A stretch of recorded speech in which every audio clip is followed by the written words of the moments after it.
Hello, hello, beautiful people of the internet. Hello, Plaguebird and Tiwian. I'm just Rocket, the Chaucer. Susage, Scataboosh, Mastermaticus, Despotsini, Big Fat Wins, Casario, Behenotos, J-Chan, Despotsini, Raywen, UV Catastrophe, Balian2483, JSF MPGH. Hello, hello. Welcome, welcome, one and all. We're here back for some Darkest Dungeon. We're on our second try, where we actually made it to the estate. Did a little experimenting at the start of the first, for the second try. But today represents a dramatic paradigm shift for our Darkest Dungeon adventures. You loving the Darkest Dungeon streams? Well, good. Glad to hear it. Today's going to be a dramatic paradigm shift. Here's why. I'm going to give you some backstory and explanation before we get to the ramifications.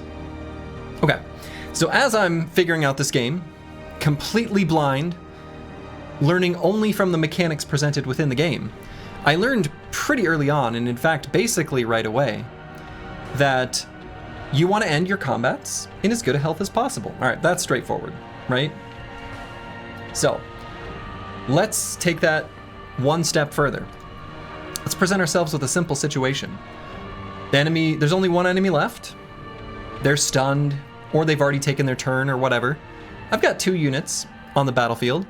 One of them's got an attack, and the other one's got a heal of some kind. And the one with the heal goes first. Stress heal, HP heal, doesn't matter. The natural thing, of course, is just do the heal, then do the attack.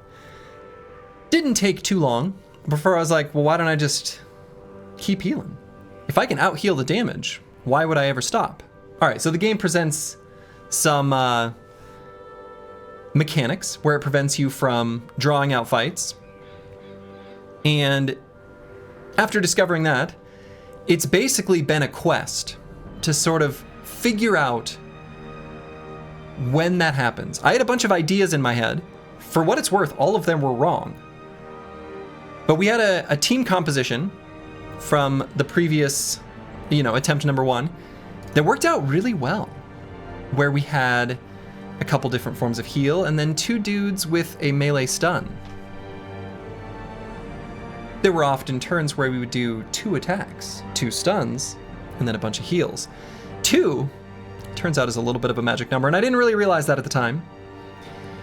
But I could not figure out what was going on. So at the start of this second attempt, every single one of my runs, every single week, has been dedicated to figuring out the stalling mechanic. I think I made that pretty clear at the end of the previous stream, that's all I was trying to do, was figure out those mechanics. All right, so nothing jumped out at me. It wasn't the round number. It didn't really, I could find no consistent answer. Sometimes we got a warning when it was going to happen, other times we didn't. It was completely unclear to me. So I had a plan. My plan was, and you can't see this very well, and I realize, but I was going to look back at the combats, make a log, and this is just one example, of every single combat, and there were a number of things I was going to track and pay attention to. The number one theory that I had, or hypothesis, I guess I should say, to use the proper language, was that it was going to be the difference between the amount of damage dealt and the amount of healing dealt after some point, or maybe in total over the course of the fight. And I was going to go through every single fight, including the ones where we didn't trigger one of the penalties. I also figured it could be two different conditions, for what it's worth. So I was tracking the number of times we attacked the enemy, the number of times we attacked and stunned the enemy, the number of times we debuffed the enemy, the number of times we healed, the number of times we stress healed, the number of times we buffed, the total attack damage, the total debuff damage, the total healing, the total stress healing, the total damage heal. I did this for one fight. And I realized that took me much longer to compile this data than the single fight. And I was like, all right, here's the deal. I've got this personal embargo on this critical piece of information that I think will be an obnoxious thing to figure out. So I asked the community, I presented that spreadsheet and I was like, hey, is this something that like I'm even going to derive the mechanics from?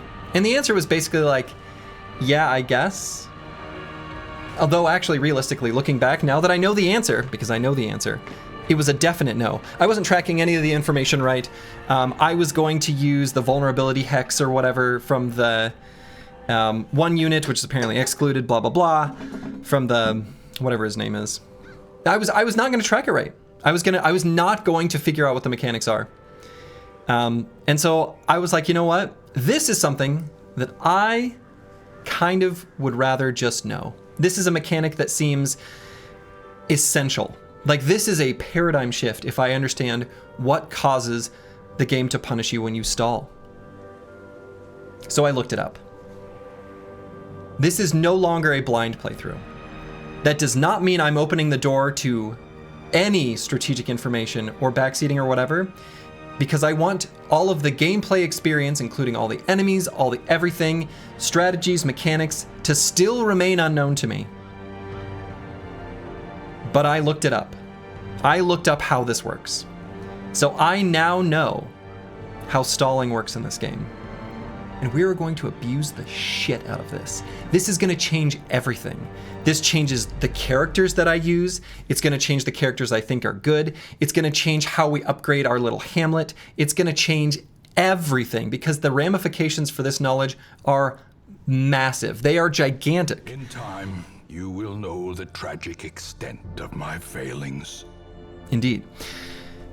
Didn't want to interrupt the narrator. But this is going to change dramatically how we choose which characters we like, how we use them, and how we engage in the combats. Lots of ramifications, that's right.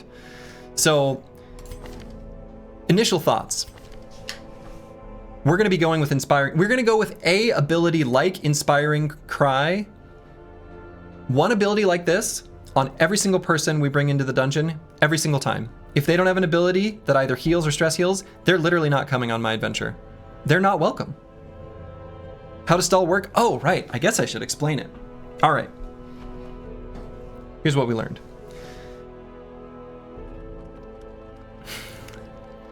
In a given turn, as soon as the combat ends with 2 or fewer enemy units remaining, with an asterisk on that, but we're going to pause on that asterisk. If you use 2 damaging abilities of any kind, with the exception of vulnerability hex from the one dude, and with the exception of solo from the jester, which counts as a damaging ability for some reason, you have then 2 turns, 2 full turns, where you can do whatever you want. You can self-heal. Those are freebies. Then when you're after with those 2 turns, then you must do 2 damaging attacks of some kind, and then return to healing. Occultist, yes, thank you, Susage. So, that's basically how it works. There's a few exceptions. There's a list of units that bypass that restriction. Now, here's what I regret.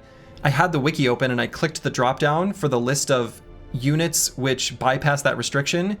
And then I started to see units that I haven't seen yet, that I didn't recognize, and then I closed out of that drop down because I don't want to spoil myself in the content. But I've technically looked at the pictures of some units that I'm gonna fight eventually. But does it count if you damage a corpse? It does. You can damage a corpse. So corpse clearing abilities are maybe less valuable. You can attack a corpse, and as long as you attack the corpse, you don't have to hit the corpse, you just have to attack the corpse. That also counts. My plan is basically, with every single fight, as much as it is possible, to end that fight with full health and 0 stress. And that's going to be the plan. So this is going to, again, dramatically change how we carry out our fights. So can I add a little add-on to what you just said? Yes. Feel free to give an add-on to that mechanic. Stress-free living, time for some 15-round battles? I mean, yes. Stunned enemies cannot call reinforcements. Oh, interesting. Okay, that one is new. That one I don't remember seeing So, the dam of patience has cracked to use the internet in forbidden ways. Yes. And to be clear, I absolutely did, right? So this is no longer a blind playthrough. However, I looked up one other piece of information. One other piece of information, and that was, what the hell does the antiquarian do? Because I had a person in chat who said she's a moneymaker, which didn't really make any sense to me, because there is nothing on this screen, and I moused over everything. And I was like, all right, this is stupid. There's got to be something the game just should be telling me. Because my previous theory, which moneymaker didn't make sense, was that she was weak at level 0, but had better scaling on her abilities, right? So maybe she has super expensive upgrades, but they're just more powerful, which for what it's worth, I think would be really cool design space. And I'm kind of disappointed that's not what it is. Though maybe there is a unit that's like that and I don't know that. If there is, don't tell me. In any case, I knew that would be wrong based on the moneymaker comment. So I looked up what the antiquarian does. And I am not in any way surprised that I didn't recognize the fact that she literally just makes additional currency items drop from combats or when you interact with curios with her. So that fact, I really wish it would say that somewhere, like literally anywhere on the screen. It should give that piece of information. I was originally glazing how nice the game was with the H button and all the tutorial information, but that's some pretty critical information that I would have wanted the game to just provide to me, that it didn't. So, c'est la vie. It should be a perk or quirk or something, yeah, right? Or maybe she just gets a special disease that can't be cured or something. I don't know. It should display it somewhere, but it just doesn't. So there's implications, big implications, to this newfound knowledge. You asked for no spoilers? Yeah. And to be clear, I am not opening the door for additional information beyond that. I still don't know jack shit about the curios other than, I should have set up a different, well, whatever. Other than what is specifically on, if you really want to see it yourself, and follow along, I don't know, in case you're a sicko like me, on that document. You can follow along my journey, my documentation. So I'm otherwise still going to try to keep it where I don't know as much as possible. So I do still desire pain. One of the things I really want to experience is not knowing what a boss is going to do, or maybe trying to intuit what a boss is going to do, right? My guess, and again, don't answer this question, but my guess is that hold on. Necromancer is going to be the same as the Apprentice Necromancer, but with better stats. Maybe that's not true. Maybe the Necromancer has new abilities. Maybe it does something totally different. I don't know. But that's the kind of information that I want to figure out along the course of this journey. Also, I haven't seen most of these bosses. These bosses should be fun to learn about for the first time, to figure out, etc., etc. So, anyway, that's the gist of it. Okay. So, let's talk a little bit about implications of this newfound knowledge of how the stalling works. So as I've already mentioned, the abilities like this, like Inspiring Cry, Divine Grace, Divine Comfort, the AoE stress heal from the dog or Houndmaster, the Jester who can play some music, etc., etc. All of those things stonks way up. Stonks way up. AoE attacks, the damage like 3 enemies at once, stonks way down. Way down. Why would we want to damage an enemy that we're going to try to keep alive as long as possible? We don't want that. So, what are some other things? What are some other implications? Stuns that do damage, right? Stuns that are an attack, especially if the damage is low. Like Stunning Blow or Dazzling Light, stonks way up. So that's basically what's going on here. How does the stall mechanic work? I just explained it earlier. I'll just demonstrate it because I've not actually seen it or like experienced it, and I may screw it up. I don't think you understood my joke. I said, you asked for no spoilers in response to him complaining the game doesn't show you all the info, not about him looking stuff up. Oh, okay, sure. Yeah, I mean, I wasn't, yeah. So, especially Dazzling Light. Yeah, exactly. Dazzling Light, which does like a joke amount of damage, but still technically damage. Wow. This is like the best ability in the game. So. Slurgi, I just finished watching the last VOD and want to affirm that this run is going better than the last one. You seemed to be doubting yourself. Sure. Did you restart the campaign? Well, the previous one failed. We reached 12 deaths. So, all right, so let's talk about all the other implications. So we just talked about implications on abilities, right? So do you know how the Antiquarian's gold mechanic actually works? I mean, no, but I don't need to know the details. Don't tell me the details. I just know that you get more additional relics when the Antiquarian is in combats or interacts with the Kyrios. That's good enough for me. I don't want to know the specifics, so that's fine. White Part 3, yeah, I just did a little experimentation in the tutorial dungeon. So I didn't want to call it third try, because we never even reached the estate. But I didn't want to call it like the exact same thing. I don't know, whatever. Me and Rocket are chatting a bit about the reinforcement stun thing I mentioned. It's not on the wiki, but I remember it being the case. If we find a definitive answer, I'll let you know. Okay, sounds good. How's Darkest Dungeon going? Pretty well. All right, so let's talk about even more implications. Even more implications. All right, Stagecoach, worthless. Why would I care about upgrading, increasing my recruits when no one's gonna die? Why do I need to increase my roster size when I'm gonna come back with no stress most of the time? 13 seems fine, right? I think one upgrade is okay. Maybe we'll get more later, but worthless. Blacksmith upgrades, stonks way up. We just want to upgrade everyone. This just makes sense.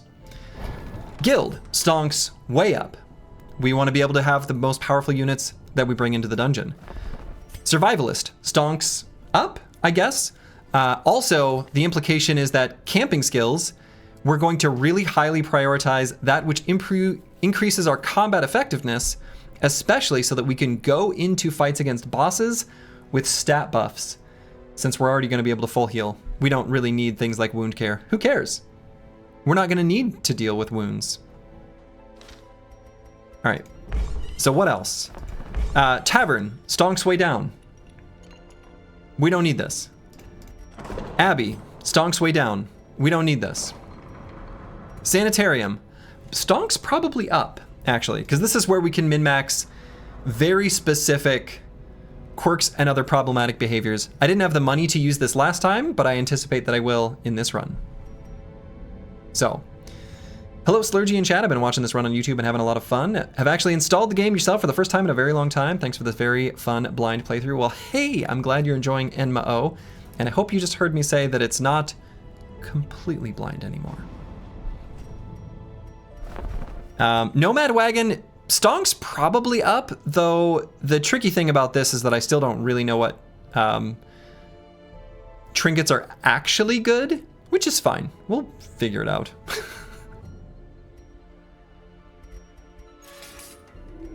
Graveyard, stonks way down. No one's gonna die. So that's my general thoughts. The tragic extent of my failings. Okay, so now looking at characters, just in general. Crusader seems awesome.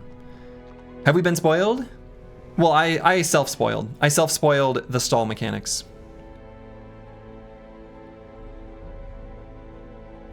No one's gonna die seems a bit optimistic. Well, that's true.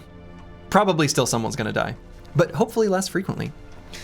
All right, so Crusader still seems great. The fact that we have an ability that we can stall from within any position is great.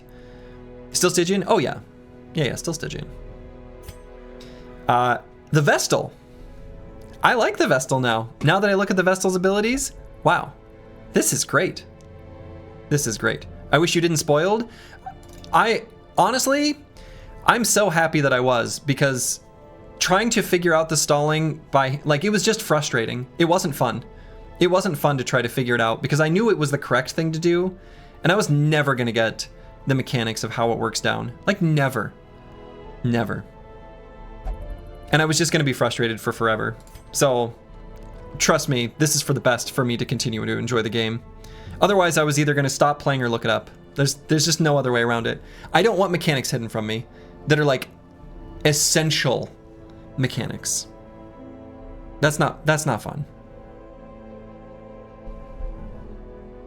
Your specific answer to can I figure it out from the spreadsheet was yes, but you'd have to hit yourself. See, but here's the deal. I wouldn't have figured it out even from my spreadsheet because of the occultist ability. That doesn't count as a damaging one.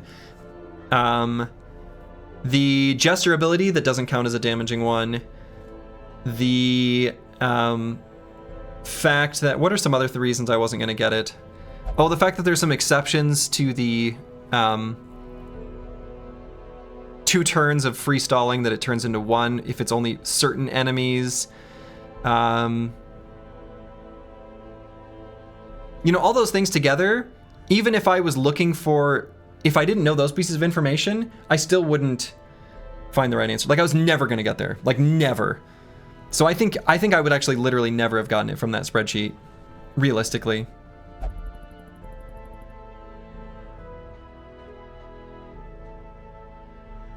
Stalling for more than 1 round goes against the spirit of the game. I mean, I think that's a fair sentiment, but here's the tricky thing about that. To me, stalling was the natural thing I was trying so desperately to do anyway.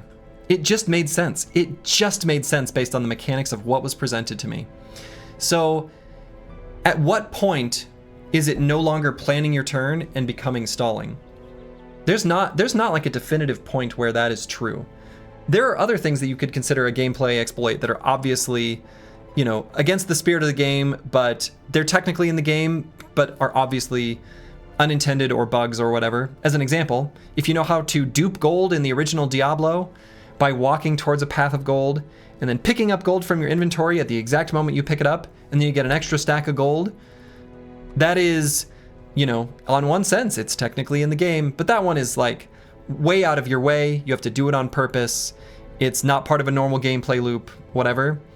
But, you know, trying to heal before the end of combat, that's just like natural. So like, I don't know. Anyway. So to me, this just makes the most sense. It just does. Yeah, not stalling would just be leaving value on the table. Like huge amounts of value. So it just, I don't know.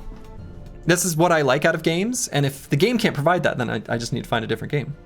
Like that's, you know, I don't know. So anyway, like Highwayman doesn't seem like a very interesting class to me anymore. Although I've never seen a stealth enemy, so maybe keeping something that can de-stealth maybe is important, just in general. But again, but to be clear, I'm not opening things up to spoilers otherwise. I want to still be surprised by all the other things in the game. The split for you is the point where you're intentionally trying to leave enemies alive. But like, at what point is that true? I mean, honestly, like, okay, so let me give the example I gave right at the beginning. If you have 2 units who still have a turn before the enemies, let's say the enemy already used their turn, there's 1 enemy alive. You have 2 guys who still haven't gone. And you have the ability to either kill the enemy or heal, and then your next unit goes and then you can kill the enemy. That very simple, just looking in the future, exactly 1 turn, why would you not just heal? You're not letting the enemy have a turn, but you're just healing. But like, at what point is that, it just doesn't, to me, this is like such an amorphous idea. I get what you're saying with against the spirit of the game, but I don't care about the spirit of the game. We're gonna play it this way. Like, this is what I'm trying to been finding. Why do you find the Highwayman not interesting? Not interesting based on my new knowledge is what I mean. It absolutely incentivizes you to play that way. It's a failure on the game's part, not the player. Fair enough. Fair enough. I think that's true. So yeah, like the Highwayman, I'm just completely not interested in anymore. Now that I know we don't have any sort of heal ability on this guy at all. In fact, he's dead to me. The task ahead is terrible, and weakness cannot be tolerated. I'm already getting rid of him. I'm already committed to this. So. Plaguebird can only heal himself, but not others. See you later. Another soul battered and broken, cast aside like a spent torch. When you were told the classes are balanced, that included balance after considering recovery? I don't think so. I don't think so. Because I hate to break it to you, but this class is useless. So, you don't even wait to see if your theory is correct? I mean, I know the mechanics now. The stomach for this place must move on. I know the mechanics, so yeah, I don't know. No. What's the point? Yeah, Vestal is our new friend. So I think, let's see, Teledivo. Let's see.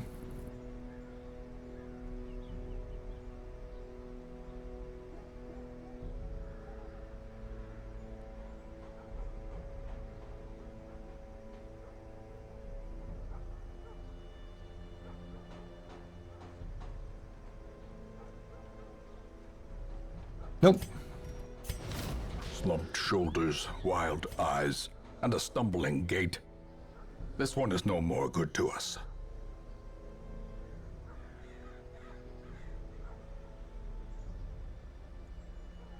Probably not interested in the leper, though. I guess I don't have to get rid of all of them yet. Still. You still need to win fights and stuff? Sure, everyone's got damage. I'm not worried about it. Like, I don't know. Like, I think you guys are... when you go into a fight with full health and full healing... I don't know. What do you think about dots and stacking them as a game mechanic? I think it's interesting. Are you eventually going to do Blood Moon? I don't know what that is. Don't tell me what that is. So, I don't know what that is. Okay. I bet we'll eventually shrink this roster to Crusaders only. Well, probably not. So here's my other big picture thought is, I don't know. So having seen only a few of the bosses,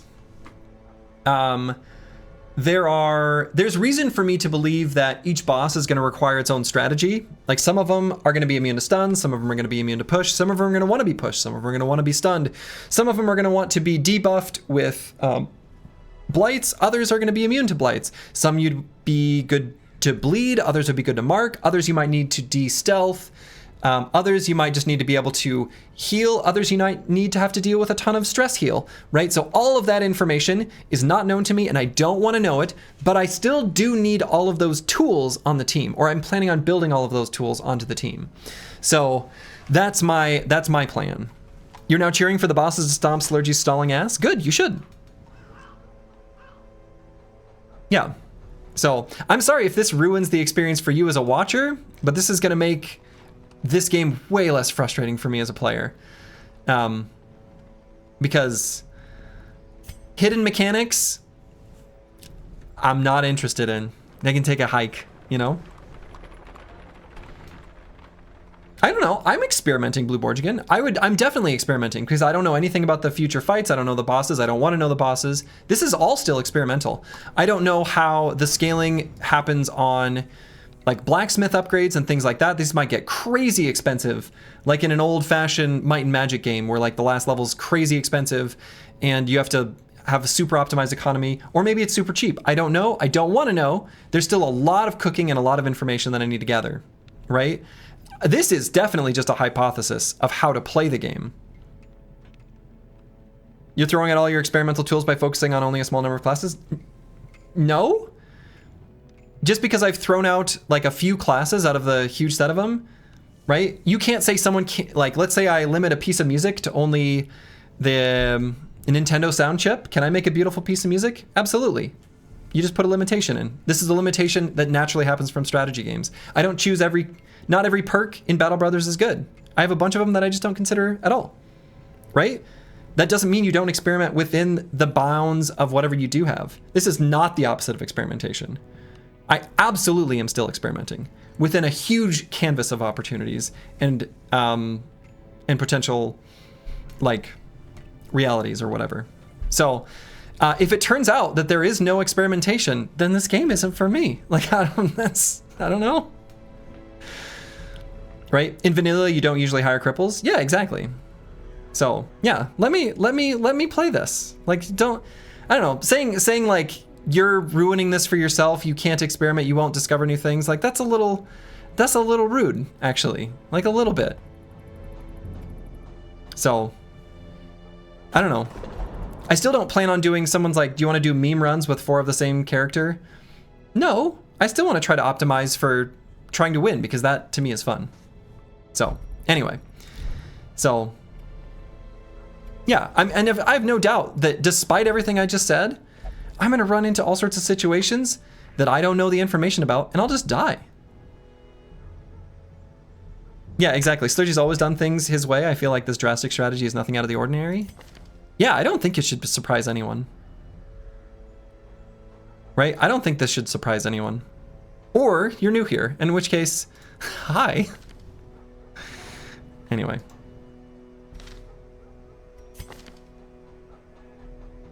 Okay, so all of these units have something to offer, except for maybe the leper. Though they do at least have a stun. And a self-heal / stress heal, which is like, okay. And maybe a de-stealth, maybe I like that, so. Slurgi has a very malleable approach to games. If he finds this tactic bad, he will swap. Oh, absolutely. Absolutely. Is the drastic strategy just stalling some fights? Like all of them, but yeah. Right, I think I like the Vestal now. We still like the Jester. Yeah, I like all these characters. Is the video game equivalent of carcinization? All strats evolve into Spearwall. You know, you would think so, but at least in the world of Battle Brothers. So for what it's worth, to give some context, no one was an advocate for Spearwall strategies. It was just something I was doing privately, single player, all by myself, and I knew it was good. I knew it was crazy good. People were talking crap about spears and Spearwall on every single platform that I saw, on Reddit, on everywhere. All the streamers that I saw at the time were just like, nah, I don't really think that's any good. In fact, the only one who gave it any credit was Some Weird Sins, who was like, yeah, I think it's probably under-experimented with when I asked him about it. And that was basically the most positive affirmation. Everyone else just was like, nope, you're dumb and you're bad. And I was like, I don't think so. So then I did my win streak series just to basically say, to put it out into the world. And that's how I accidentally started streaming. So, anyway. You prefer enjoying the game rather than just copying the best options to win early on? This is enjoying the game. Solving the puzzle is the joy for me. Clicking the buttons brings me no joy. Solving the puzzle brings me joy. So, anyway, that's enough prelude. I want to figure out if I like the bounty hunter any or not.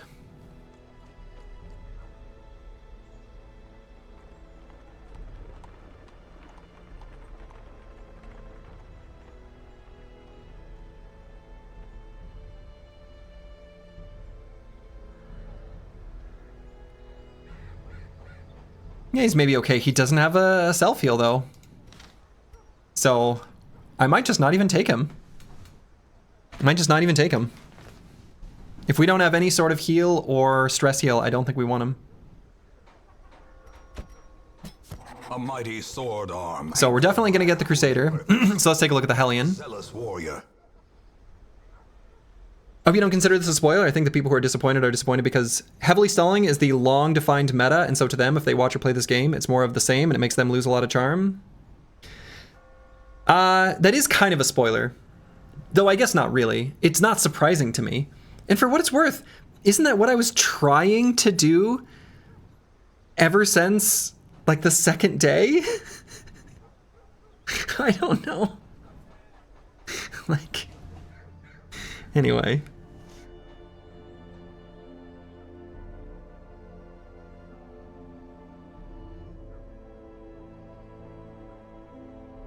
Okay, so I don't think I'm interested in the Hellion.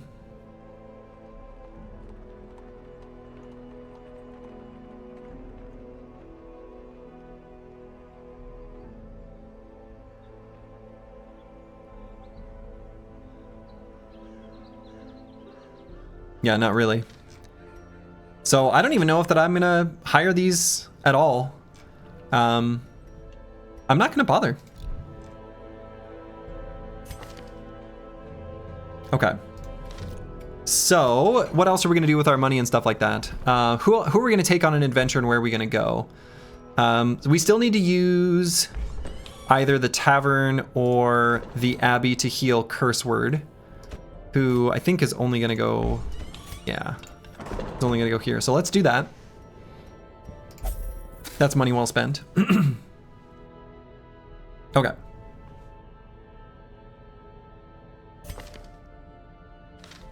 All right, so I want to bring the Chaucer, though. That's going to be a little tough. What we really need is stress heals more than anything else, like, dramatically. Right now, we only have one. We have the Inspiring Tune, with the exception of our Crusaders, right? So Apples and Fruits is pretty stressed right now, so I don't think I can take him into a fight. Isn't heals half the equation? Oh no, we are. We're valuing heals and good stuns as well. We're valuing heals and good stuns. We are, absolutely.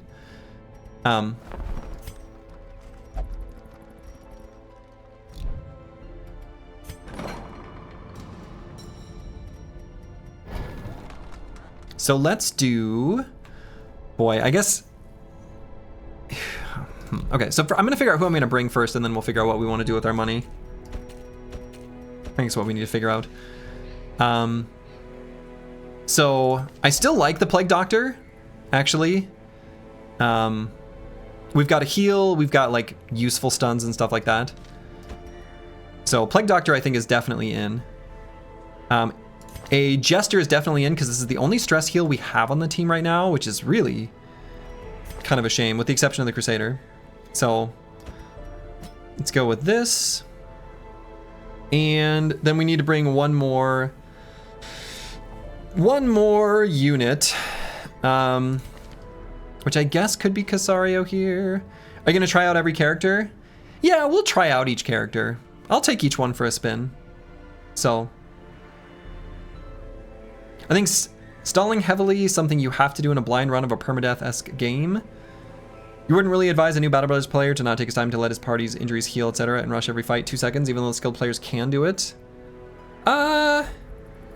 No, I kind of would recommend Battle Brothers players figure out when they can do it. Like I would encourage them to do it to figure out when they can do it. So, need a better healer, right? Yeah, we could use a better healer. The tricky thing is that, like, I guess it's gonna probably be the Chaucer. Starting with 80 stress worries me, but maybe if I believe in the stun enough, maybe we can get there.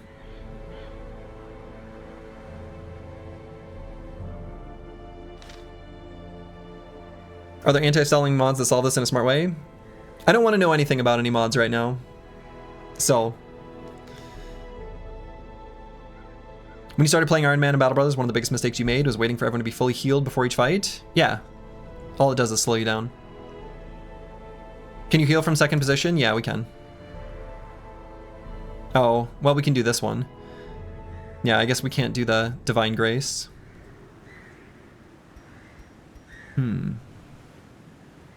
But we can do the Divine Comfort. So we're gonna spend some time training to the right skills. Okay, so I think we're gonna bring this squad. All right, so then if we're gonna bring that squad, I am gonna fix up the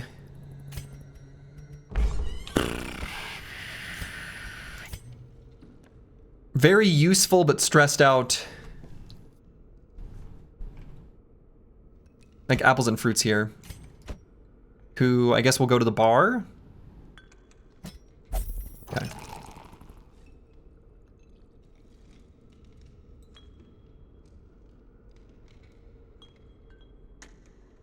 Okay. So I think that's going to be all we're going to spend money on there. So the important thing here now is to make sure that here at the guild, we upgrade / train in the abilities that we really need. So I think Divine Comfort's going to be pretty important. I'm not so interested in The Mace Bash. I'm more interested in... Oh, we've got a de-stealth here. Okay. I actually don't know how important that is. It's a mechanic I've seen listed on skills and I've not seen on a single enemy yet. All right, so we're gonna go with Divine Comfort. And I think the way we're gonna have this character spec'd out is like this. So we'll put him in second position, but if they end up getting backed to the third position by the Jester, that's also fine.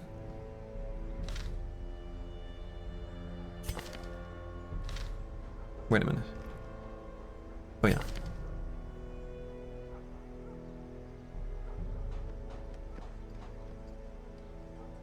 Yeah, that's fine. Blattenberger, hello, hello.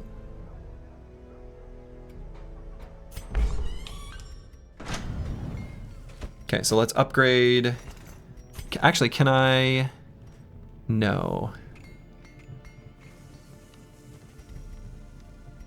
Okay.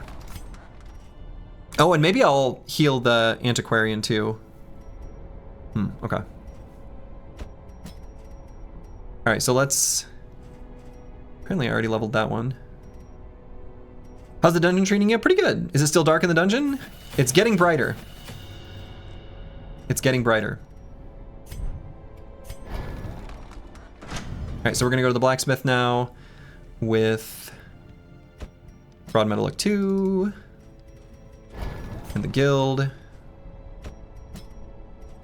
And let's see. The dungeon's always darkest before the dawn. The dungeon's always darkest before the dawn. Let's see, what abilities do we have right now? We've got Blinding Gas. That does too much damage. Battlefield Medicine, Emboldening Vapors, Disorienting Blast. That seems fine. I'm not a huge fan of the Emboldening Vapors, actually. I wonder if I'd rather have the Plague Grenade. Or... honestly, even maybe the Noxious Blast.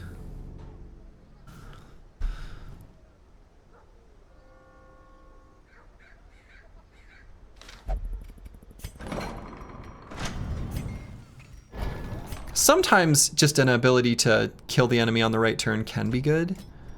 So I'm actually going to get Noxious Blast. Have you died yet? Oh, did already? Oh, whoa. Fennec Phoenix 25? I don't remember.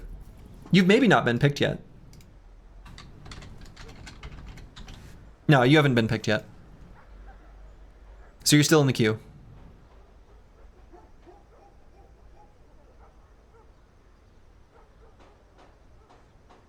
Okay, so I think, yeah, we'll do these skills.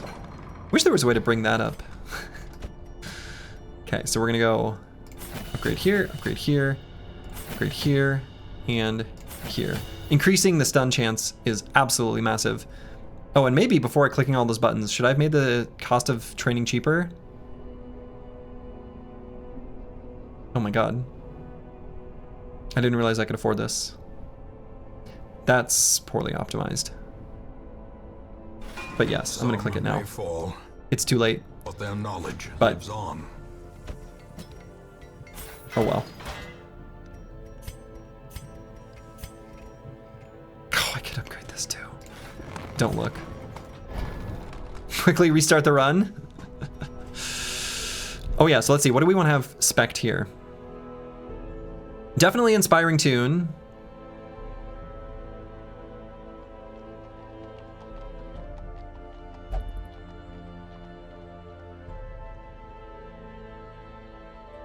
Yeah, I mean, basically just like this.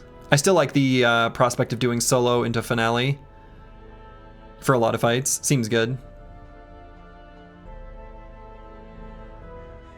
Yeah, I think I like the skills that I've got picked out there. So then let's go here. So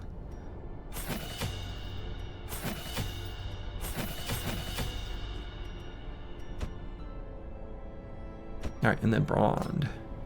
where we're going to need to learn Inspiring Cry and Stunning Blow.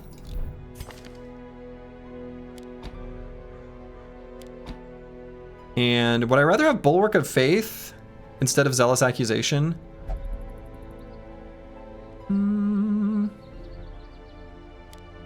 Kind of. Or maybe even the Holy Lance in case we get pushed to the back and we don't want to be in the back. Every once in a while we get surprised. Maybe that's actually worthwhile.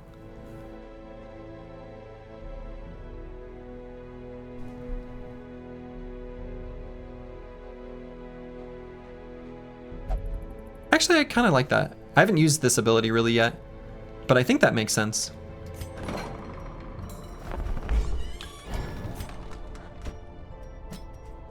Oh yeah, I can't level up his abilities anyway.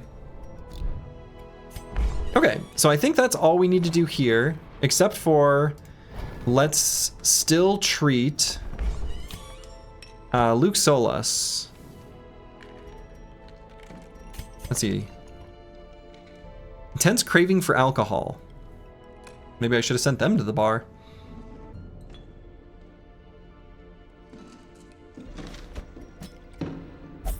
Sure. Slurgi testing complete. I am wrong. Stunned enemies can call reinforcements. I have no idea how I got that misconception. That's okay. Lots of misconceptions. Thanks you for the update. I've had many similar misconceptions in my life. So.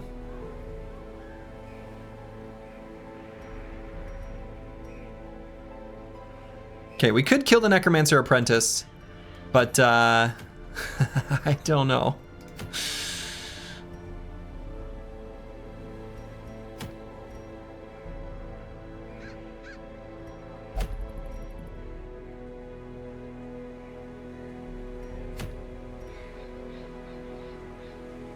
We have fought the Necromancer's Apprentice and it went fine.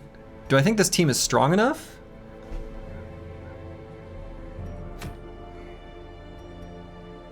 How's our camping skills? All right, Zealous Speech. I think that one's still fine.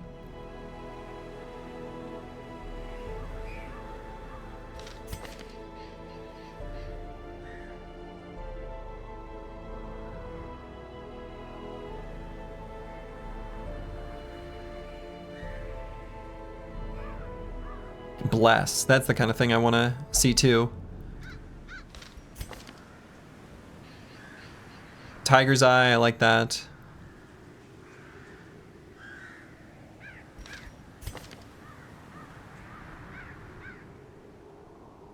Yeah, I don't really like the camping skills we've got here all that much.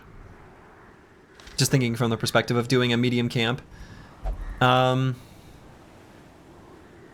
might be a little ambitious to go right into the Necromancer since we've got, I guess, just one level 0.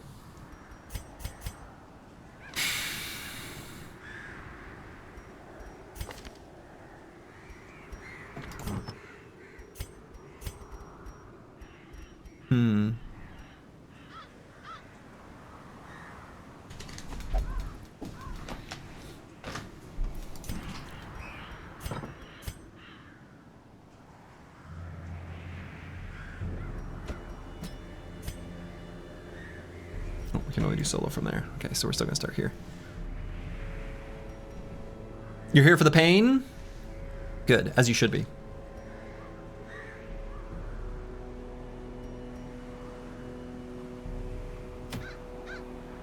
There will still be plenty of pain. Believe me. I have no doubt of that.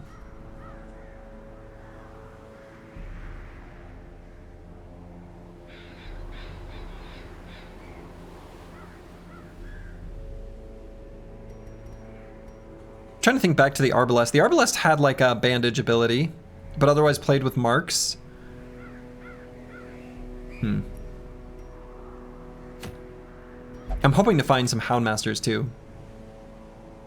Alright, maybe I'll just get the Archer's Ring. We'll just do like a simple one while we're still learning the ropes of our newfound knowledge.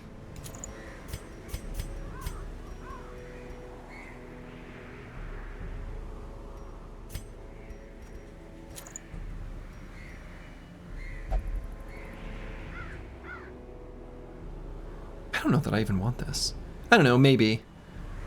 Maybe. We do still need to kill, you know, 2 of the enemies as fast as possible.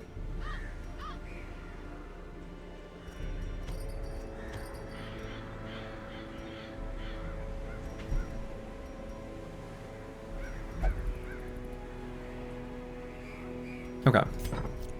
So let's see how this goes. Let's see how this goes. So we are, where am I going? Oh, is this what I wanted to do? No, I think I want to go like here. Let's go to the Warrens. Have I even gone to the Warrens yet? I literally have no notes on curios in the Warrens. Literally 0. If you don't want the highway, do we just sell those trinkets?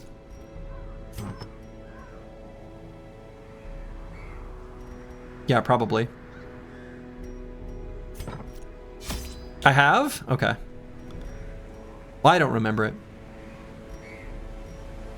Okay, we still need plenty of food. Right? And this is a short one. Is that right? Yes. Okay. Any team compositions you like? Boy. We'll have to figure that out. I don't know. Let's make sure we bring one of everything. And I don't think I need to bring that many torches because we've got the Inspiring Cry and the Dazzling Light. So, like, I don't think we need to bring that many torches.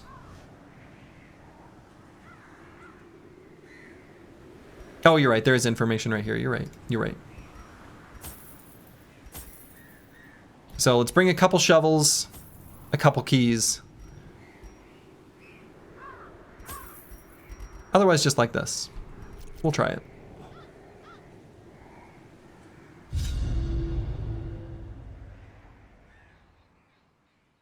Yeah. What is PD? Jester, Occultist, Crusader, PD. Oh, Plague Doctor, yeah. But yeah, I still, despite the fact that I opened the door to learning one mechanic, I still don't want... Perhaps we can slay them even faster. Like, I'm otherwise going in blind. I mean, I realize that, like, it's other than, like, a big mechanical thing. But content-wise, completely blind. I still want to derive my own strategies, etc., etc. Okay. So...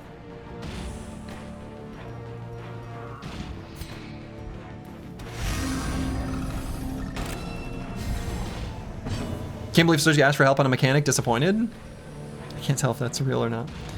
Okay, so let's do Disorienting Blast here.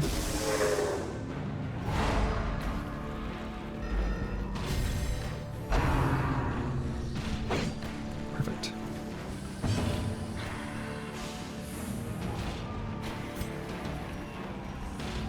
So, let's see. Should just be able to kill that guy with these 2 attacking, so that's fine. And then we'll kill the rabble, I guess.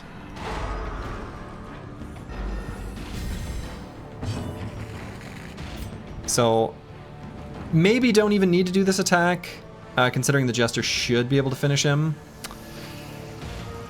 So let's not. In Radiance, may we find victory.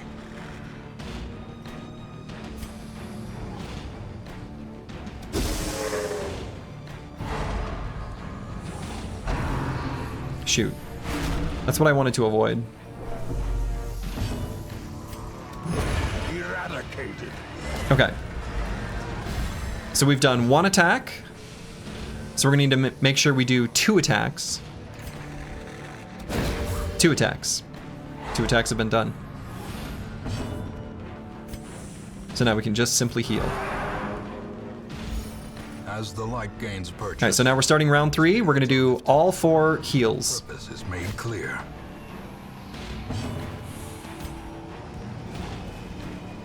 Though realistically, I guess Hand of Light is kind of like... Well, whatever. We get the crits, the crit heals.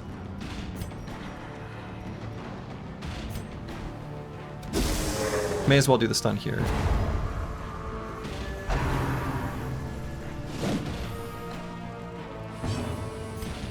Stress heal. What run is this? 2.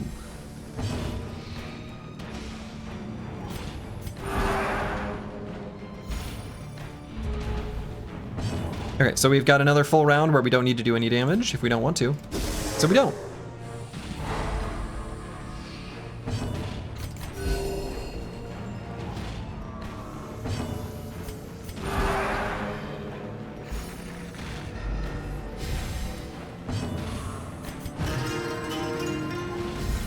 All right, so we're now at the start of round 5. Brilliant confluence of skill and we're going to do 2 damaging attacks.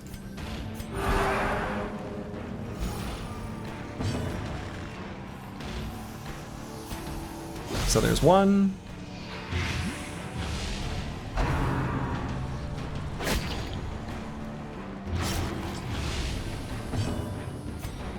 And there's 2. Their formation is. Do those attacks need to hit? No, they do not. We're going to leave that corpse there.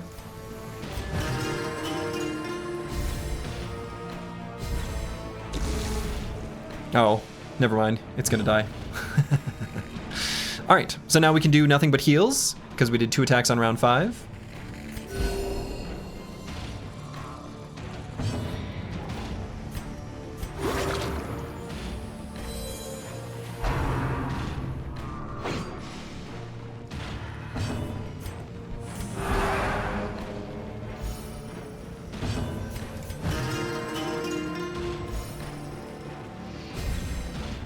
Same deal here. We're going to do basically nothing.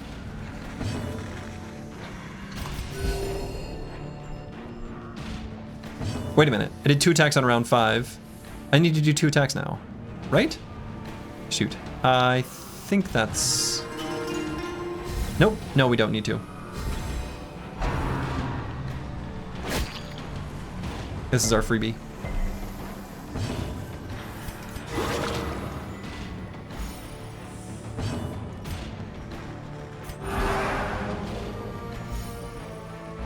Okay, so now we need to do 2 attacks on this round.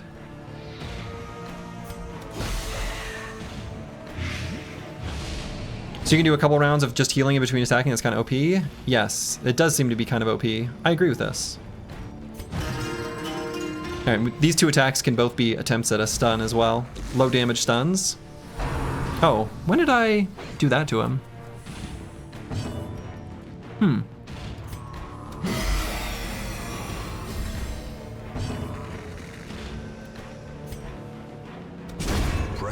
Well, okay, excellent. We still ended up healing.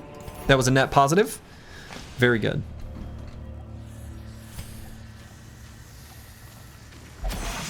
Trap.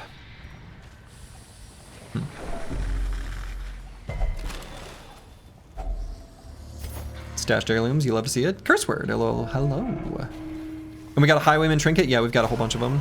Whoa. Vomit. Okay. In terms of a debilitation. Okay. So vomit is a big problem. Need to make sure that guy dies. Alright, so let's stun here. Vessel's like 80 stress before the fight and only like 20 now. Yeah. Alright, so let's make sure we kill the vomit pig in the back. The swine wretch.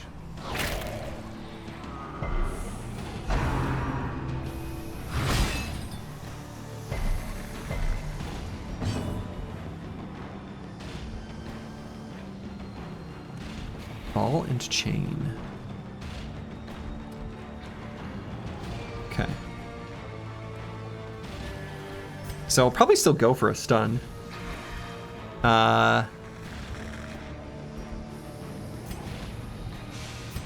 Yeah. Stun this one.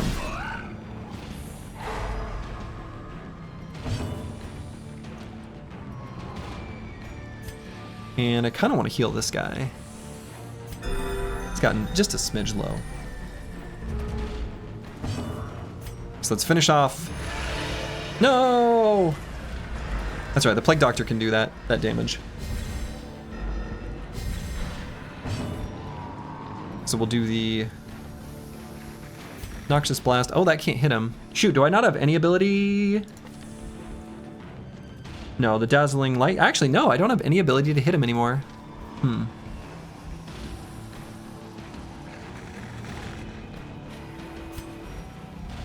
Though I suppose if we hit him with the shuffle... Hey, there it is. Now we got him. Bonk.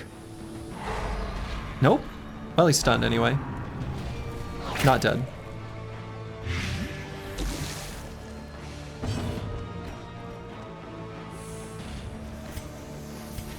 Let's just start the train here a little bit. Now that we need to just heal stress and I'm not too worried about damage.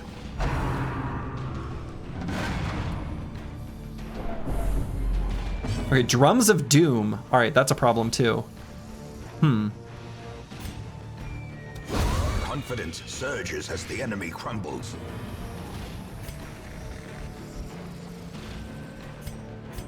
Drums of Doom.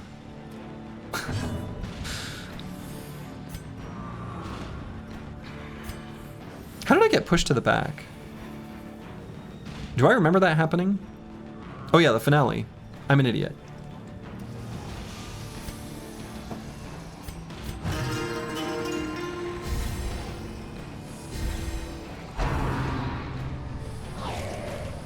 I used the ability that pushed myself to the back. A nice anti-stall mod would be to give every character +1 stress every round.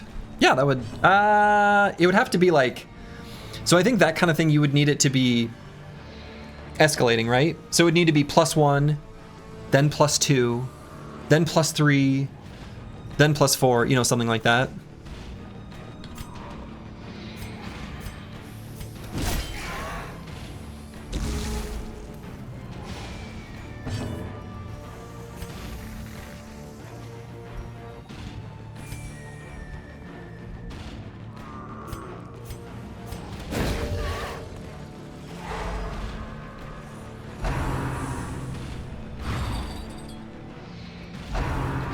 Yeah, Drums of Doom. We've got to kill him. I didn't realize he was gonna have a. That's really bad. I thought it would just be the swine vomit as the stress attack. We don't actually have like a good way of dealing with him, unfortunately, until I like clear corpses.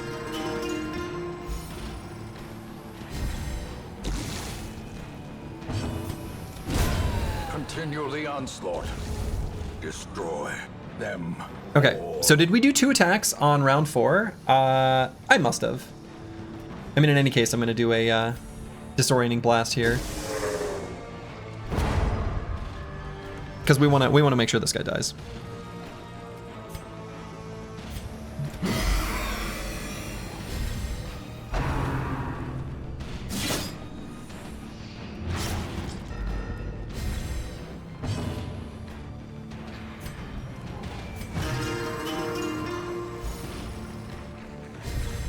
We know Slurgi, I'm sure after he finishes the game, he'll try some no-stall challenges. Possibly. I mean, I could also end up doing something, like, totally different, like, as a challenge.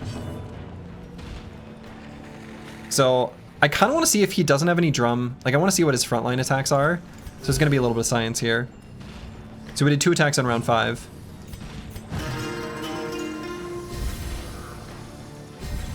One of each class challenges are cool. Oh, we can still do that from the front line. All right. He just has to die. That's a huge problem. I don't really like the types of challenges that do like one of each class type things, unless there's like really interesting things to be done with it. By that what I mean is like a lot of the fun for me in a lot of games is like strategizing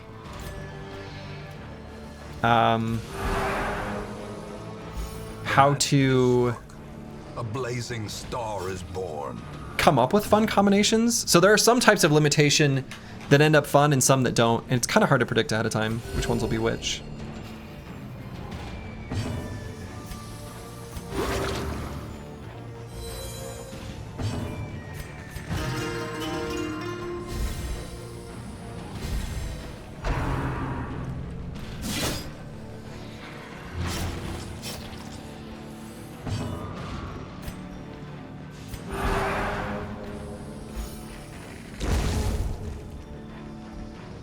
Okay, so we're going to do our 2 attacks on this round.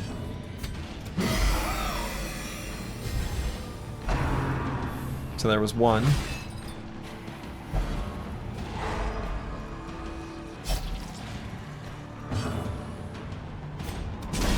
There was 2. So 2 on round 8.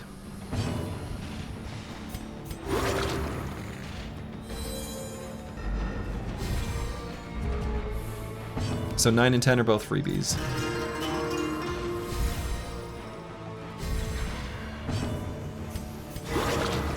Hey.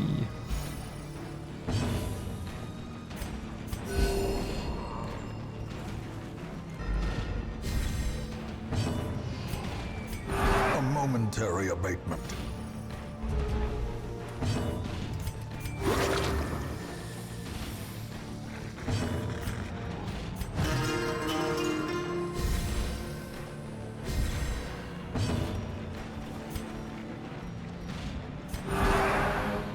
We have a lady cleric? We do. We do. We've got a fun cleric lady. A Ow! blow to body and brain. All right, so we need to do 2 attacks on 11. Now, unfortunately, we are going to kill him when we do so.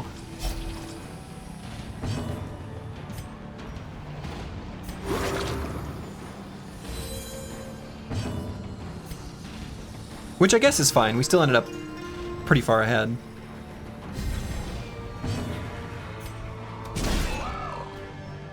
Hopefully we don't kill him. So that was 1.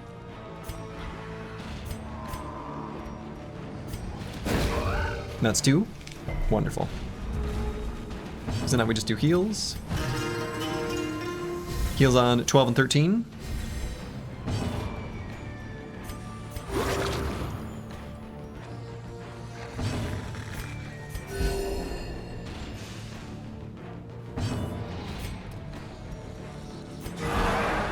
Nice crit. Enemy crit ruin like 2 turns of stalling. Nah, not quite, but it did do some work against us for sure. Oh, well, there goes our stress heal. Disaster. I'm not supposed to stun there.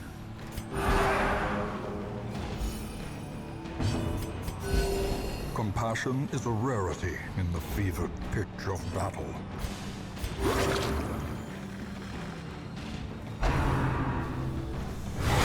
Such a terrible assault cannot be left unanswered.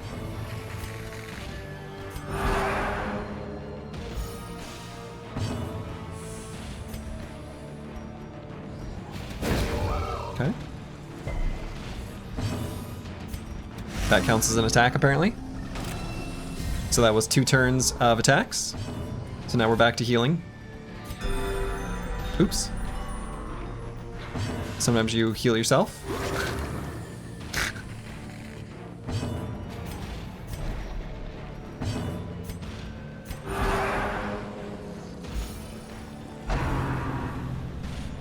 You must have like a really high crit chance.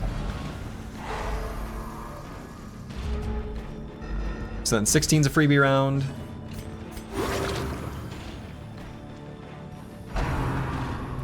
But then 17 we will actually kill him.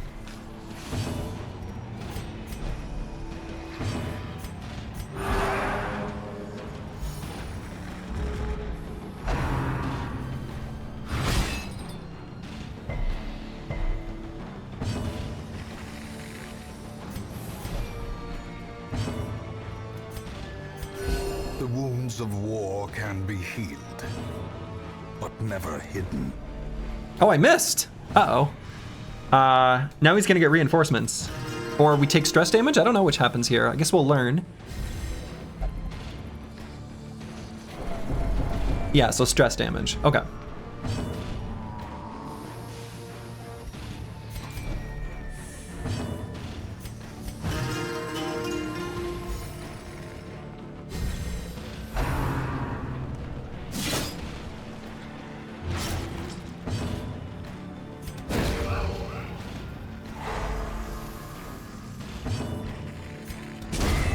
Okay. The many things you like about this game is the sound design. An enemy crit will trigger its own crit sound version and most unique for all enemies, and you found Pig's crit sound effects really crunchy. Yeah, the sound design has been really good. I agree with this. Sacrificial Stone.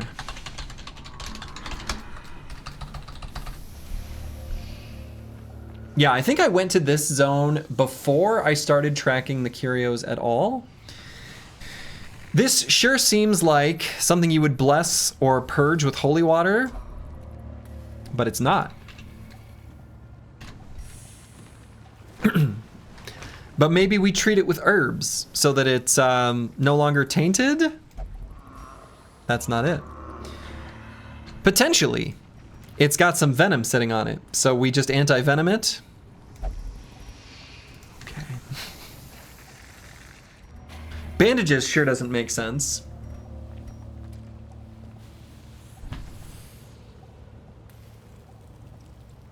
Maybe we use a shovel and just beat the crap out of it? Okay. Wipe the blood away with the bandage? I like the thought. That's not it. Laudanum? Okay. Alright, so literally the only thing we haven't tried is key and torch. Torch did nothing. Alright, key doesn't make any sense and I don't want to get rid of our keys. Oh. Alright. Which hireling would you like to put on the altar? Well, there goes literally all of our items. What's the link to the spreadsheet? It is here. So you can see, if you click on the one for Warrens, we've got one entry where almost everything is gotten rid of. Diner cart. Boy, it sure seems like I would want some herbs to cleanse this. What if we burn it? Okay. Oh yeah, I need to... We'll just rummage through. Some of this meat looks edible. Handsome reward. I'm guessing that doesn't happen every time.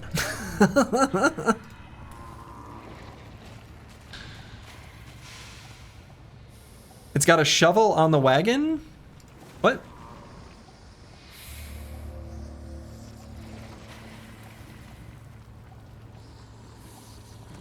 We are in the Warrens, right? The path is clear. Oops. We Did I require just... only the strength. Oh, I think I to just clicked on follow. my... Whoops. Oh well.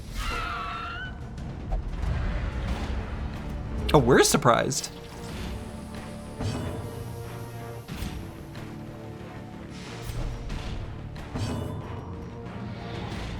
All right, we do have a lunge forward ability on our Crusader. That is the nice thing about this Holy Lance. I do like that.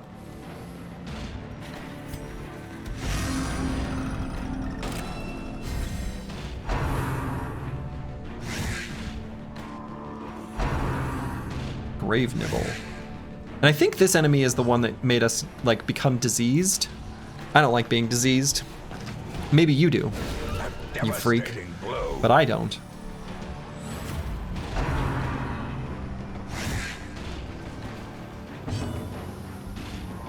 That's almost a tattoo idea. Do not help, I want pain. Yeah, it kind of is. Miss?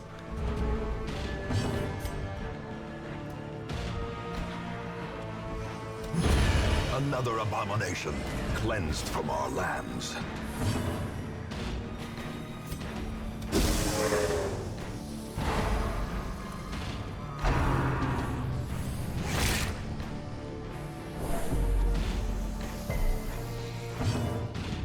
Yeah, see, I think that color...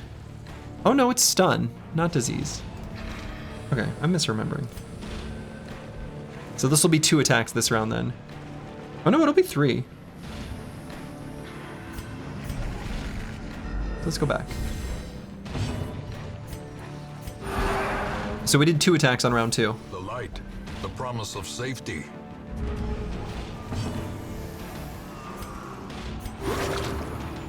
Not paying you to miss? Not paying you to miss.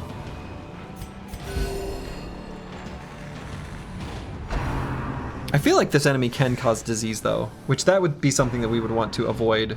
Like we wouldn't want to stall in fights where there's disease. I guess they have a... Yeah, what is that? I think that looks like stun.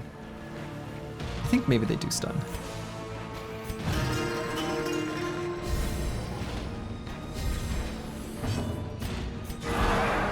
Nice, good crit.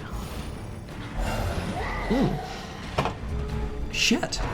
I've made an error. I did not do 2 attacks on round 2. Does finale not count as an attack? I must be misremembering.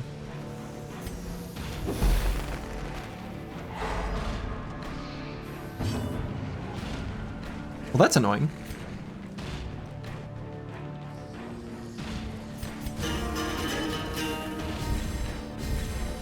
Don't they have icons next to their attacks? They do. They do.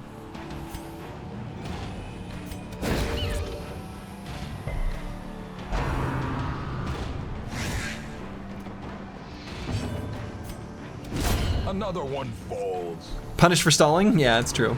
Though we're going to be able to make up for that punishment. Grievous injury. Probably. Palpable fear.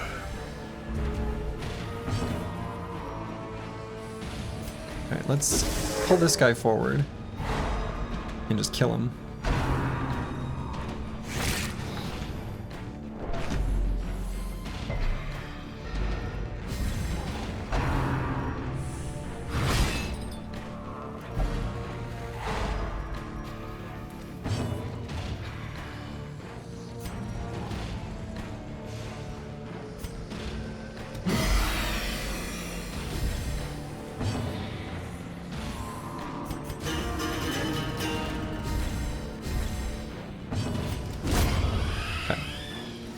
So that's 2 attacks on 5.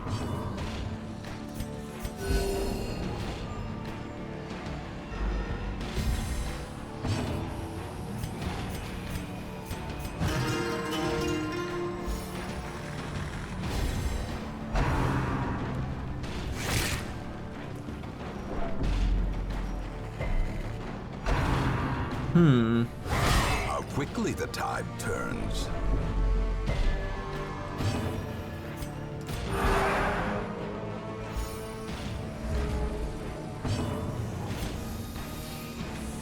So we do need to do 2 attacks. No, we don't, because it's 2 attacks on 5. There we go.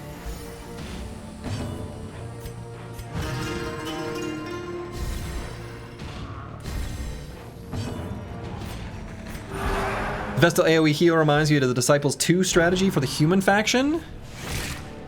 Boy, I've never played that game. Should we be trying to get down to 1 enemy before stalling? Well, we can do it at both.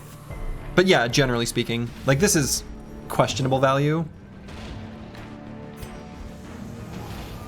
Alright, so we have to do 2 attacks on this round.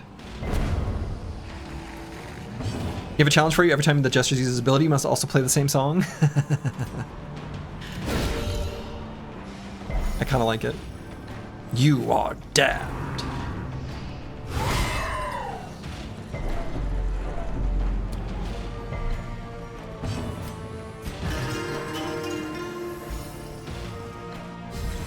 Okay, so this was 2 attacks on 8, assuming I get this attack. The downside is when we're stalling, we could end up getting stunned, right? And then be unable to complete our second attack. So that's a distinct possibility.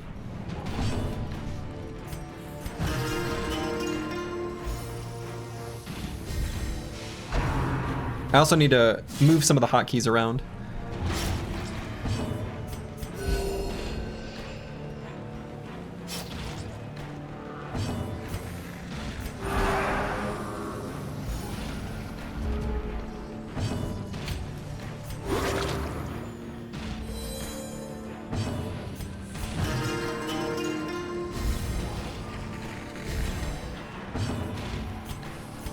A momentary abatement.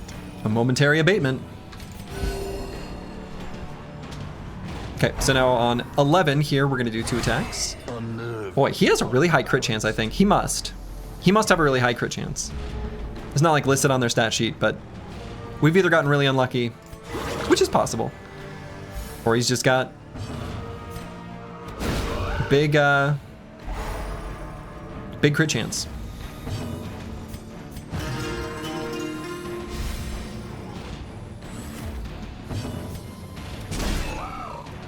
Okay, so that was 2 attacks on 11.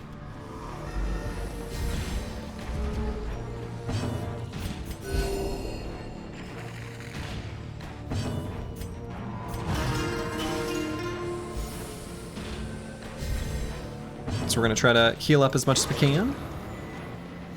Should do that for Every Rose Has Its Thorn camp song at the very least. That one I could do. I've got the guitar behind me. I do, for those who are new here, if you're curious. I do. My previous internet presence prior to doing anything with Battle Brothers, excuse me, with gaming, like streaming, was all making music. And that's me. It's mostly all video game music. Arrangements for fingerstyle guitar is kind of my jam. Especially as Wonderwall.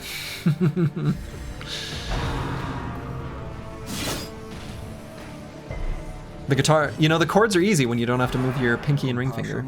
I have a better idea. Every time Slurgi miscounts and gets reinforcements, despite trying not to get them, we have to drink a shot. Oh no, I'd be such a mess by the end of the stream.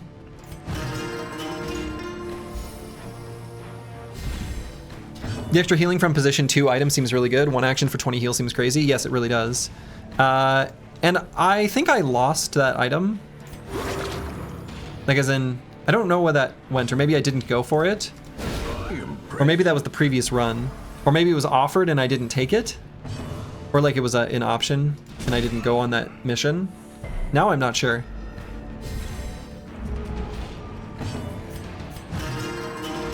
I know which one you're talking about. There was a 15% extra healing item that I saw. I don't remember where I saw it.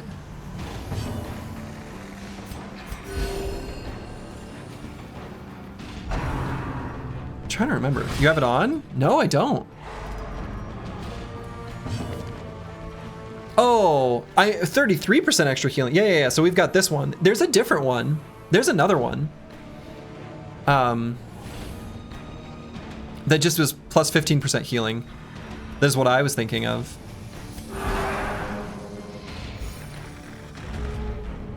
So do you think you could do longer streams so we have enough time to do 3 dungeons instead of 2 today? I mean, it's Friday night. I can stay up as late as I want. Dad's not watching.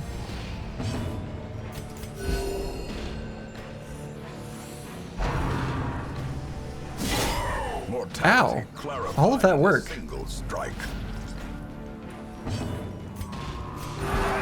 Okay, and then on 17 we're gonna have to do 2 attacks. I think it was a prize for a mission we didn't do. Yeah, that sounds right. Okay, so that's... Does that count as 1 attack if it doesn't do any damage? But it could have done damage? Death waits for the wow, he really had to get crits right at the end? That sucks.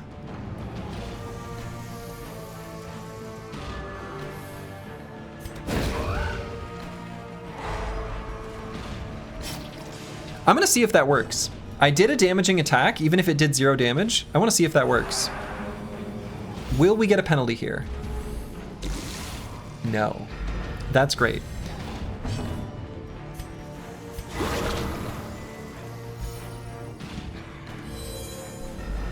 Cured! We still ended up like practically neutral here though. Like we didn't actually end up benefiting that much in the end, which is sad. Get those crits at the end.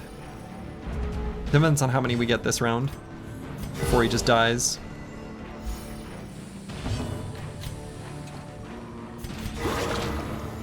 Okay, these were all really good though. Oh, never mind. All right, we ended up very positive, it turns out. Kind of lucky final round here. Hey, perfect. And he's just gonna die from the poison. Adios. All right, that was good.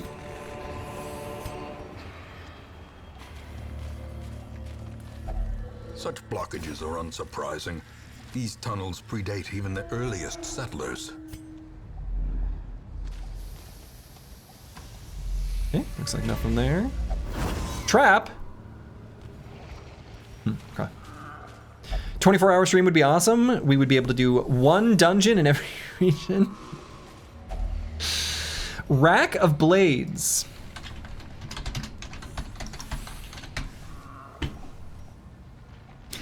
A rack of dulled, rusty knives. They are covered in fresh blood. All right. Note to self, in the future, bring herbs. Put that note on the sheet for myself. I guess we're just gonna grab a rusty knife I am not surprised by this result. This is, in fact, the exact result I expected.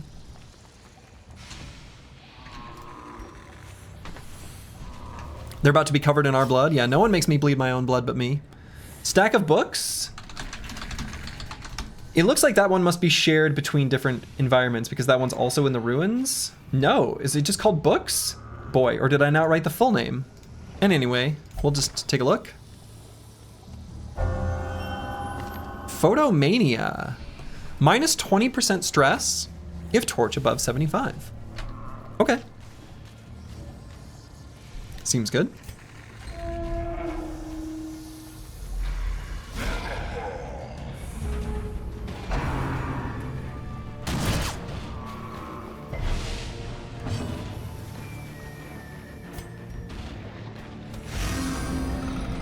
Didn't get tetanus yet? Yeah. Oh, I bet. So don't spoil this, but I think almost for sure there's gonna be a disease that is tetanus that you get from a rusty knife. If the game doesn't have that, that's a flaw in the game. It just should be in there.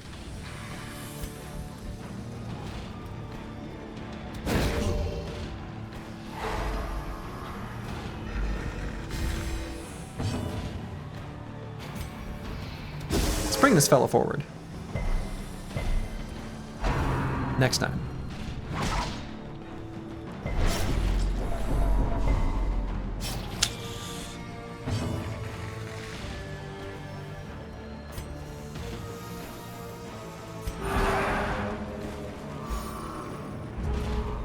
Can't answer this question because you don't know enough about the game. You're safe. Wonderful.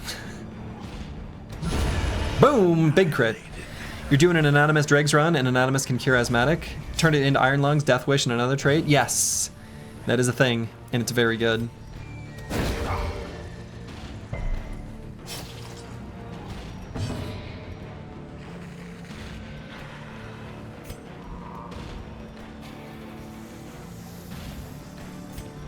Get shuffled. Get up here. Get to the front. Man, his move resist. 25%, but sure seems to be working a lot more frequently than that. All right. We're gonna have to do some medicine.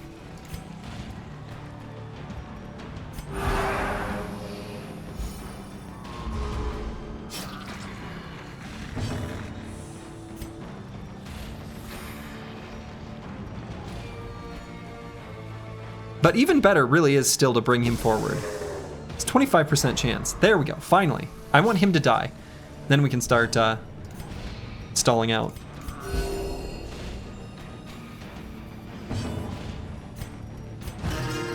He's a bleed master, clearly this is a cleaver bro. Indeed.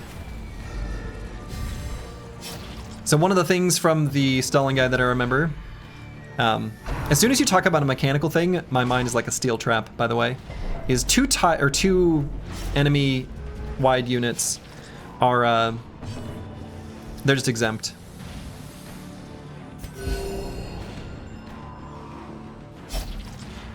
I bleed. Yes, you do.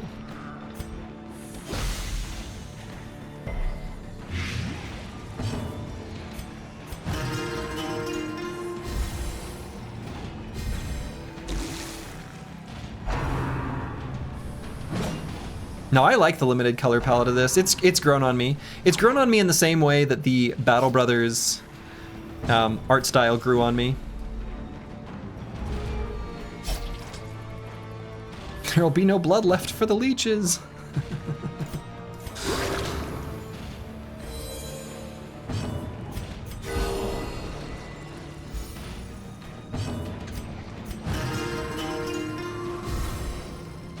Yeah, I like the dark color palette.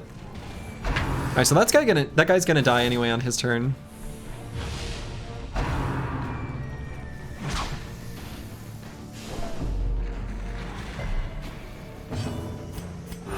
Okay.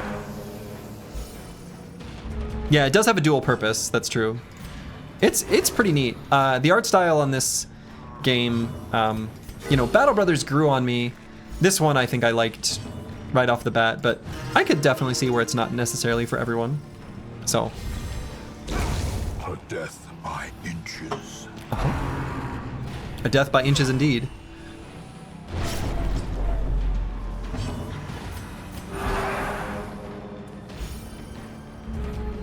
And I think we should be able to out-heal him.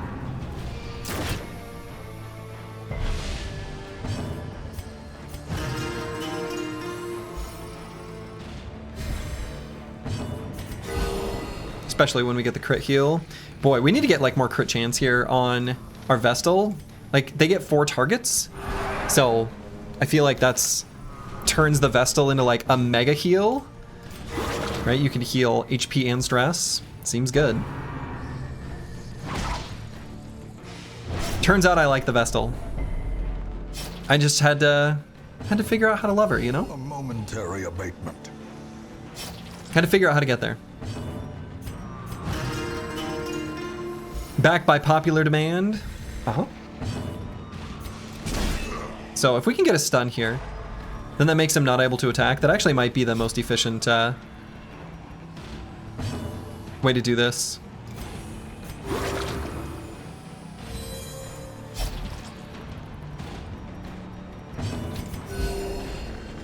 Turns out the Vestal was the waifu all along. I now understand how good the waifu is. She real good. So we're gonna fully heal by the end of this fight. Is the plan. Oh, wrong one. No! Okay. Well, whatever. I don't think that'll matter, but I meant to stun him. Dog better than wife? But which one of your ex-wives sins? That's the real question. Because the second one was probably pretty nice. The third, not so much. Only 15 more rounds to go? Nah, it'll be faster than that. We'll be full healed up in no time. Compassion is all combined? Wow. Fevered pitch of battle.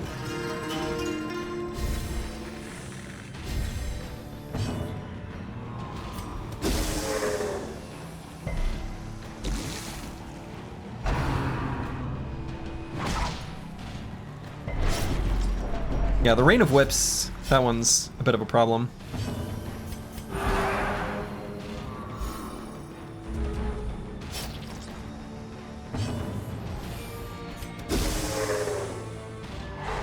There we go. That's what I want to see. This is basically, no matter how the RNG goes, this is basically guaranteed, actually. Now that I've figured out the riddle. Now that I've solved the riddle with the stuns. You can have both dog and wife if you're into VTubers. That's so true. It's that's a very accurate statement. Our chance to stun there was extremely low. I think it was just 10%.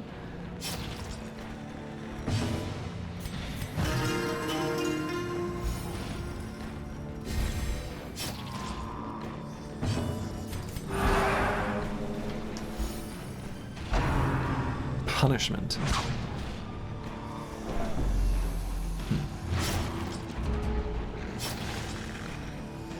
Yeah, let's get rid of that bleed.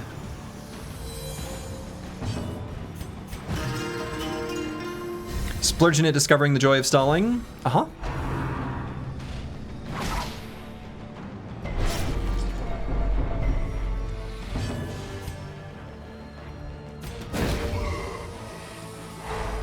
There we go.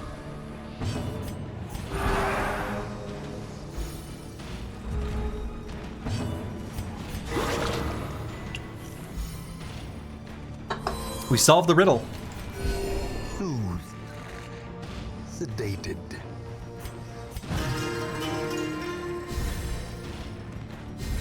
Alright, we've got the stress really quite low. At some point, here soon, genuinely, we'll be good enough to just kill him. You know what? In fact. Why not swap around the Jester and the Plaguey Gal? Why would we need to?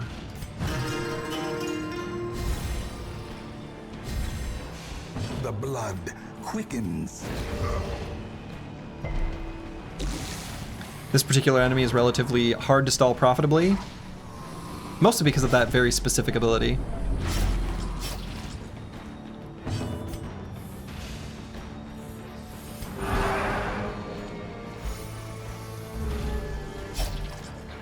Favorite part of LLM lore is they employ lossy text compression for their history.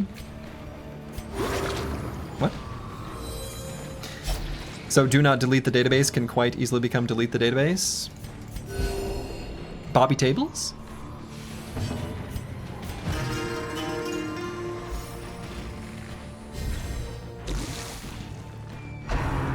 Point blank shot. Good. That one's that ability's for nerds. All right, he's gonna die to the blight here next round. So he's already dead. Imagine the crit on multi-attack, bad time. Bad time. Very bad time.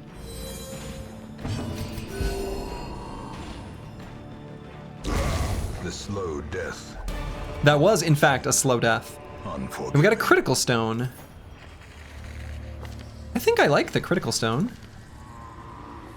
Plus crit for minus speed. Let's put that on our Vestal then. Seems good.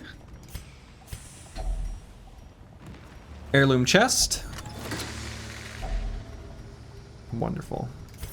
All sorts of meta currency. We like that. Hunger. Not a problem. Yeah, so I brought in 8 and I found 2. Trap?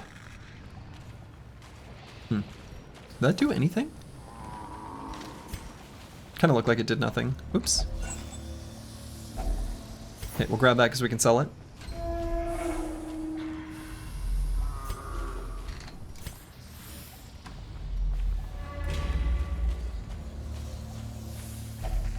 Moonshine barrel. This feels like you would want an anti-venom, at least based on the look of it. Let's try to blaze it. Let's just see if the torch does anything. Because if this goes up in a giant ball of flame, that would be fun. Oh, come on. That is unrealistic. Taking a torch at a barrel of moonshine, I'm sorry. That should be an eruption. That should be an explosion. My immersion has been lost here. You forgot to light the torch? Oh, just like plonk.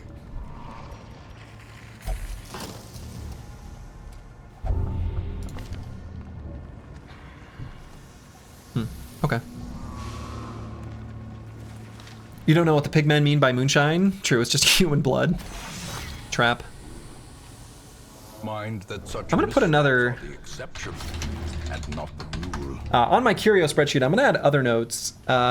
I added more traps, question mark, to Warrens. I'm not looking for confirmation, so please don't tell me, but I feel like we've run into more traps. Also, scouting hasn't succeeded at all, or we haven't been able to scout. That could just be coincidence, right? Small sample size. But a thing I've noticed.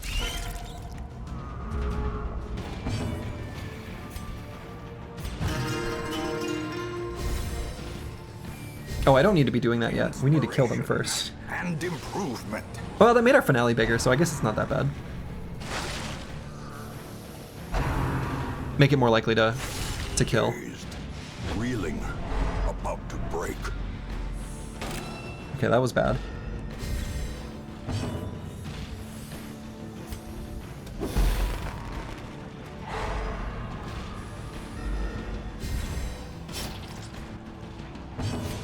Okay, can we go for a kill?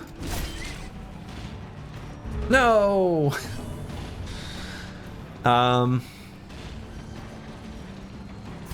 Let's finish him off. Do they have different layouts, the regions that is? Probably?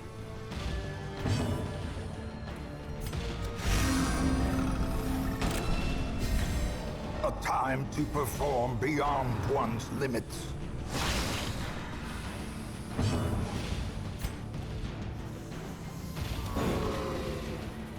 Dodge? What do you mean dodge?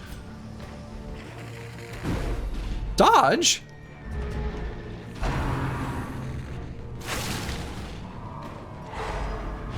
Weakened. casual 32 damage on a little spider. I would be laughing too. Those are some dodgy dudes, yeah. Alright, so let's make sure to do one more attack on this round. So I guess we're gonna have to go for one here. Okay, so that's 2 attacks on round 3.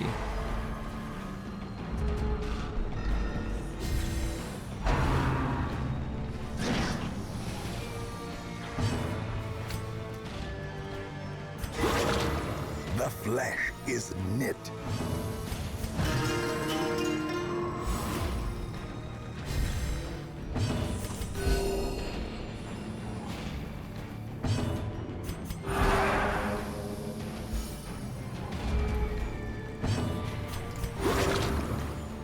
Okay, so the next one's gonna be round 6. Boy, our multiples of 3, including any 1 or 2 integer offset, gonna get committed to memory here real soon. Squeezing water from a stone with these combats? I mean, kind of. Not really though. Like this would not have been this smooth if we hadn't. Like we started this expedition super stressed out. Like we have healed up here.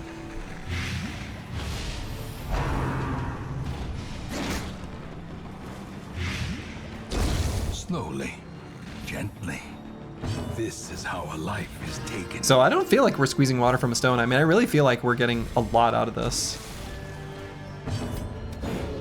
Okay, so that was 2. 2 on 6. And this might count as one of the like small enemies that bypasses the restriction. I would not be surprised. So it might be that we only get 1 round of healing, but I think we'll get an alert when that happens. So I think we'll find out here in a second. Yeah, this party's basically exactly. This is the first run where we've had a party ready for the next expedition, which is huge because everyone else back home is, well, kind of not doing so well.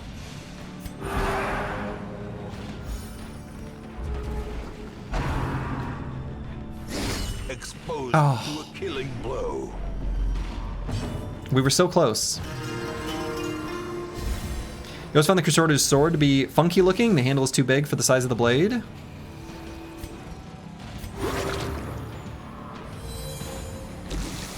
That's a pretty long handle. That's fair.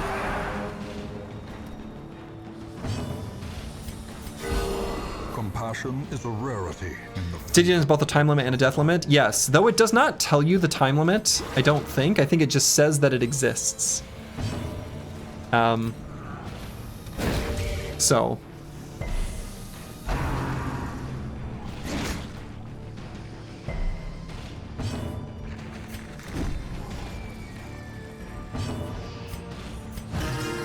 So I think we just know that it does exist. We don't know what it actually is.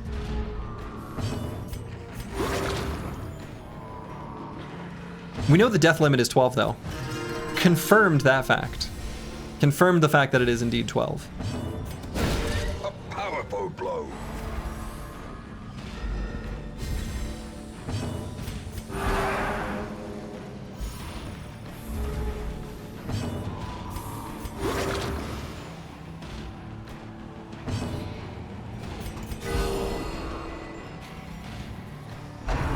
Okay.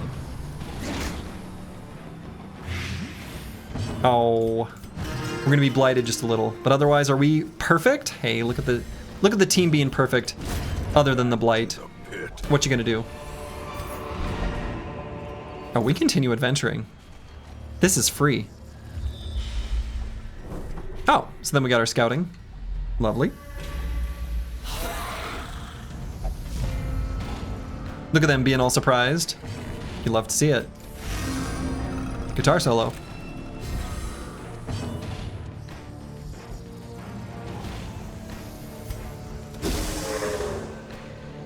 So now we don't actually need to stall here. We can just kill them.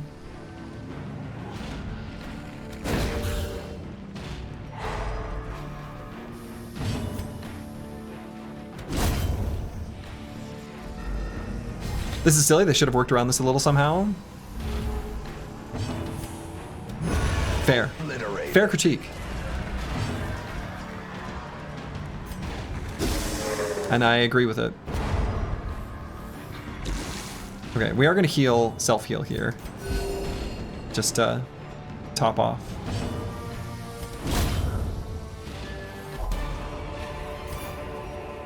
These nightmarish creatures can be felled. They can be beaten. Rack of blades. Well, nothing useful here. I leave that as a red color. Ooh, unfortunately we don't have a shovel. Without tools of iron, you must rely on flesh, an indefatigable purpose. Yeah, no tetanus though. Okay. I have another experiment I would like to do.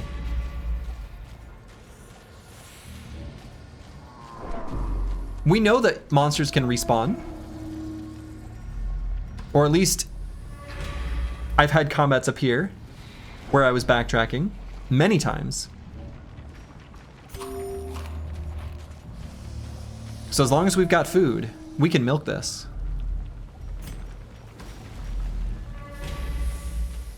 He's squeezing it.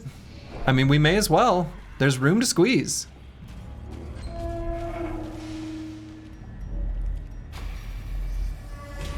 Hey, look at that. We, in fact, know about it? Interesting. We were able to scout it? I missed the early stream. Is this the first expedition today? It is. It is. It is, in fact, the first expedition of the day. Though we basically ended it. Wow. Stun resist.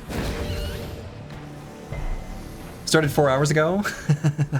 That's not true.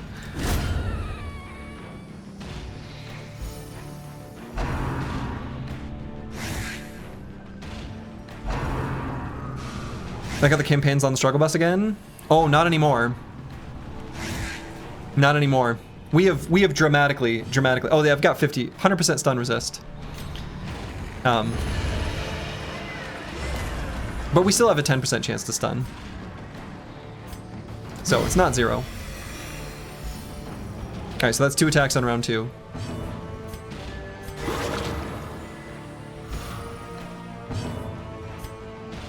Stream started 2 hours ago, you only did 1 run.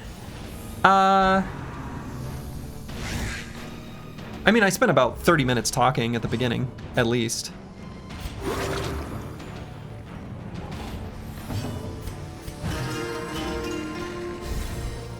There was a lot of blabbering. There was a lot of blabbering to do.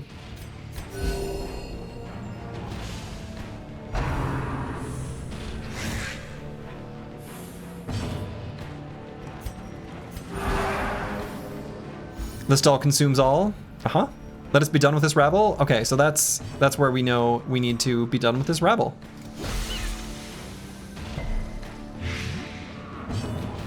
Even with experience, the early game was still tricky. Yes, and I also think that... So that was 2 attacks. I think we're good. Oh, wow, stunned. Oh, right. More gold. Success so clearly in view. Or is it merely a trick of the light?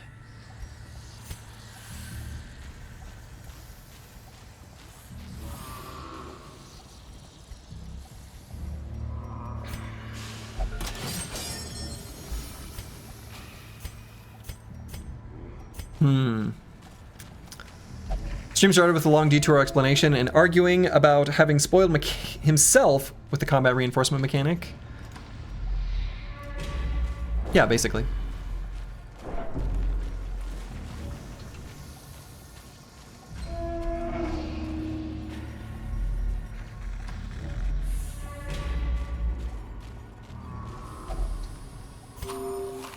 Okay, so we're out of food.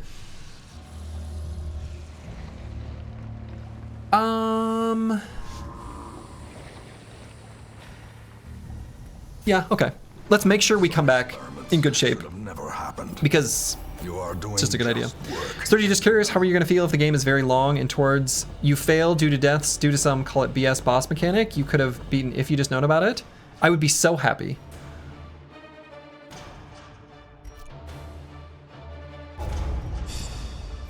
So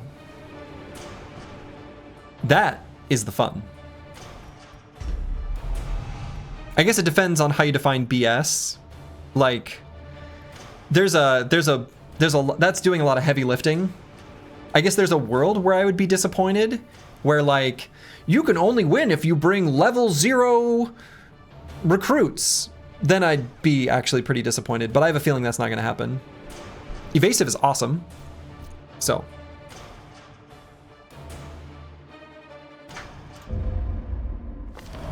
They meet in Slurgi jokes on you, I'm into that shit? Yeah, basically. Oh, we got some of these boys. Love me a weird council. Oh, man. Also, whoa, hold on. I did a huge mistake. I did not name this character. This Crusader that I brought in earlier. I'm so sorry. This was all along Vance Lightning.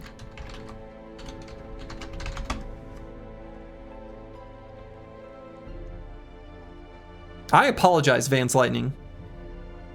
You were only revealed after your first success.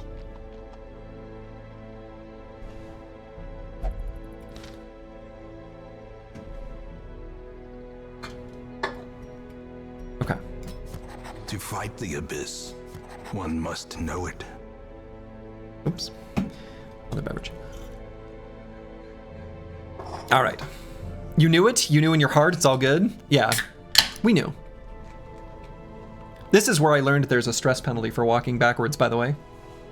Was from this quirk. I don't feel like I understand what the point of that is, unless that also counts retracing your steps, like we just did, in which case that could be really good. I assume it meant like literally moving backwards.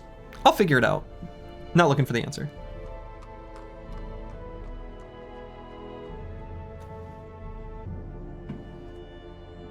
Abandon hope. Okay, that is a very funny camping skill.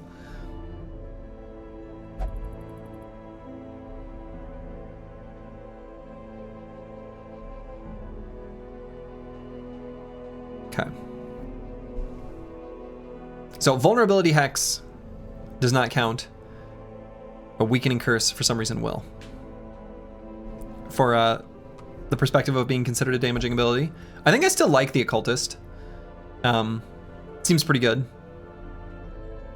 I really like Weakening Curse as a perspective ability to use on bosses.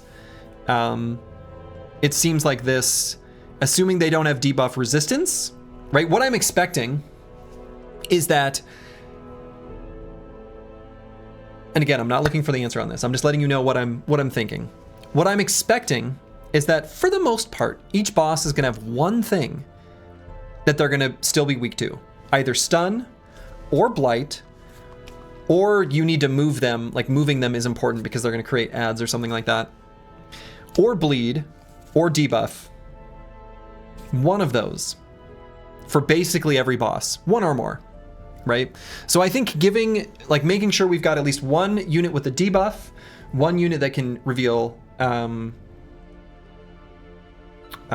stealth, one unit that can move enemies, at least one that can stun. I don't think that'll be a problem. At least one that can do a good blight, and at least one that can do a good bleed, and probably the mark ability. So, anyway, those are my thoughts. All right, so I think we like this guy. And then let's look at the next one. Ruins Adventurer, Clutch Hitter, Claustrophobia.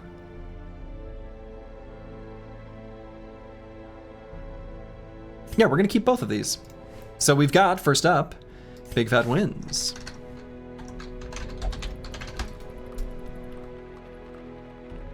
Any events if we make predictions in the DD No Slurgi Discord? Absolutely none.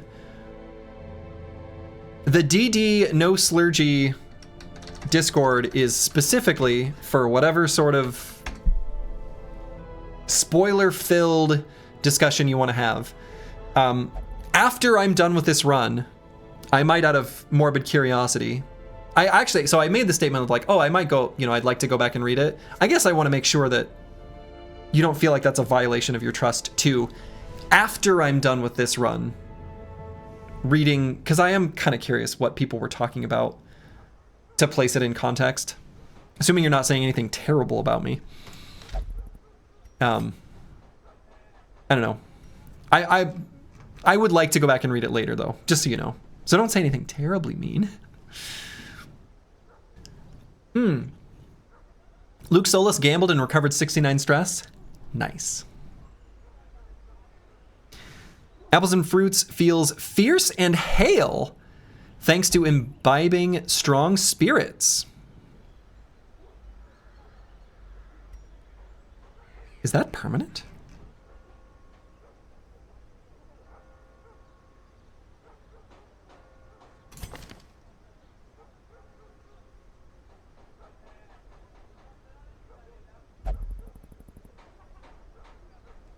I'm guessing since it's not a quirk, it's just for the next fight.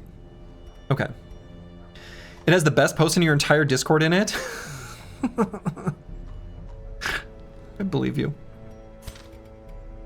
You already have 679 messages? Do you have a way of counting that? Is that actually the real count? That's fucking fantastic. That brings me great joy to hear because I don't know, that's very funny to me. I like that a lot. That's great. Okay. I'm happy. Okay.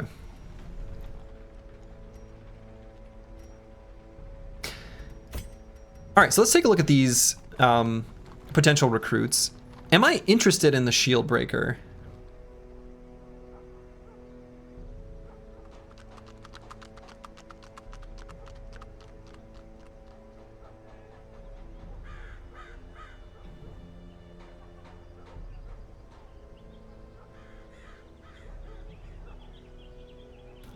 No. And we have tried this character out. I do want to try each character. I mean, I think that's fair. I don't think we want this one. We have another oh. Whoa. All right. Some quirks are unique, meaning only one hero. Oh, no, we have seen this. Because what was the unique quirk that we found last time was something about, it was stealth related, like de-stealthing enemies, and it was on the healer character. It was on one of the Vestals. So what is this one? Twilight Dreamer. Oh yeah, no, it was this. Ignores stealth.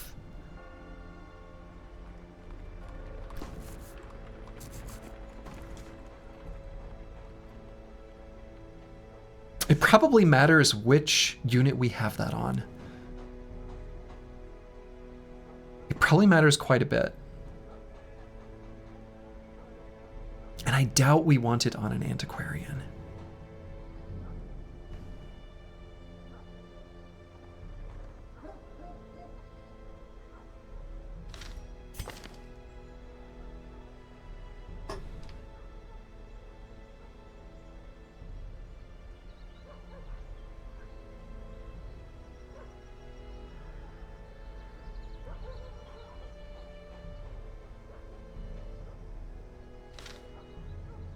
What do you not want to be able to do exactly 1 damage to a stealth unit?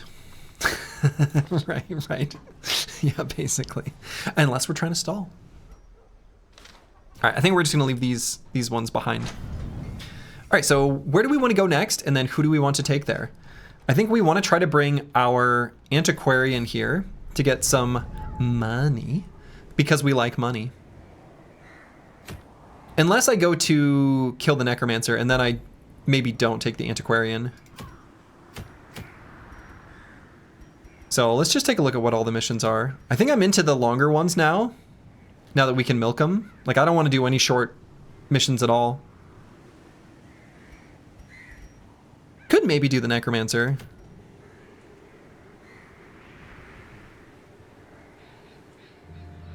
Oh, Bloodthirst Ring seems kind of good.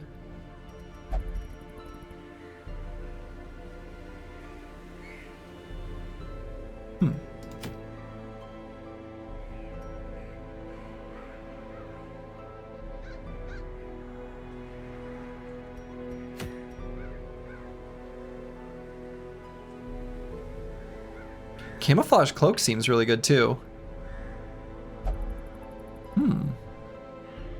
I don't care about losing stun resist if we just make the enemy miss in the first place. And our torch is often going to be high because we have so many plus torch abilities.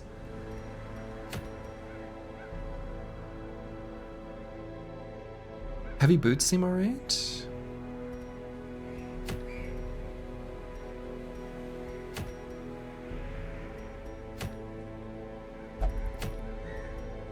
Yeah, I like a lot of these items. Maybe I like the heavy boots. Give it to a unit that we already accept being super slow. No Crimson Court. You know, I was told that that wasn't a good idea for the very first playthrough. Too much adds too much in an already overwhelming game. So no. No Crimson Court. I don't know anything about it, so leave it unspoiled for whenever I do eventually play with it in the future. Okay, so we either go for the camouflage court or camouflage cloak or the heavy boots. I think I like the camouflage cloak even more because not getting hit is sort of the best strategy. I like that one quite a bit. So let's bring our antiquarian out from the bench. Maybe it's time to try the farm again. You know, as soon as I see a relic here that I like, I would like to try it again. I would like to try that again.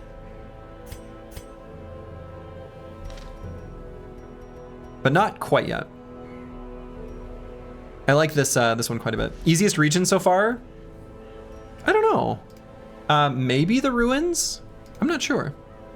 You can figure out the antiquarian? I looked it up. It was one of the two things that I looked up. I looked up the stalling and I looked up what the antiquarian did. So now I know.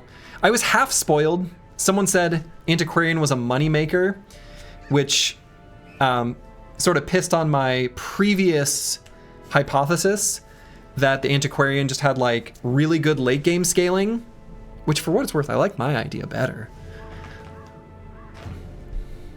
But is what it is. All right, so we're gonna leave someone behind, which maybe I leave behind the Plague Doctor.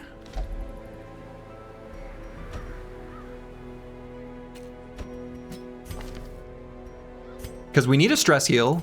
We need a... I guess we don't need the Vestal, but I feel like I'll feel a little safer if it does have it. Easiest region, darkest dungeon, makes the entire game much easier real quick. True. And do we want to leave Vance Lightning here? Yeah. Or actually, no. Let's bring a curse word because... Or no. Who was it? Apples and fruits?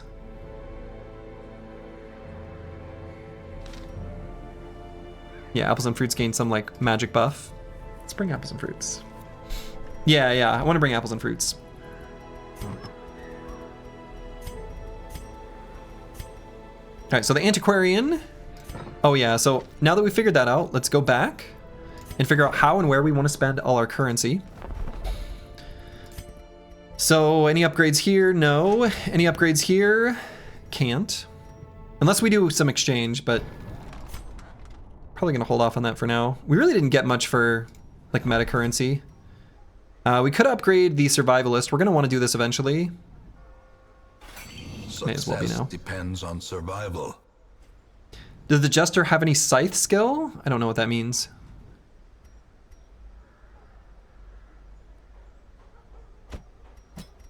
All right, so we're gonna bring the Chaucer.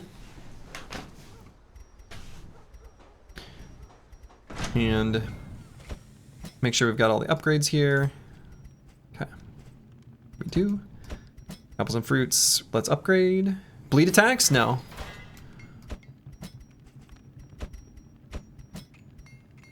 Okay, so we got all those upgrades done. So then the Chaucer's good to go exactly as they are. They are perfect in every way. Apples and fruits we're gonna go ahead and upgrade. And do we want these skills? I kind of liked having the Holy Lance, just in case we get surprised. So let's get the Holy Lance, and then we're gonna replace Bulwark of Faith with that.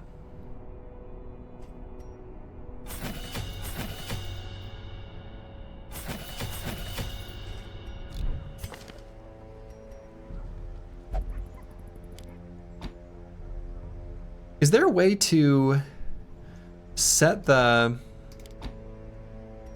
order that it is on the...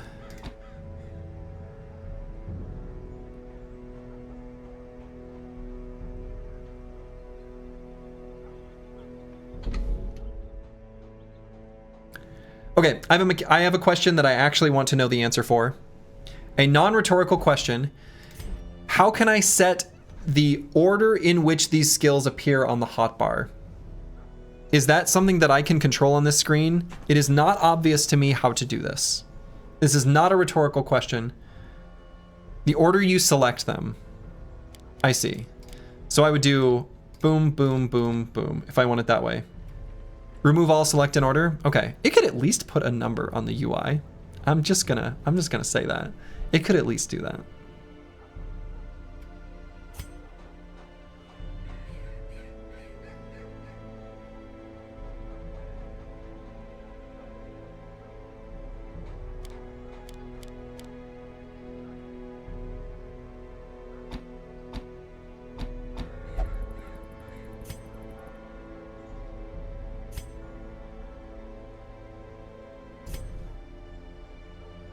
Okay, so what do we want to have on Luke Solus? We've got a Nervous Stab, Festering Vapors, Flash Powder, Fortifying Vapors. Okay, we're going to get that. Invigorating Vapors, get down. All right, so let's get the Fortifying Vapors.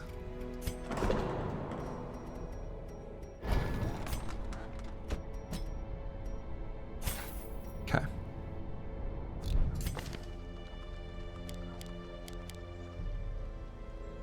So let's do... Let's see, so this is going to do a total of 4 damage.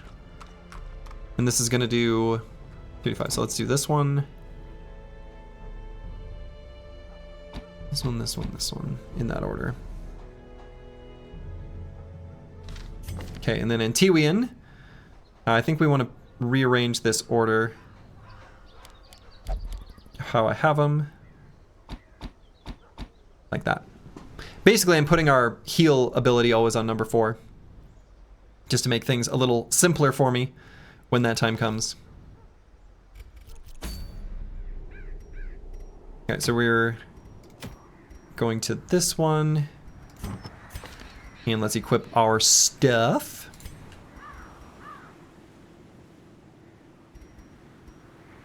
So I'm okay making this unit as slow as we want.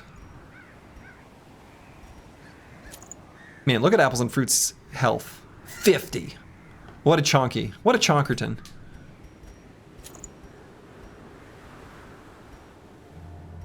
So accuracy with range skills, I suppose, actually does matter for us, because I think...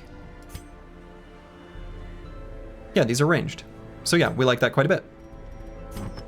So then Luke Solus.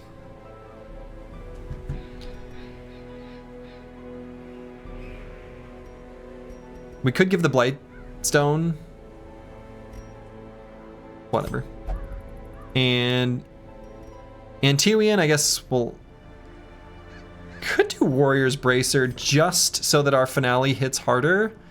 I don't hate that idea, but I also don't really want to remove any dodge from him. But... nah. We'll leave the dodge up. Enemies can't hurt you if they can't hit you. Oh yeah, so then let's look at camping skills. Camping skills, that's the one last thing that we're missing here.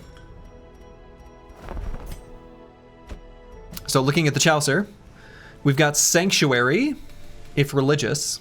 I guess that's us. Unless that's a quirk that we don't have. Okay. For some reason, the Antiquarian is reminding you of that one guy in your team who leaves mid-match and makes the game easier. Yeah, when you suddenly, you know, mid who was feeding their storm spirit and causing a lot of problems leaves the game, and actually 4v5 turns out it's not a problem. It happens. All right, we like Bless. We like Bless quite a bit. Boom. Bless.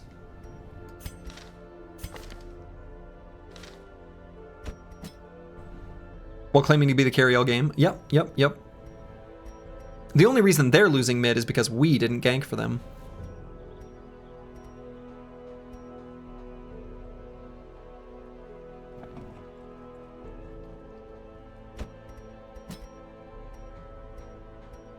Want to make sure we do Trinket Scrounge.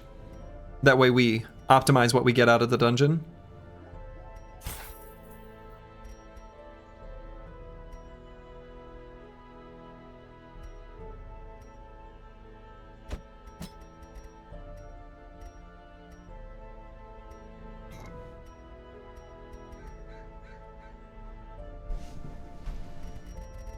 Okay, we're gonna go in like this.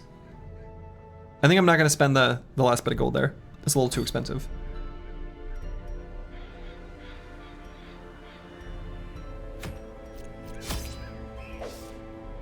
Firewood and camping. We know about this, but let's reread this. This quest involves camping, and camping requires firewood. Firewood is given automatically to you on appropriate quests. Camping gives heroes a chance to recuperate while in the dungeon. When you are wounded or stressed and wish to camp, right-click on the firewood in your inventory. Will do. So let's make sure we bring plenty of food. We don't want to get in situations where we can't eat. I'm not going to bring any shovel or any torches because I don't care. Make sure to bring an extra key. We are going to the Warrens, so this is the same place as last time. And I figured a bunch of herbs would have been good, so let's bring an extra. It's really interesting to me that you can decide when to camp. Yeah, me too. All right, we're gonna go at it like this. No torches. I don't think we need them. We light things up consistently when we stall, so seems fine. Shout outs to the one guy who died to a heart attack while valiantly denying to feast with the gang. Yeah, that was sad. They breed quickly down there in the dark, but perhaps we can slay them even faster. I hope so. Okay, so let's take a look at the map. So we've got a loop that we can do initially to clear all of the paths and stuff. Off to a good start. Piggies. Caught him off guard.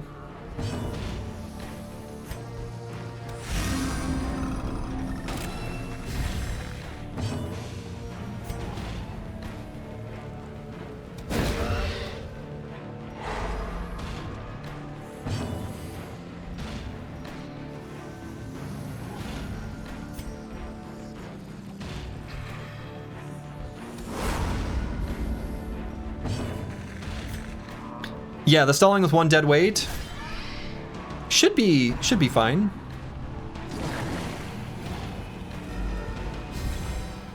But definitely a little bit different.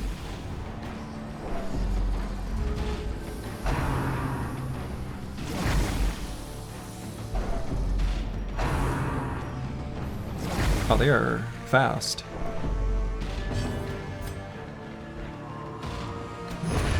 Decimated.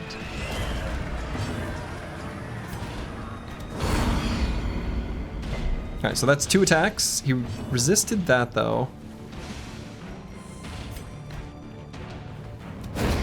As the fiend falls, a faint hope blossoms.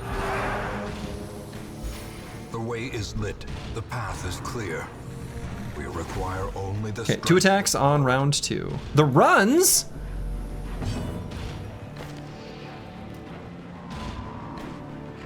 Oh, that's terrible.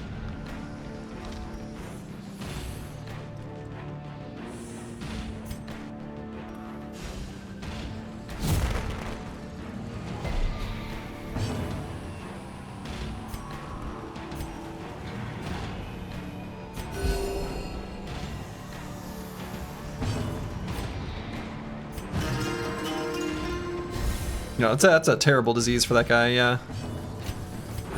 The wounds of war can be Can't clench and dodge at the same time? Right. but never hidden.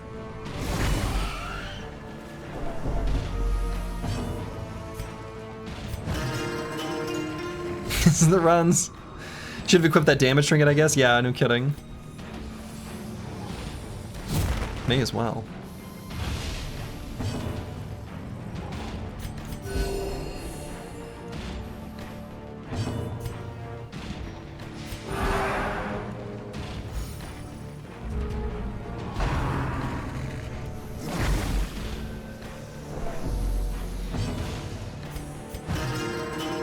So we'll need to do 2 attacks on this round.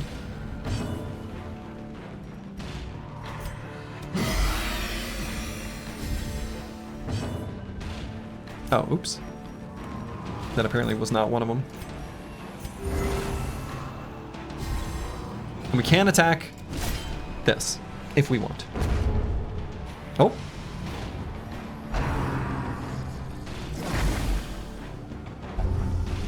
All right, I guess this is an example of one where maybe, just maybe, stalling here is a really bad idea because he can make us be diseased.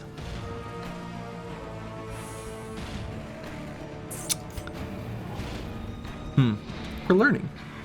We're learning. So you said you spoiled the antiquarian. Do you understand a mechanic, or do you want them to explain? Nah, that's fine. I don't tell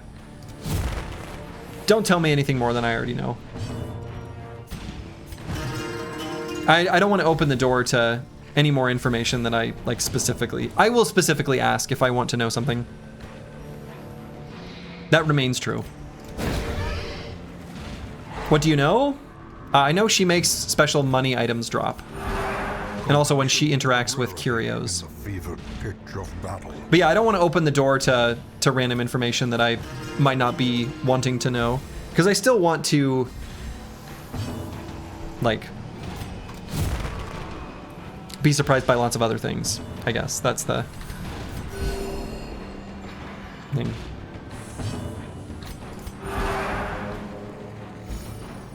Random information, the game is fun. Now you're spoiled. No, that one's all right. How'd you figure out what the antiquarian... I looked it up. Because it was half spoiled for me already, someone unknowingly, right, I don't think they meant it in a bad way, said, oh, she's a money maker. After I had said, like, you know, my previously existing theory of how she worked. And so I knew I was wrong, and then I felt just kind of like the game information was incomplete in what it displayed on the tooltips, and I still feel like that's true.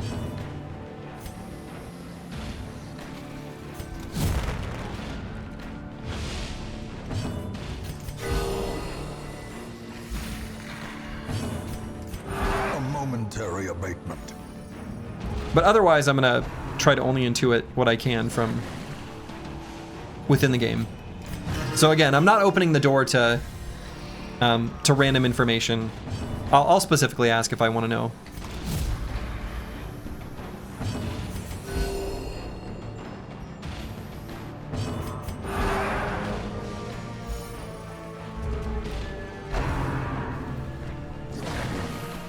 All right, we need to kill on this round.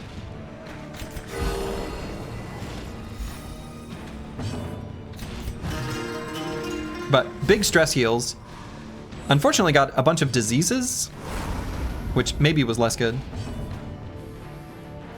This game does a good job of not explaining game mechanics. As the enemy crumbles. I mean, it kind of does. It sometimes does. Right? It sometimes does. It's not very unlike Battle Brothers. I don't know. I feel like Battle Brothers, it maybe hides a lot of information, but you can still derive a lot of information. Let me put it this way. I was doing very successful expert settings, Iron Man, unexplored runs where I hadn't looked up like anything. I didn't watch anyone else play. And I was never going to get there here with the very specifics of the stall mechanic. Whereas I don't know that there was anything in Battle Brothers that I didn't learn from just experiencing it. The damage formula in such a really impossible. Oh, that's kind of true.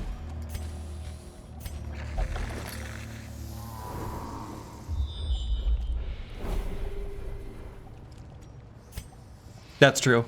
The damage formula in Battle Brothers is, that's true. That's a good point. Did you learn how to dagger down enemies by intuiting? I think so. But it took me a long time to get there, for what it's worth. I don't remember. I'm guessing. I guess I shouldn't say that confidently. I think so.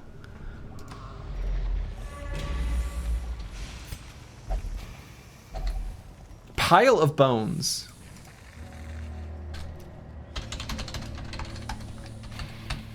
Like, I think I observed that enemy units' armor would drop if you didn't destroy it.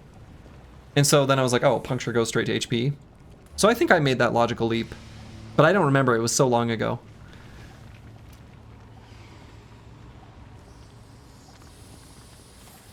So you first started to kill orc warriors? Oh my god. Yeah, the stall mechanic I was never going to get there. How's the pain going? Pretty well. Battle Brothers log is funky with scatter and a few other things. Yes, the Battle Brothers log is terrible when it comes to scatter. It's terrible when it comes to scatter. It's terrible when it comes to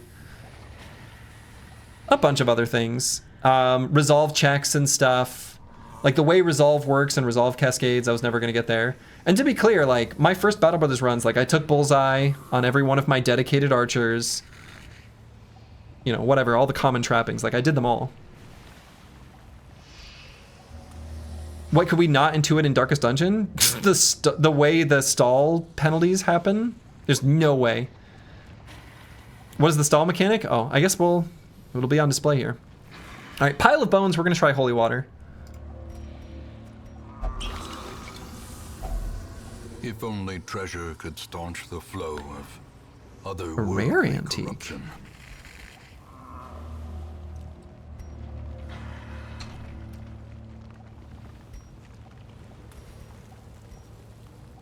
Is that from the antiquarian? I'm guessing it is. Well, well, well. Make that money. Yeah, I guess. Please don't give me another disease. Thank you.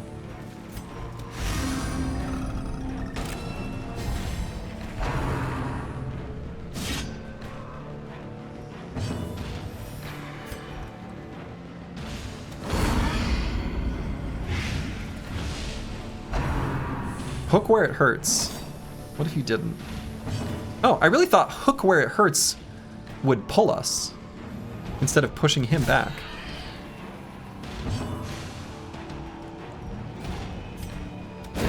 Their formation is broken. Their formation is broken. Offensive. All right, so that was 2 attacks on round 1. Let's make sure we do 2 attacks on round 2, I guess.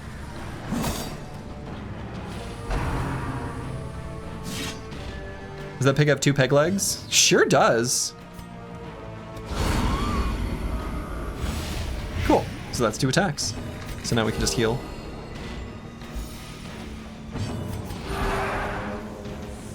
And a peg arm. Yeah, is that even a pig? Oh, that's a human. That's a human beast. Oh, I guess this guy is too.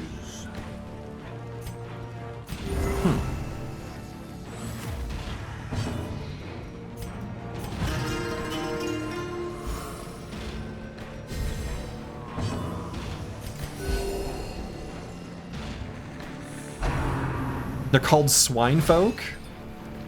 I guess they got folk in the name.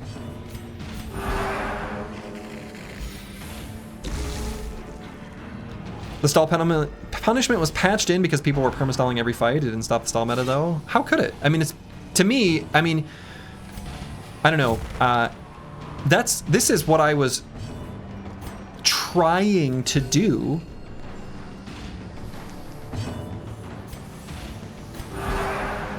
For the past, like, several days.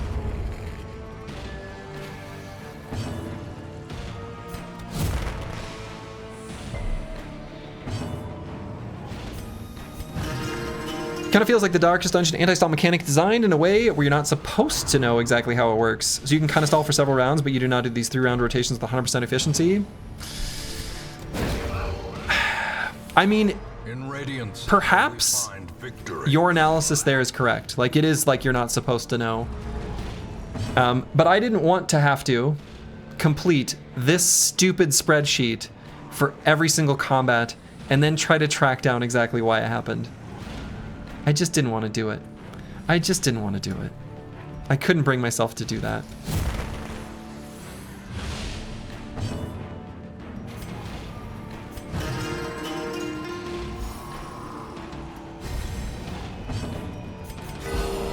The blood pumps. The limbs obey.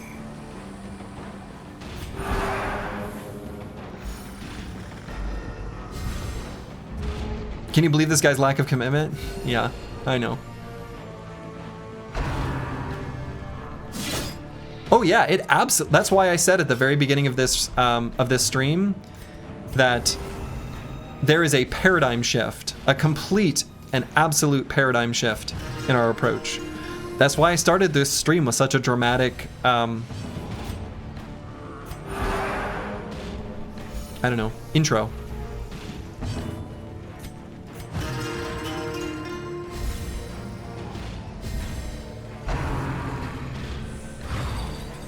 Dodge.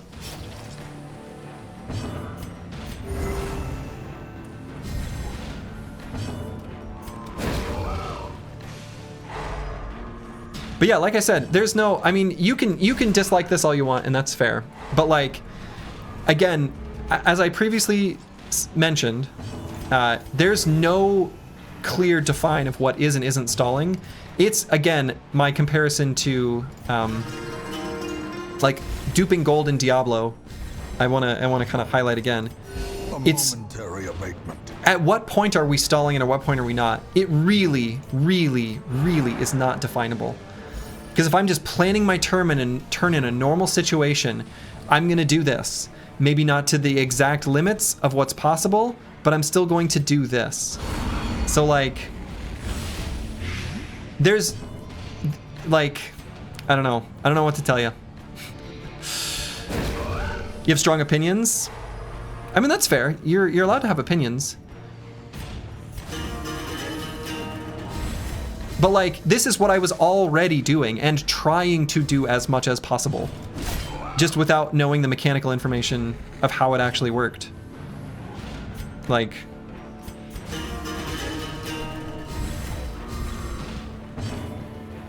do you think there's a difference between knowledge that can be learned by playing versus knowledge that can only be learned by looking at the code in this or other games? I mean, I guess. I don't know. Again, I'm not really looking to defend my decision here. I'm not interested in that. Like, at some point, I don't want to do it. I'm glad I did what I did. I'm glad I looked it up, and I was trying to play this way anyway. And you can dislike it, and that's okay. Such blockages are unsurprising. Perhaps it would have been better to be more random, the anti-stall. Yeah, that's fair. I mean, there's different ways they could have done it.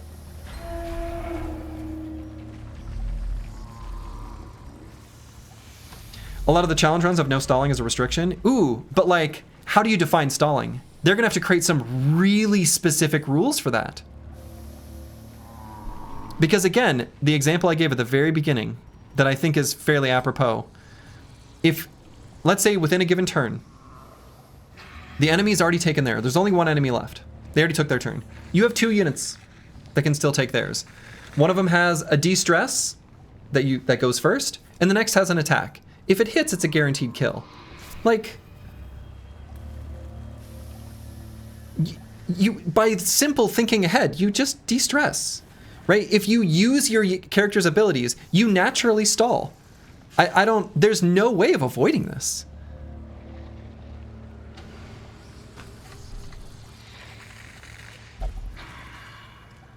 But yeah, that's true. I mean, as a good example of something that I did, in Battle Brothers, I have a house rule to not repair items because it's unintuitive, shortens the time period of the mid game where all the really interesting tactics happen, And it made the game harder in a way that was really easy to do, easy to understand, and didn't fundamentally morph the game positively or negatively. It just made it a tiny bit easier, but with a ton of busy work and clicking. I decided, you know what? I'd rather just increase the challenge by not doing it.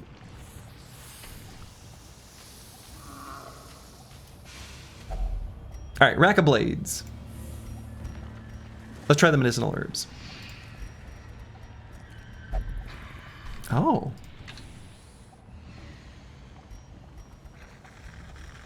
Anti-venom. Oh. Bandages so we don't get cut. Okay. Bandages. To be spent. Bandages.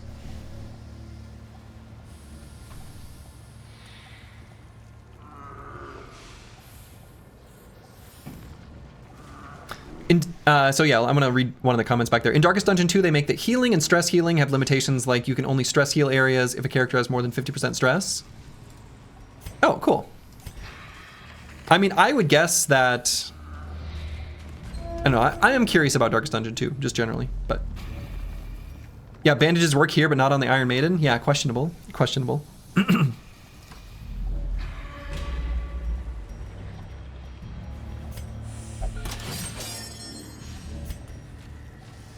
Disarmed. Glittering gold, trinkets and baubles, paid for in blood.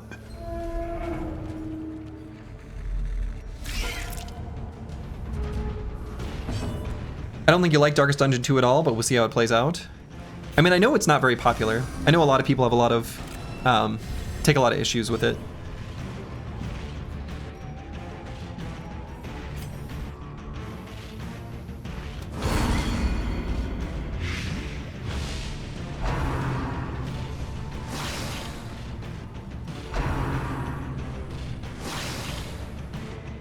But I think a lot of the reason why it wasn't popular, at least from what I understand, and I'd be curious what people's opinions of this are. My impression from what I've read is that mostly what people didn't like was that it was a substantial departure from Darkest Dungeon 1 and what they liked out of it. Not that it was necessarily intrinsically a bad game for what it was. Yeah, people don't like Darkest Dungeon 2 because it's not Darkest Dungeon 1. Yeah, that's my impression. Continue the onslaught. Gesture dodging that whole turn with the runs is crazy. He does at least still have a pretty good amount of dodge because of the solo ability that he used. So it's still reasonably high dodge chance, but that's fair. That is, pretty high. Pretty unexpected. Cleansed from our lands. Darkest Dungeon 2 is a game for a different audience, it feels like in general. I mean, it might be for me. I mean, I'm just saying. That might be my kind of game. I don't know.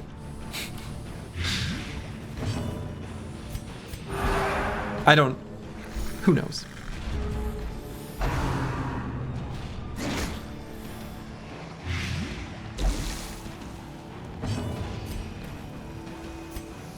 Alright, no one's stressed at all. A time to perform beyond one's limits. You played only 2 and you liked it? Cuts on its own. Yeah, I mean, I might like it. So. Who knows?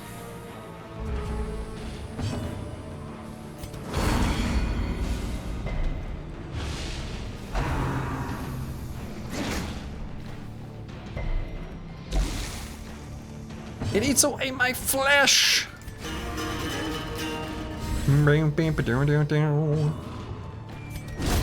Back to the pit. Back to the pit. Eldritch Altar. We've seen one of these before, so this must also not be limited to a certain region, because I swear I saw the Eldritch Altar.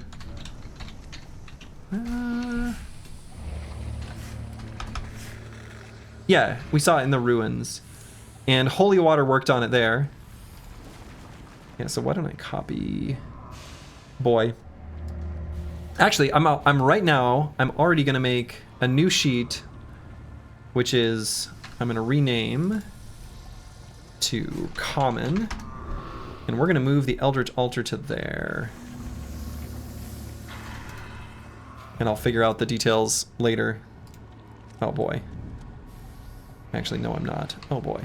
Ah, it's a mess. Move to common. Okay. Okay, so let's do... Oh yeah, holy water. What does this icon even mean? Maybe removes a bad quirk? I'm guessing that's what that icon means. So...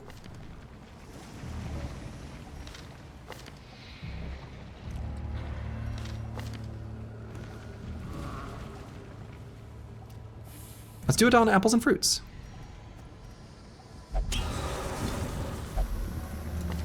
Yeah. Easy. We're no longer afraid of the wield. Guys, let's interact with this little curio here quickly.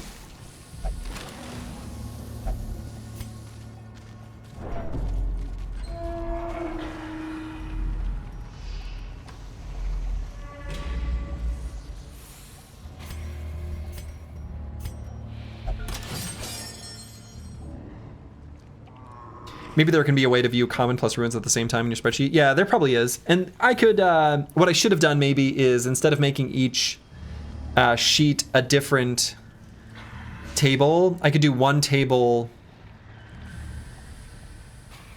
and then just add like a filter to it, which I think is what I'll do. But I didn't know what I would need. So how do I interface, how do I interact with this object? Okay, we still have to be, I see. A handsome reward. For a I wonder how high these can stack. Boy. She is a moneymaker.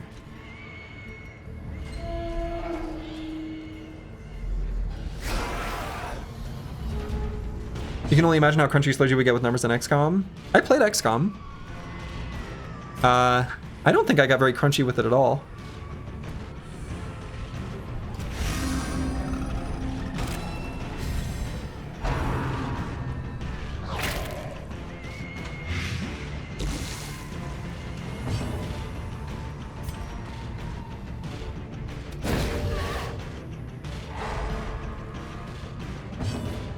Alright, we definitely need to kill the drummer. So if I'm gonna also finale him, I'm gonna do this too.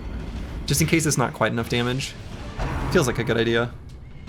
Is this normal difficulty? No, it's like Stygian or whatever it's called.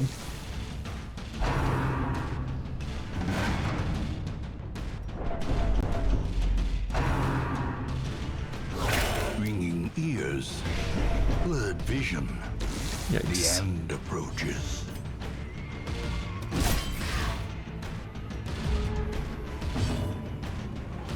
Alright, let's do this attack here. Alright, good. So he'll die on his turn. Oh no.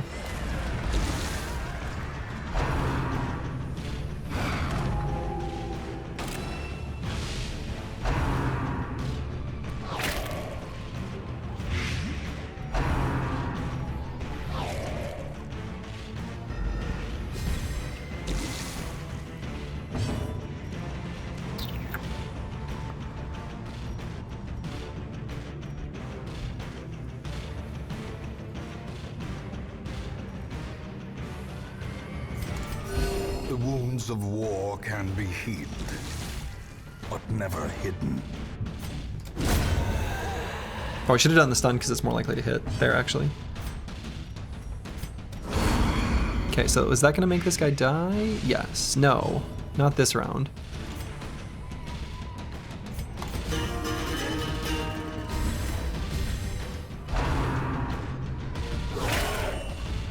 Man.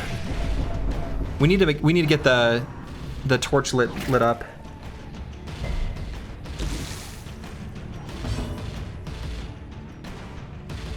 Shit. So we're gonna get put on death's door, unless this is a crit heal. It's not.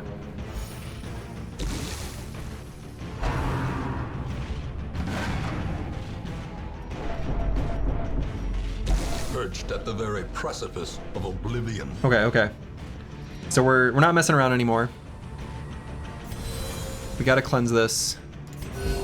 We gotta get off death's door. Sedated.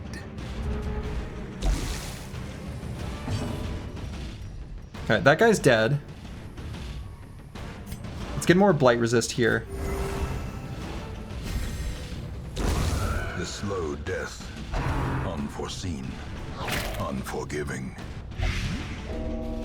Oh my god. Actually. She's dead. Now she's dead.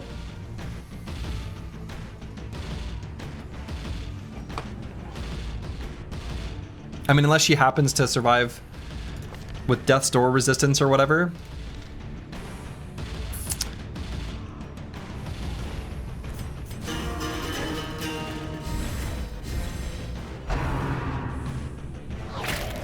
Jesus, please.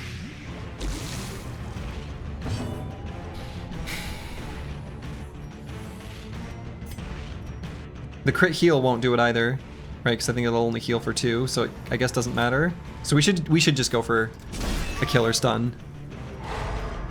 And we survive.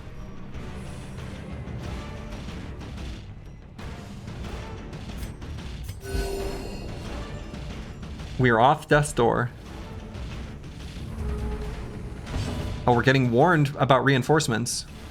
All right, this counts as an attack. So I think given the fact that we are going to do some healing, I'm going to use this ability.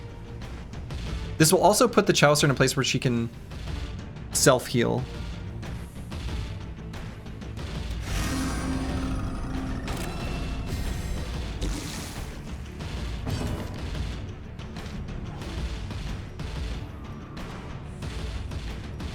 All right, so then we need to do an attack here if we're going to heal with the other two.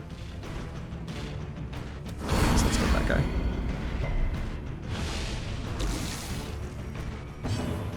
Right, so let's do the big heal on self.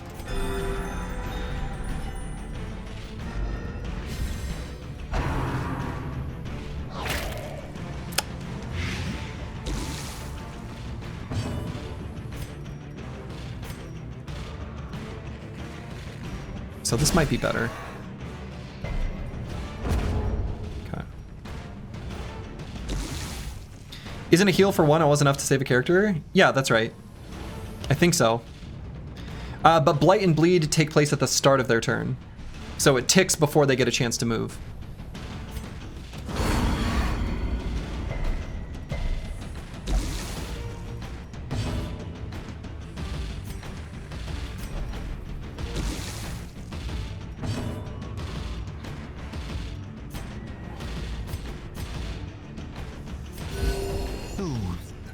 Wouldn't it be enough if we healed the Bester with a Crusader? Oh, no, you're right. That's probably right. You're right. You're right. You're right. I understand now. I understand what you're saying. That's right.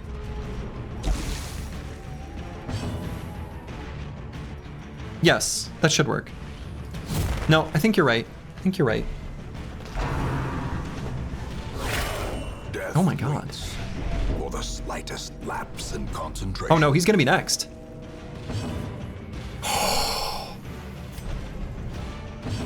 This is getting ridiculous.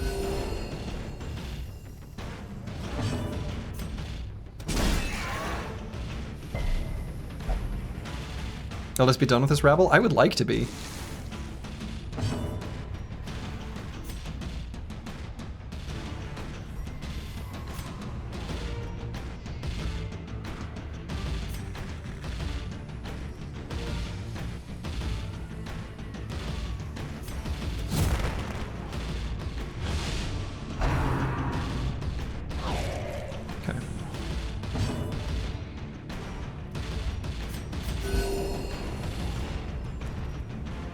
Okay, so just in case we don't kill with... Oh no, we can't do that anymore. Oh no. This has to kill then. This is very important that this attack here kills.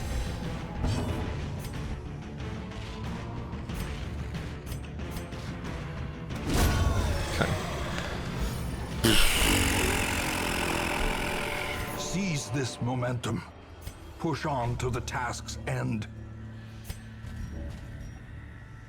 Wow. Sacrificial stone. Okay, so we know that basically nothing works except for using it yourself. Hero's deeply disturbed. Oh. Many fall in the face of chaos, but not this one. Not today. Well. Easy game.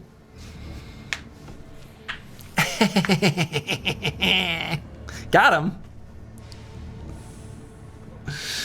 Sometimes, heroes respond to the onslaught of stress by becoming virtuous. This elevated state of performance will last until they suffer a large amount of stress or return to town, and confers stat bonuses and other benefits. Wow. My plan was to rest here. I think I'm still going to. We've got a lot of stress, we got a lot of damage. It still feels like a good time to do it. So I think I am going to. I think we're going to.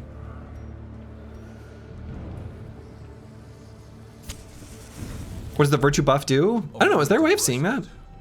A chance That's to steal okay. oneself against Let's see, let's make sure, again, when I'm rereading this stuff for only the first time, or reading it for the second time, that's a weird way of saying it. Anyway, and I have discovered that I missed things, especially the things I saw early on. Okay, the benefits of camping. Camping consists of two parts, meal phase and skill phase. During the meal phase, you choose how much they eat, which determines recovery. Make sure you have enough food. Skill phase allows you to spend rest points on different hero skills used for recuperation. Okay, yeah, I guess we know that.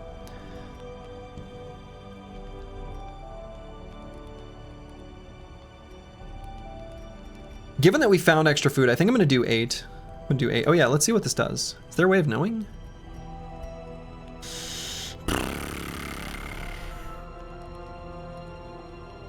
We got protection. And then a bunch of resists. Cool.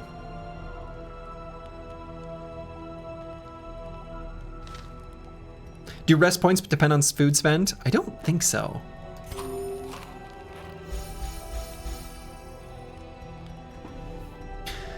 All right, so I wanted to do a trinket scrounge, but we'll see if that actually ends up being something we can do here.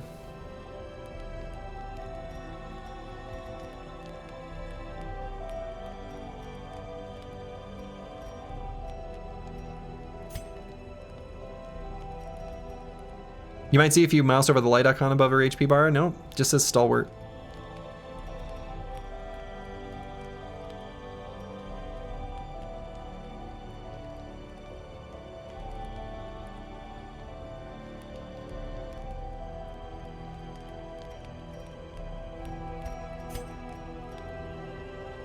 So if we stand tall, we can get rid of this. I think that's what a mortality debuff must be. Let's figure that out because I want to know that. I want to know the answer to this, so I'm going to click on this. Yes. Okay, so that's what mortality debuff means, is that they have the death store recovery. Okay, that's good. That's good. So do I have any more of those? I think I do, right? Sanctuary. Oh, it doesn't get rid of it. It just... Oh. I should have done this first, because I would have healed stress first. I understand. Okay.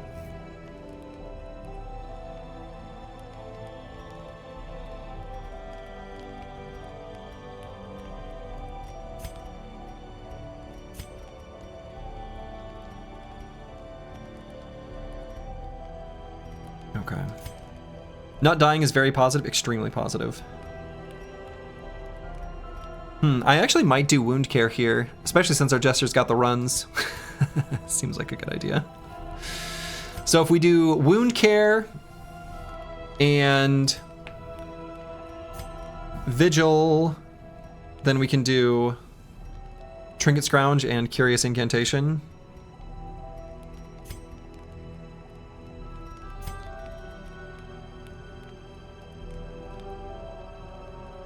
No, I guess this one's going to be better than Zealous Vigil. So let's still do the sanctuary.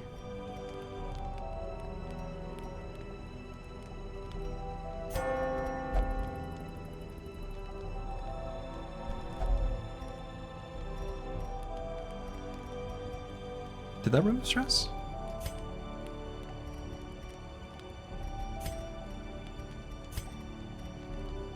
Yeah, so we'll do wound care. Oh, only someone else can care for your wounds?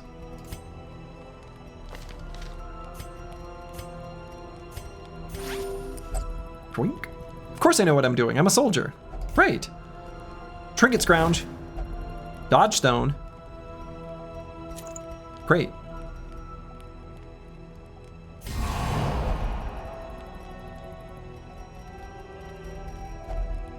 And who do we want to give the dodge stone to? And I actually might... Boy, I only have 19 HP there. Maybe we leave it on Luke Solus. Despite being virtuous. Maybe that's a good place for it. Yeah, okay. Okay. This one's going pretty rough. The match is struck. A blazing star is born.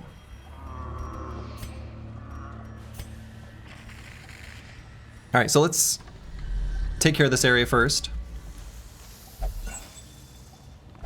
Oh, I wonder if I should do that with the antiquarian too. Are often low on supplies. I wonder if you get that even from like a torch. Good, we surprised them. This can be an opportunity for us. And actually, I think the stressful incantation the Acolyte can only do from... Well, I guess I don't know if that's true. Can only do it from the back row. Oh, I'm sure there will be, Kagurius, and thank you for not spoiling. I have no doubt that there will be more to it. But please don't reveal. I appreciate the Impressive. the restraint. And I guess maybe I go for the star here. Shoot. Okay, that's fine.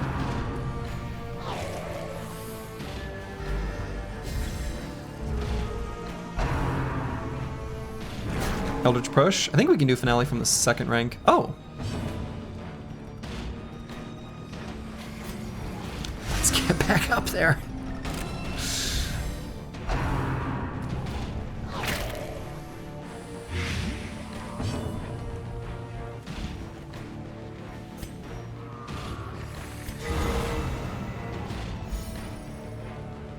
Had a lot of crit heals and stuff already. Gonna go to bed. Bye, everyone. It was fun to hang out there. Hey, thanks for hanging out, Enma O. Glad you were able to join.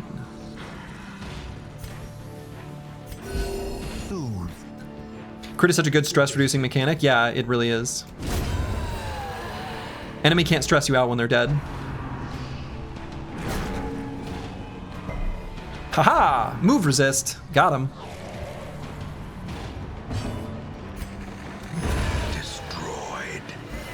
All right, so we did do 2 attacks on round 2. The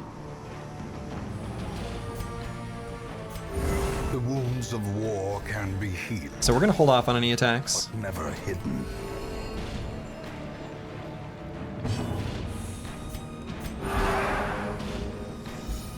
And even though she's got a stress attack, this might be okay. Easy. We just dodge it.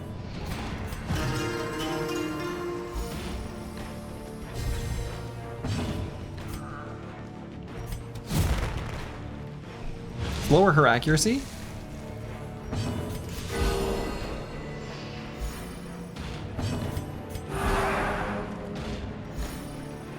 Alright, so we're gonna do 2 attacks on this round.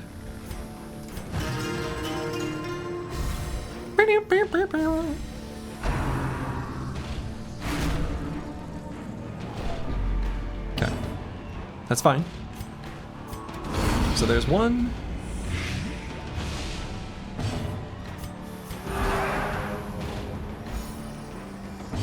And there's 2. So 2 on 5.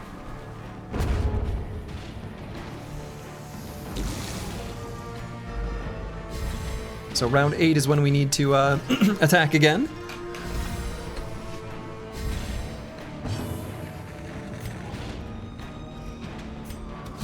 Two banger games, two banger loots. Slurgi must purchase loot. Oh, I mean, I've got, well, it's a ukulele. I should get a loot, actually.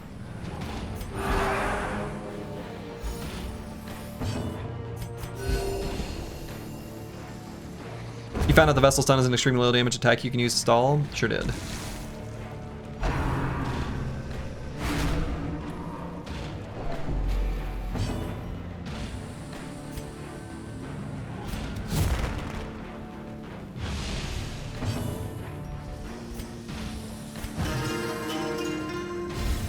I think you said attacking corpses counts.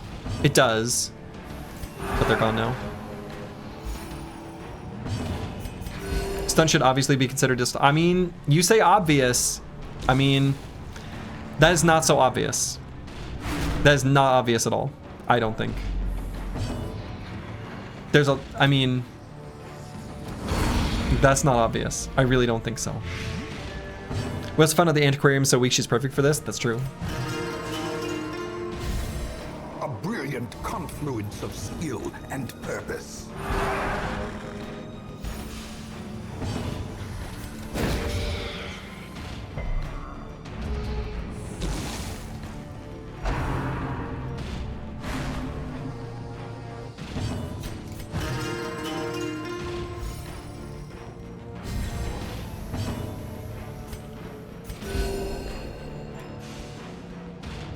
Yeah, there would be. I merely grow stronger? Whoa, I don't know why that happened. Soothed. Sedated. Yeah, there'd be a ton of, exactly, there'd be a ton of legit situations where you would stun instead of attack. Tons of them. So like, these things that you're saying are obvious, they're not obvious. I fundamentally disagree. I am also, again, I know I've used the Diablo example to death, but to me there are some situations which are fundamental to the game system and those which are like obvious, full, unintended accidents or whatever. This to me is just a natural consequence of the game system as it currently is. It doesn't mean you have to like it. It's okay to dislike it.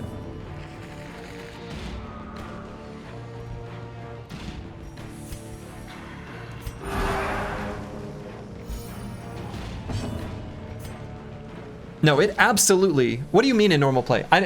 Blue Borgigan, I'm like I don't know what to tell you. It absolutely happened to me in normal play. It absolutely did. Success so clearly in view. So. Or is it really like, a trick of the light? I've absolutely hit it in normal play many times, and that's why a lot of times I was just really confused. So. Yeah, you'd have to really fundamentally redesign. You're acting like there's an easy solution, and there just isn't. Like I can't agree.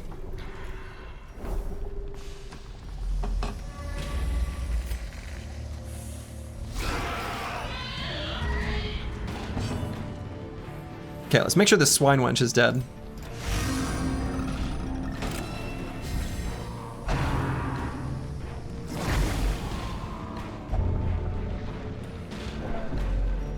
Ennui. Disaster. Getting puked on sucks.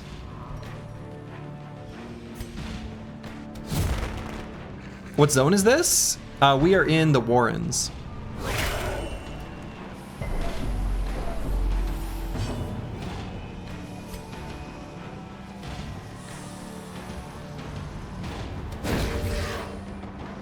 Is that the third disease this dungeon? Yeah. Yes, it is. That is the third disease in this dungeon.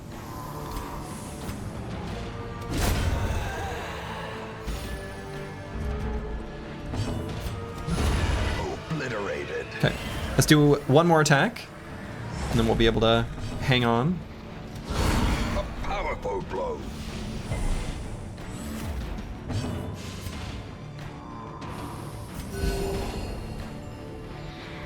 Bug maxing this run. Yeah, I was gonna say, like, I don't know. I'm almost thinking about putting in a rule of like, you can't complain about the way I'm playing in this way. Like, Blue Board Again, I'm gonna ask you to just stop. I'm gonna ask you to just stop. If you don't stop, I'm gonna put you in a timeout because it's getting to be where it's kind of just annoying. Like, I'm choosing to play this way. Just let it happen. You don't have to watch.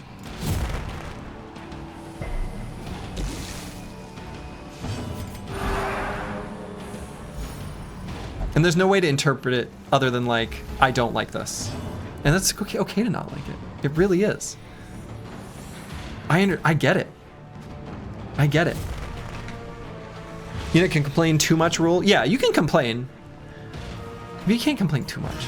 There's a limit. There's a limit.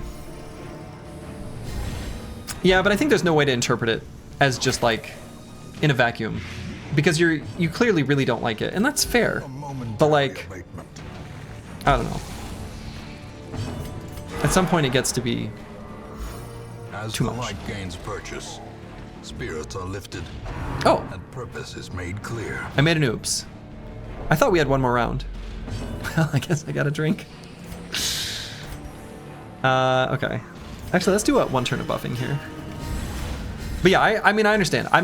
It's not really like accusation or anything. I just like, at some point it gets a little bit tired. Cause like, yeah. Yeah, tired, exactly. Nauseating? Well, that, maybe not nauseating, that's a little extreme. A devastating blow. We are very diseased, though. Eradicated. Eradicated. Sometimes the reinforcements actually can be fine, though. There's a great irony to the fact that sometimes the reinforcements are like an enemy that maybe can't cause a certain like thing you can't tolerate, like either disease or stress damage or HP damage or something like that, and then you get the reinforcements with like a different type of enemy. Speaking of HP damage,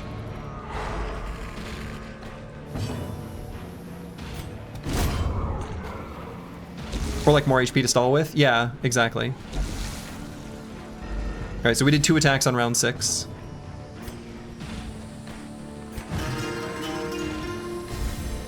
Though I might go for a stun here. The wounds of war can be healed, but never hidden. On the other side, you like the Swine Man design, the look and the sounds? Yeah, definitely.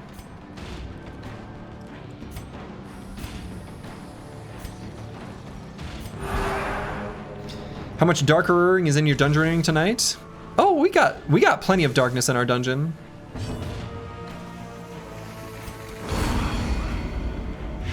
Much darkness, very dungeon.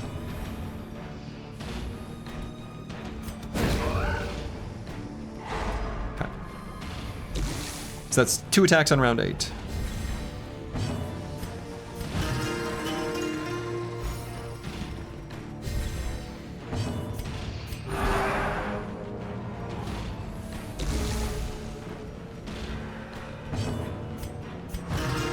Stress is completely gone now.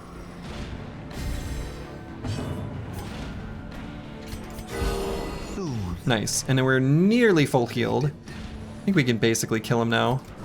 Be pretty happy with it. As long as you don't hit us. Disaster. Still might stun him here though. Nice, so that was 2 attacks on round 9.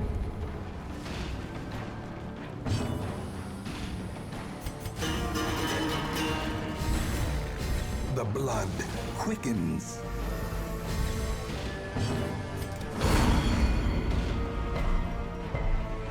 Wow. And 2 attacks on round 10. He's just a beefy boy. That's a swine chopper.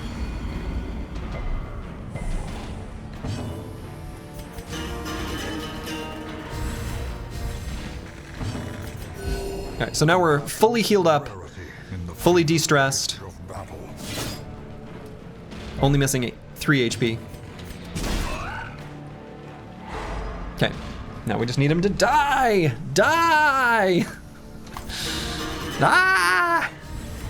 Inspiration and improvement. Okay, then we attack and he dies. Do Jester buffs stack? Yeah, they do. They do. So they keep clocking up and up and up. Nice. As victories mount, so too will resistance. Pile of scrolls.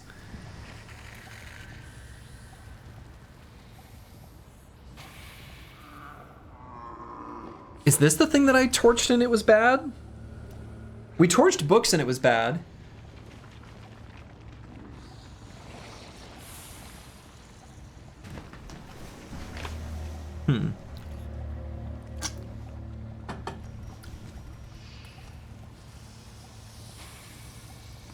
Yeah, but this is a different run, Rufin. So the tooltips are all going to disappear anyway.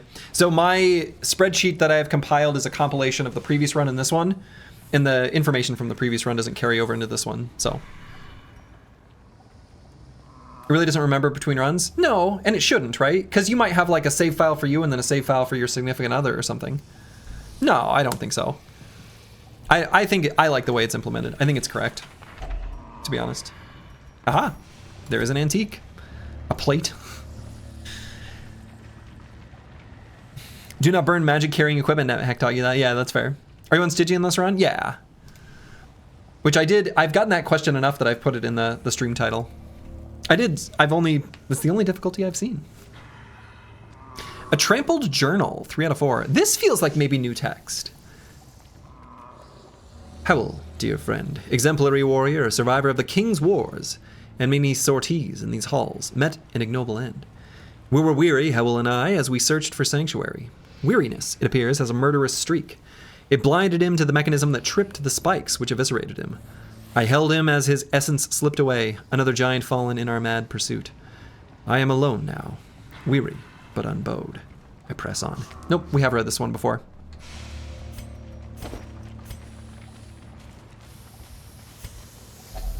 Diner cart. Shoot, I was gonna carry, let's see. Yeah, so the torch didn't work, but I was gonna carry some herbs, and we're out of herbs.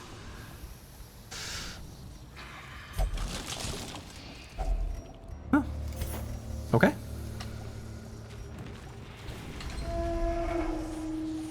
That feeling when your essence slips away? Yeah, it's not a good feeling.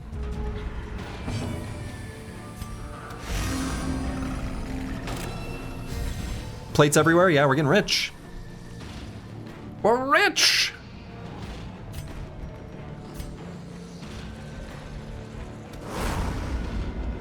Dodge?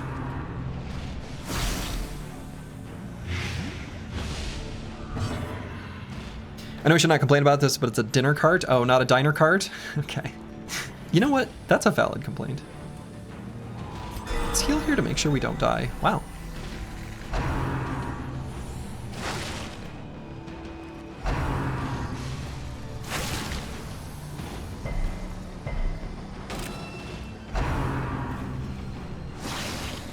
Getting confused by the 2,500 stacks of money? I don't think there's anything confusing about it. It's just like good. It's free real estate.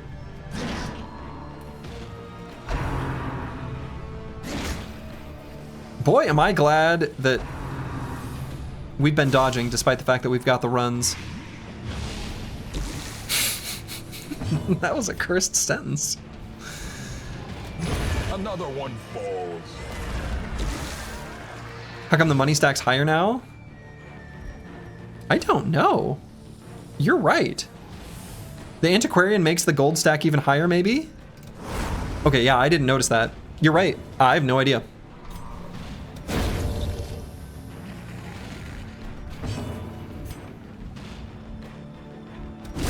Be gone, fiend. Okay, so 2 attacks on round 2.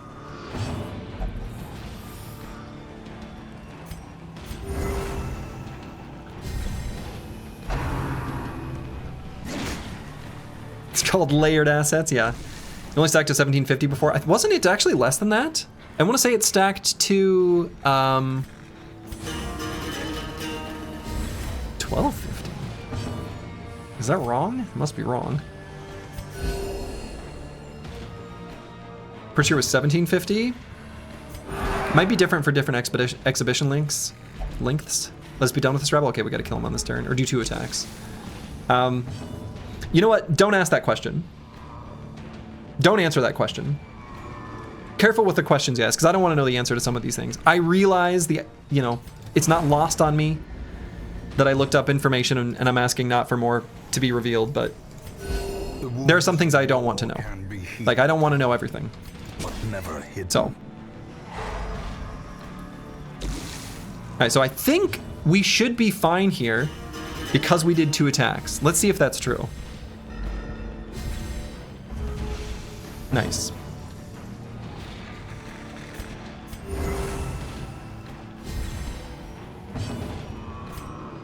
So we need that 4 antiquarian setup for stacking 5k gold. I have no clue, but it'd be funny. It would be funny. Alright, so instead of the heal here, let's get some more light. Yeah, let's just kill him. We're missing 1 hit point. This expedition at least promises. All right, journal page. Success. Journal of Darius the Highwayman. Yeah, so I think it is Darius where one of his compatriots shoved a torch into a hole where it didn't belong. And we have now shoved a torch into a hole where it didn't belong. And let me tell you, cosmic horror black hole fight against evil space demon tentacle man. That didn't go well. Day 6. As we traveled from the hamlet, an eerie dread grew. We all felt it, but did our best to shrug it off. Sleep was difficult until Raven, one of my companions, passed me a bitter concoction. The most devout of us, Therian, prayed softly for our safety. Superstitious, but well-intentioned, I suppose. I'm already falling asleep. Poor Darius.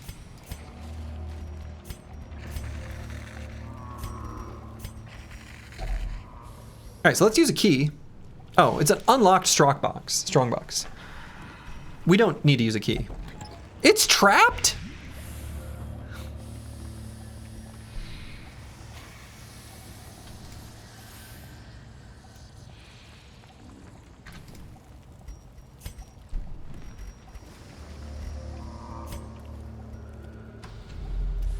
Aha, and a new fight spawned. Okay. Got him.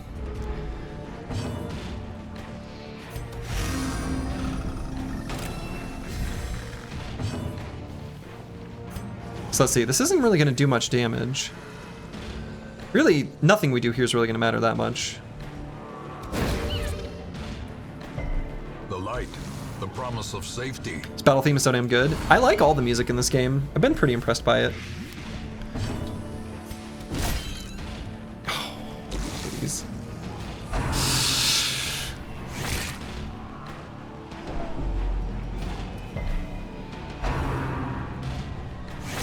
Use it for your D&D combats. Oh, it's probably great for that. Yeah, that makes sense. That's a good choice. That's a good choice. Sound design is very A tier in this game. I think people underestimate it. Like the importance of good sound design, just in general. As someone who has done some amount of sound design in his life, I appreciate good sound design. This one's got good sound design. Time to import some music into Battle Brothers. No, I like Battle Brothers music as well, like quite a lot. Compassion is a rarity. I think Battle Brothers music is excellent, actually. Battle.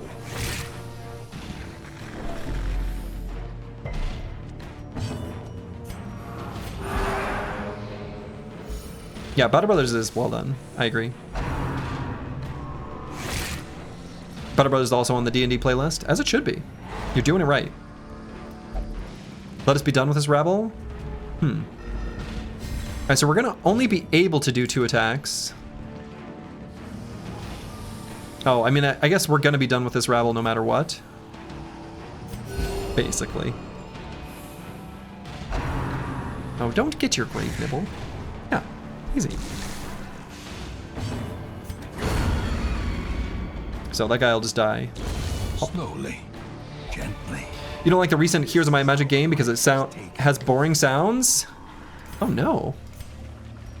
Man, the old Heroes of Might and Magic sound effects are so good. Did they not bring back, oh shoot, what's the composer's name? John Romero? Shoot, Romero? I think it's Romero.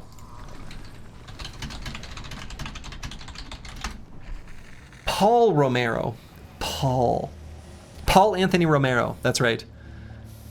I think he also did the sound design, or maybe not. Can I not interact with these? Oh, I already did.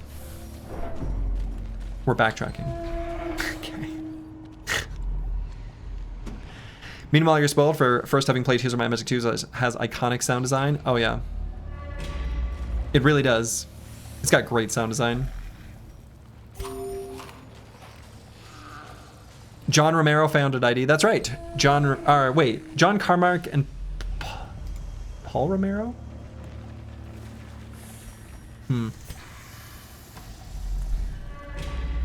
Heroes of Might and Magic 3 and 4 soundtracks are 10 out of 10. Heroes of 5 had some solid tracks. Oh, yeah. Honestly, Heroes 5, I'm going to gush about the music in Heroes 5 for a moment. The Haven and Necromancer themes are so good because they are just like key shifted or like mode mixture. What's the word I want to look? What's the word I want to use? What's the right music word? They have the same like melody but key changed, if that makes sense. Like play something major, play something minor. It's not exactly as simple as major and minor because like it does a lot of like there's like chromatic medians and some weird like chords that aren't in the key.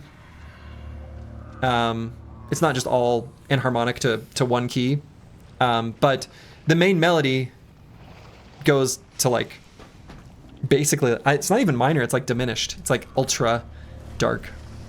Motif, it's more than just motif. Motif isn't quite the word I'm going for. Pile of bones. Holy water worked. We don't have holy water. What about a shovel?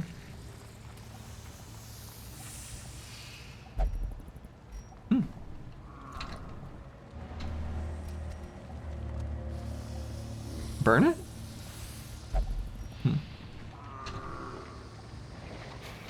We just take it.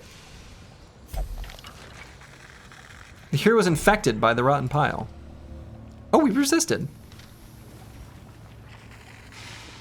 Okay. So you're doing music analysis? I will watch these. Love watching music analysis / reviews on musics from all sorts of media. Yeah, I could sit down and do like a proper analysis.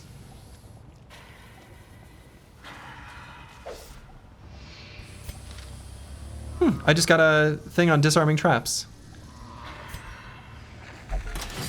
Disarmed? Which arm?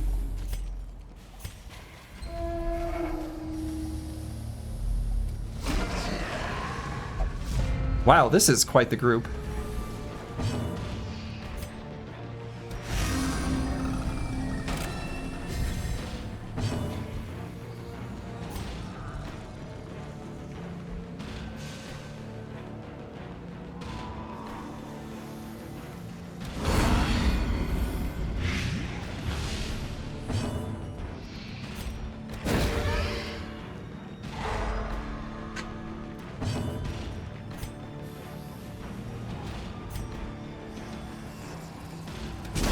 We'll go for stun.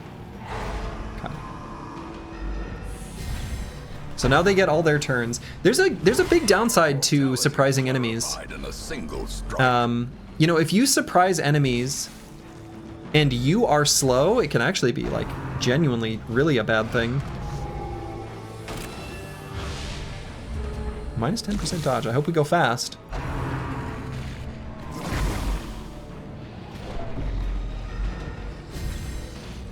Or even if you're not that slow and you just roll poor initiative. You've never really paid attention, but that Jester knee slide to the front on that debuff is awesome. Oh yeah, it's awesome. I agree. No, he didn't quite die. Dazed, reeling, about to break.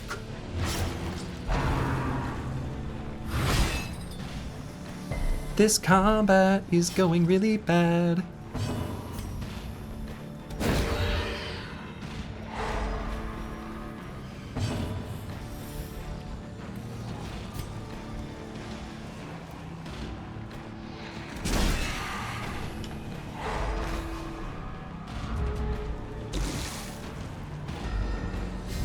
Just gotta kill those back two. And then the brawler. We'll leave the swine chopper alive.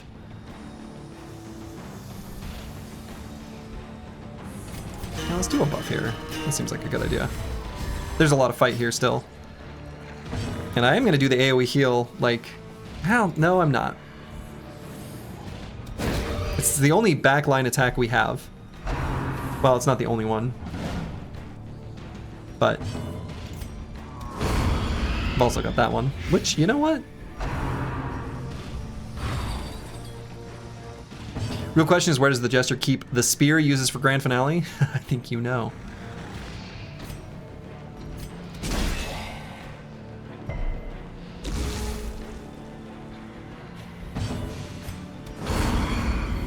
Okay, so he will die. No, he will avoid getting debuffed.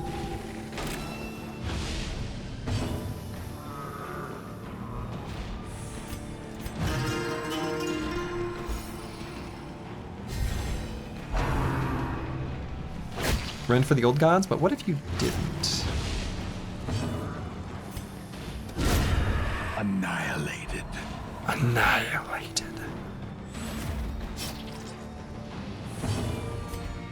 Alright, so that's at least 2 attacks on round 4. I think it did 3. Okay.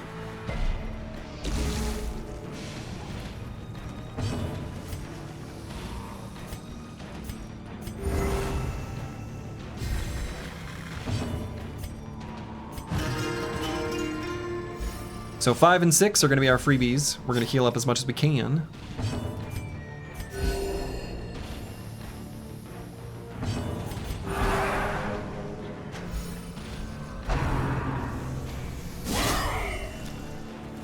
Ow! You love the sound design of Darkest Dungeon? Yeah, it's very good.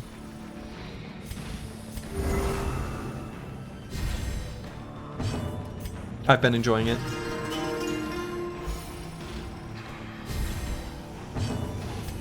A momentary abatement. Good. As long as he spreads his damage out, we're okay with it. When they spread out their damage, like it's fine. It's fine.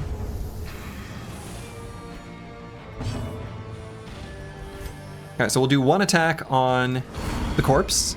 Then we'll do a 2nd attack on the corpse. Make sure we got plenty of time to heal up.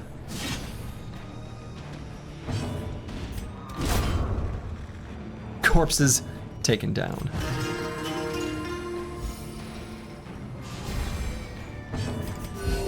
Soothed. Sedated. Personally, you're a big fan of the affliction/virtue system and how the virtues are overpowered. I kind of am too. Like, it puts you on the edge of your seat. Like, it's definitely play with monkey brain behavior, but like not in a bad way. Like, I genuinely think it's like pretty good. It's fun. It's fun design.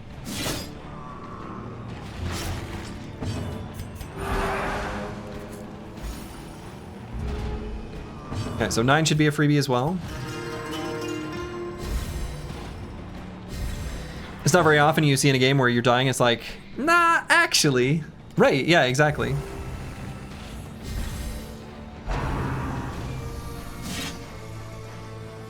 I guess I could go for the... Let's go for the stun here.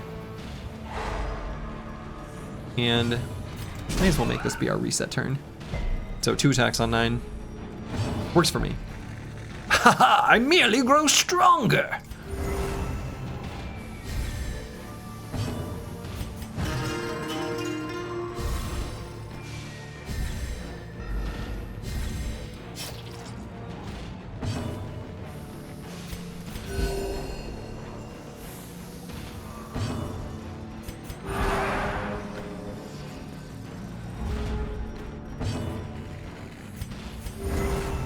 passion is a rarity in the fevered pitch of battle.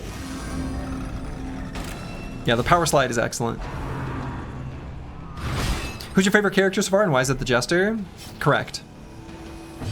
Who is my favorite character, and why is it the Jester? That's right. You're correct there. Alright, so now we need to do a big attack. Bigly attacks. Let's see if we can maybe just basically kill him. We've got him low enough, right? Just miss? It's fine. I do like the Jester, though. The Jester's just, like, good.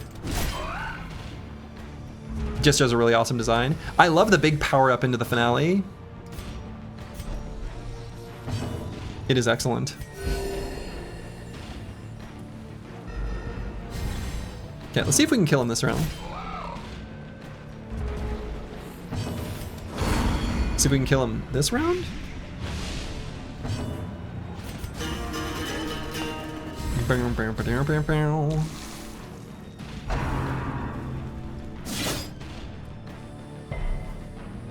Okay, so we did do one attack, so we can do this and then attack him. Nice. Alright, got him. Victory. Oh, we're gonna continue adventuring. There's still treasures to be had in this dungeon. We got ourselves an antiquarian, and we've got some inventory space we can absolutely make use of. So this is an heirloom chest with our family sigil. Boom. All right, so we're definitely carrying the crests. We're gonna get as much out of this dungeon as we can. I mean, do we really need torches? No, right? Like, what do we need these for?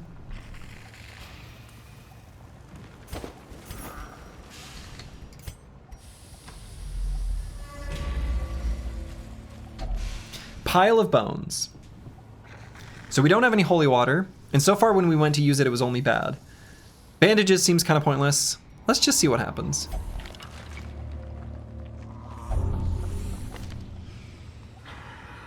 Okay, so far that's just only bad. Fascinated with injury, wounds, and torture.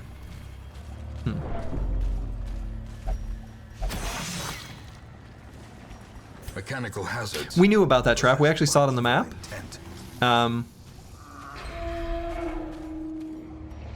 What's your favorite hero so far? I think I just like the Jester. I do like the Jester. Dinner cart. Not diner cart. It's a dinner cart. Some of this meat looks edible. Shockingly, apparently. Let's see. Who needs bandages? We do. So let's use them. What's your most hated enemy so far? Does the guy who we summoned when we put our torch where it didn't belong count? The Stygian, the Shambler? Is it Shambler? Is Shambler right? Madman, well yeah, there's the Madman as well. Shambloni, is it Shambler? Is that the right word? But yeah, speaking of Madman.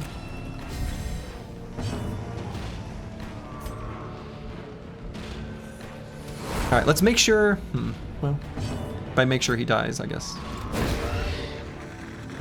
Shambles? Shambalam. I guess they got a lot of protection. Okay. Everybody loves the Madman? Do they? Today I learned I'm not part of everybody.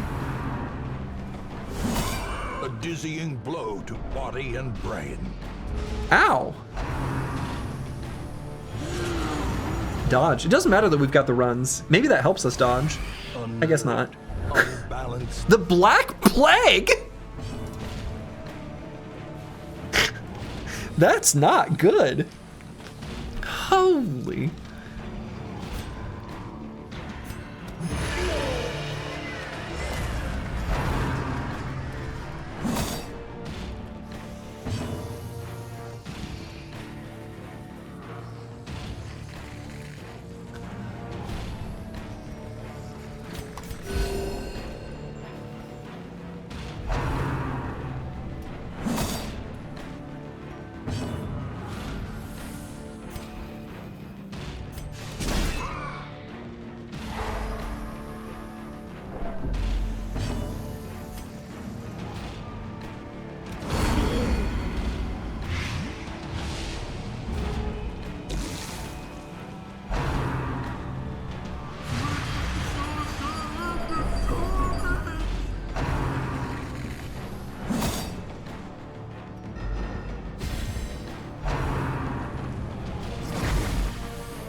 tapeworm?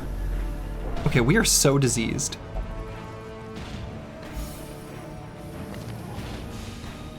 Oh, okay, that's funny. All right, so that guy's dead now, finally.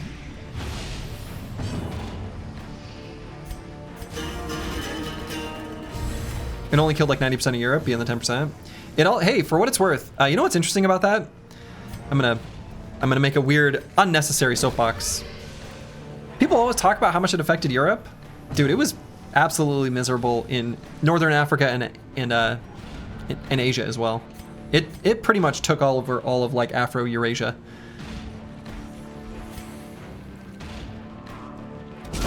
A decisive pummeling. A decisive pummeling, I like that. It started in the steppes and bodied them, yeah. Alright, so let's make sure to do, I guess, 2 attacks on round 4 here on this guy. For the entire known world at the time, there was a lot of the known world where a lot of people who were writing stuff down didn't know about yet. But I don't mean to be so pedantic about it, but we sometimes forget about, I don't know, people that shouldn't be forgotten about.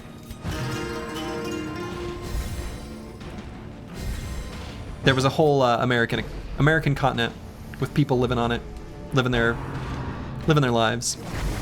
They weren't affected, at least not yet.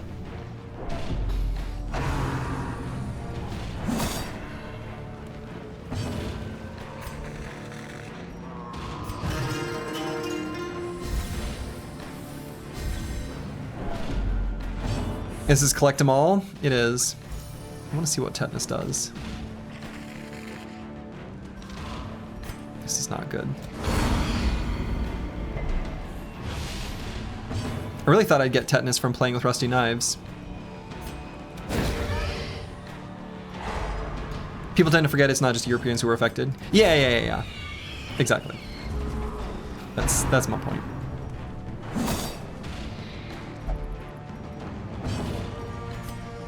All right, so we did 2 attacks on round 5. This particular combat has been an absolute, utter disaster. Complete disaster.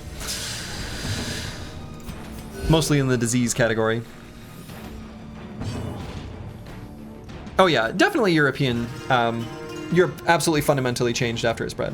I'm not disagreeing with that. It's just one of those things that like,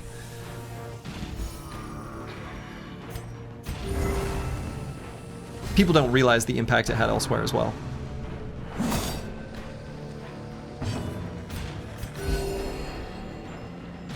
But it did, like, you know, fundamentally change the course of history from, like, Europe's recovery, then kind of kicking off the start of the Renaissance and such. So. Alright, so we need to do 2 attacks in this round. So here's 1. What did we learn? Stalling isn't always good? No, it is, in fact, basically always good. We weren't stalling when we got diseased this time.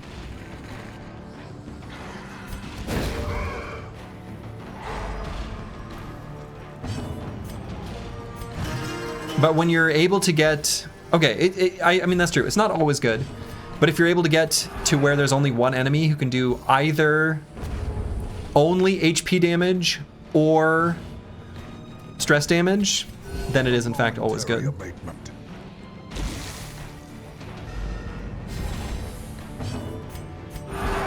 Don't tell me the mechanics behind the diseases. I don't want to know it. Because right now my current assumption, which actually I still kind of believe is probably true, is that there are certain enemies that cause disease. And if that's not true, let me just believe it.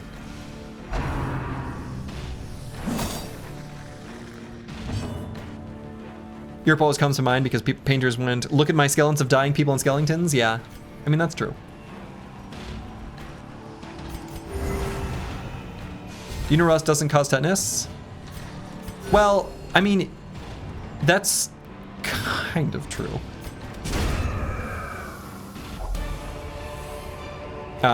Be wary. I mean, Triumphant pride precipitates. it's like a bacteria or whatever, but often found on things that are rusty. I think that is actually true. But it's not the rust itself. If that's what you mean, then I agree.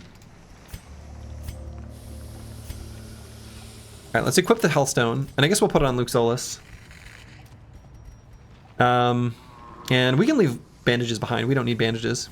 What would we need those for? That's for nerds. There's still more rooms to explore. This sack is empty, though.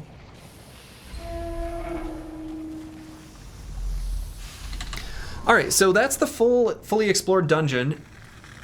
I feel like our stress is in a pretty good state, and we're awfully diseased. So let's call it there instead of trying to fight for hallway fights. Okay, I'm gonna use the restroom real quick, and then we're gonna, I guess, treat some diseases. I'll be back in just a moment. Okay, I'm back. So yeah, look at all this gold. Look at all this money. Look at all these heirlooms. Pretty good. And we got this camouflage cloak as well.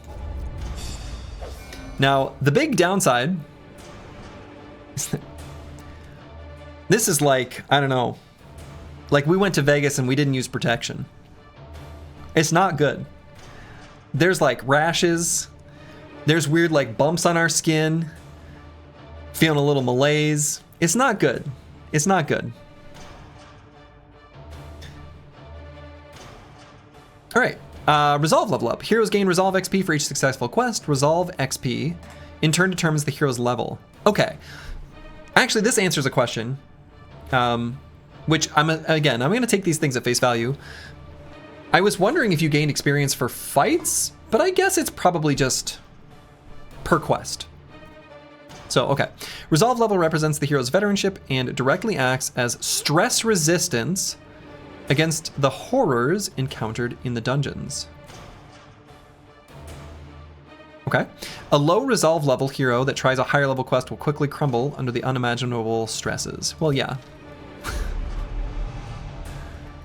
All right. Apples and fruits gained weapon tinker, which is nice, and anemic, which is not so nice.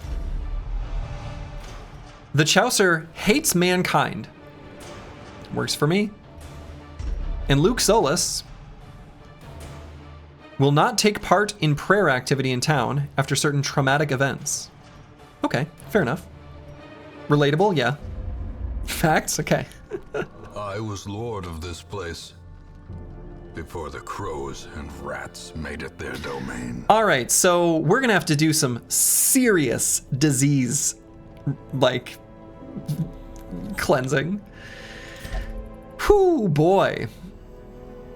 All right, I can do one more run. That's right, you can, curse word, because some people are gonna have to make their way to the sanitarium. Here to the medical ward. So only one person can at once unless we really upgrade it. I think I remember seeing that increased to 2 slots. Yikes. I assume you don't want to be correct. I will ask specific questions if I want to know.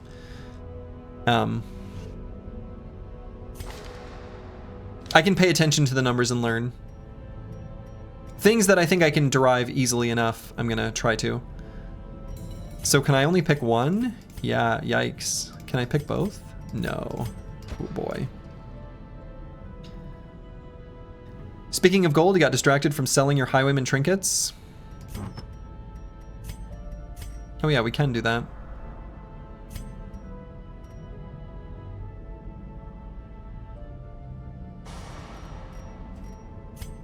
No, maybe we have to go to the caravan cart. That'd be my guess. All right, deciding if I want to upgrade this. I mean, I think we at least do this one probably. Curious methodologies and apparatus. Increases chance of curing extra diseases. I mean, that's relevant at least once. Does it give a base chance? I mean, it feels like we may as well do that, huh? I'm guessing diseases don't go away on their own. Okay, so it is just 1 slot.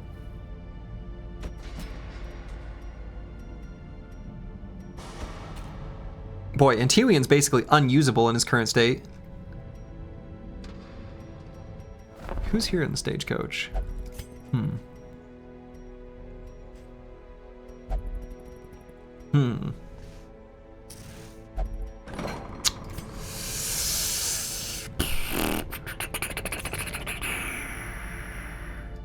These diseases are all like terrible. You know? They're pretty bad.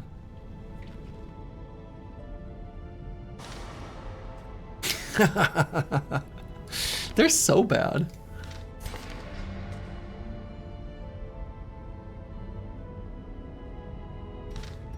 All right, so who's most important, I guess, to get fixed up? Probably Antiwian. Are you trying to tell me that being sick isn't good for you? I know, hard to believe. God, these are both really, really bad. That's why you're the superior knight? Like you would sully yourself with some common pig hussy? Right. Smarter than that. That curative salve smells something. Actually, isn't there an option to make those stay on screen for longer? Those go away slightly too fast. There was an option.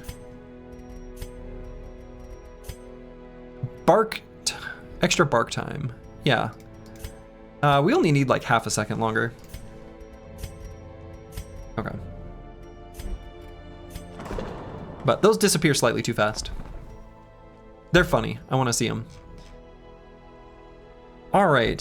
So the big downside is that since Antiwian is getting fixed up,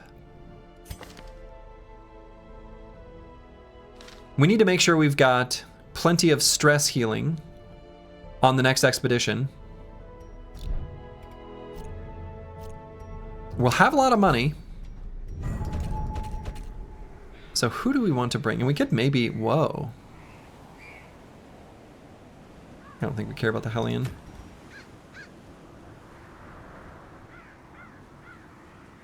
Yeah, exactly, apples and fruits. That's exactly what I was thinking as we bring the two Crusaders.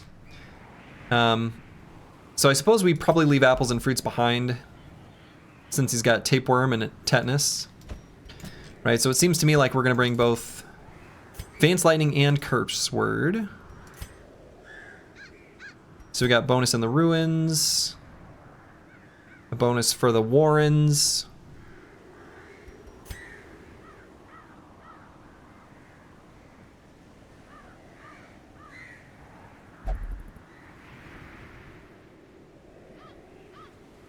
Okay. I like that we got 2 plague doctors after getting every disease known to man. Yeah, that's true. So, what else do we need? Luke Solus could go on the next adventure. Our antiquarian. Let's get some more money. And then maybe we bring a plague doctor.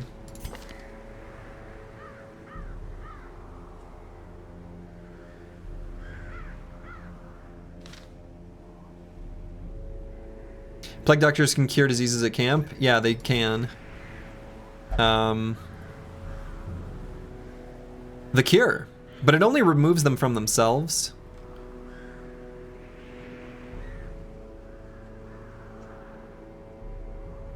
No, leeches. Oh man, so could we strategically bring a companion and then remove their... Oh boy, now hold on. Yeah, so let's learn leeches. And we're going to cure Luke Solus mid-journey. We're going to try it.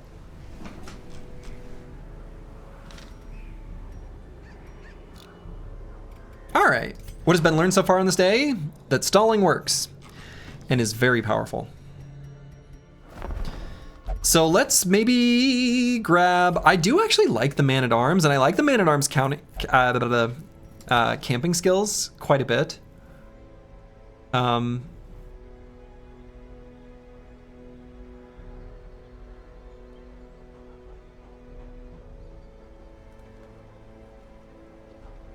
Doesn't have a great stalling skill, but honestly, Defender is okay for stalling.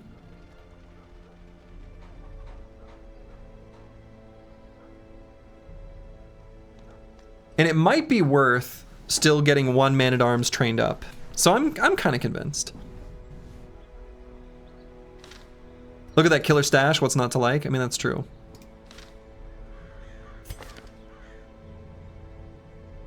So am I going to dismiss this other bandit?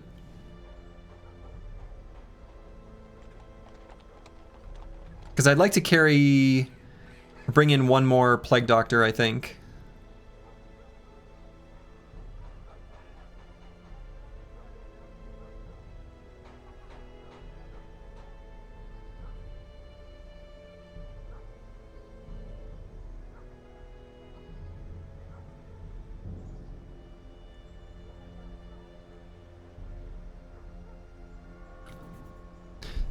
Jodito Ciervos, despite the fact that you've reached level 1, actually maybe...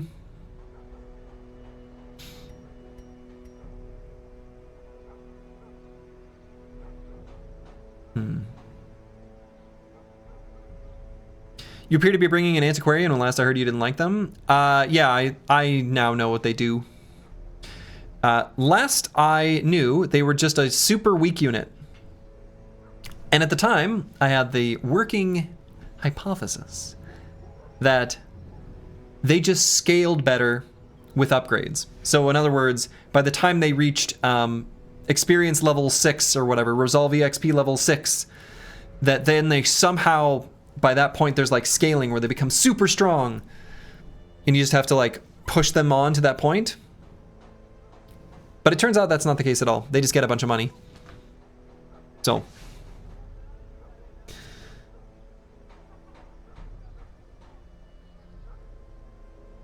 All right, I'm going to dismiss Casario. I'm going to keep one highwayman, just in case. Very valuable learning. Very valuable learning. The lame horse, nor the broken. So we're going to grab one Plague Doctor and one Man-at-Arms. Sorry, Casario. The raw strength of youth may be spent, but his eyes hold the secrets of 100 campaigns. All right. Luminous seems awesome. Scattering's not that big of a deal.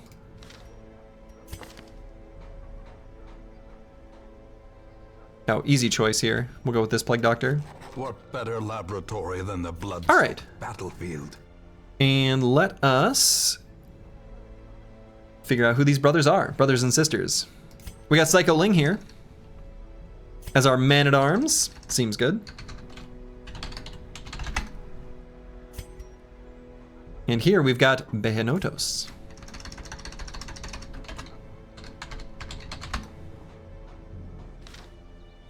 Wonderful. So we've already got our crew lined up. I think we still want to leave this same group. Let's see where we want to spend them. Why 3 bedpans? Because you got the runs, buddy. 3 bedpans? Are you kidding me? All right. Any deaths? Yeah, we've got 1.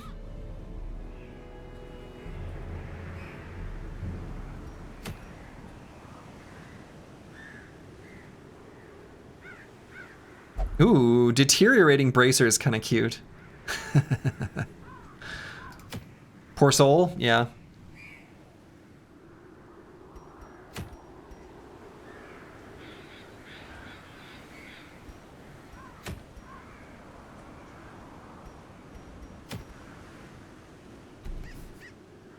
I don't know, do I kill a necromancer?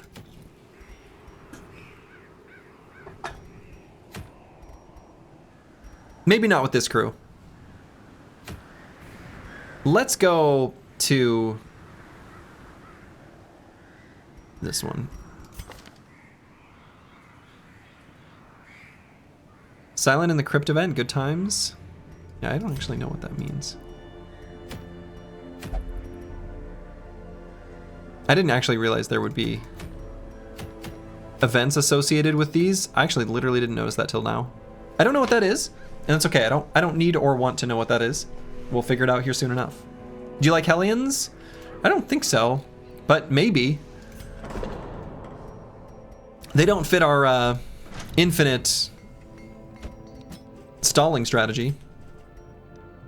All right, so probably we upgrade weaponsmithing here. I can't imagine that's not the upgrade. That's got to be the upgrade. Fan the flames, mold the metal. We are raising an army.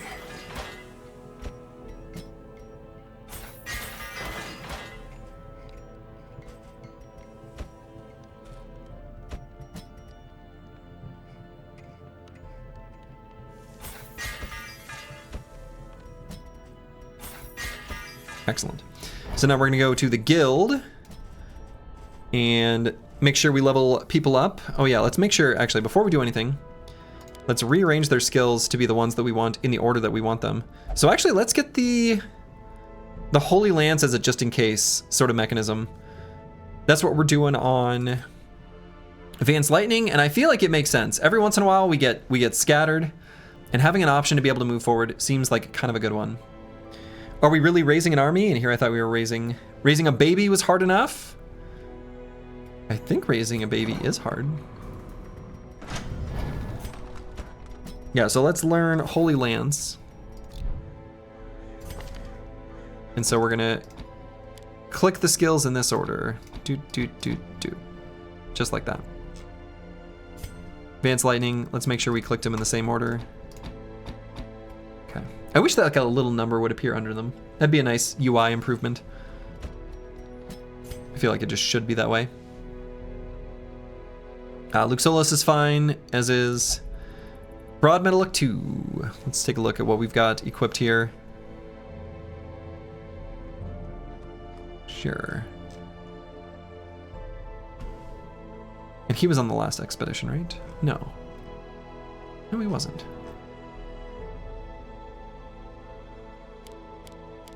So let's do this one, this one, this one, this one.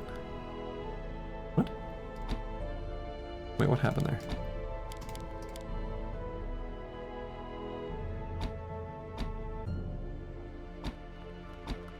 Okay, just like that. Are we gonna try the farmstead before we hit level 3? Oh yeah, so let's actually, hold on, that's a good question.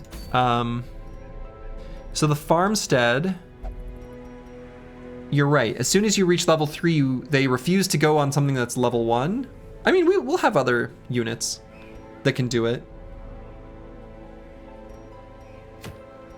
So I am going to go back there, but not with this squad. Not here.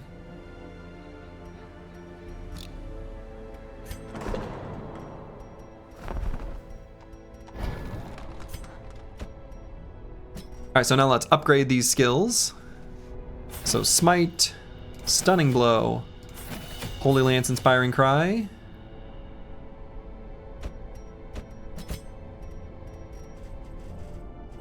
And here we already upgraded. Luke Solas, let's see. Do we even want these?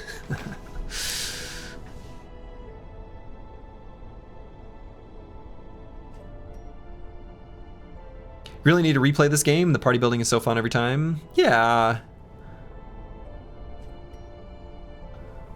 Let's upgrade the heal for sure. And the flash powder. I don't know. I guess I'll upgrade them all. Maybe not this one. I guess I'm not that interested in this one.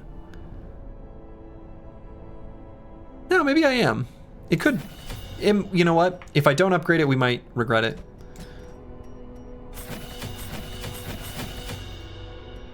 Look at all that gold we've got. This is like no problem.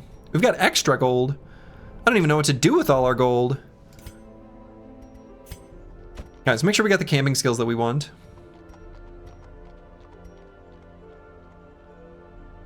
Where's our abomination right now? Begging for coins on the street. You could donate some gold to my college fund if you wanted, just saying. I could.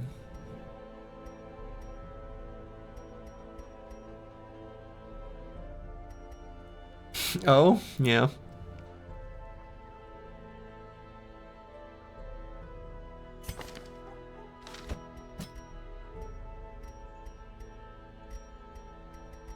All right, let's have one person with Zealous Vigil.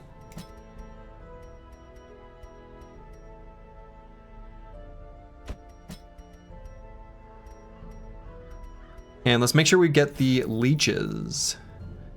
And you know what? Let's unlock the cure as well.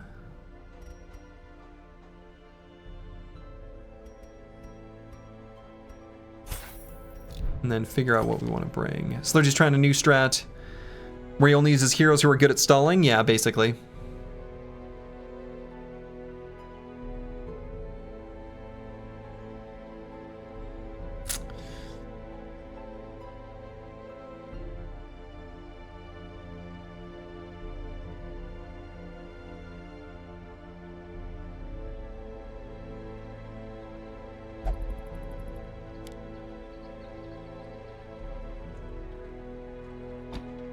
Do the cure instead of self-medicate. The cure's a great band. True. I agree with this. So let's look at our trinkets.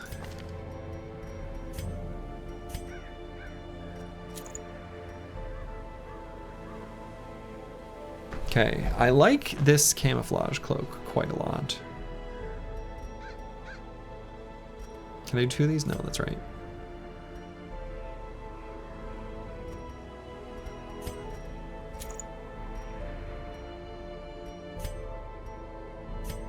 Okay, let's give the dodge to Luke Solus. Can you say like lore stuff that has no impact?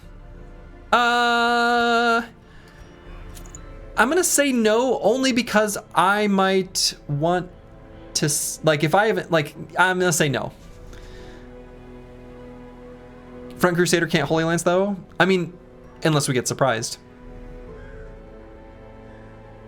But yeah, I don't want to hear any lore stuff because I want to discover that all in game. So I'm gonna say no, actually.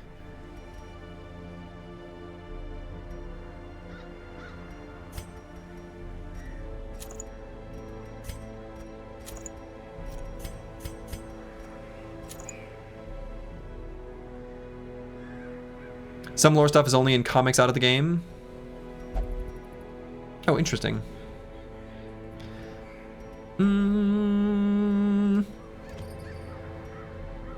I feel like it still could be spoilery. Like, I'm gonna say probably refrain. Speaking of lore, there are some comics for each of the classes if you're ever interested. Yeah, I think someone talked about those. I think that was shared in the Discord.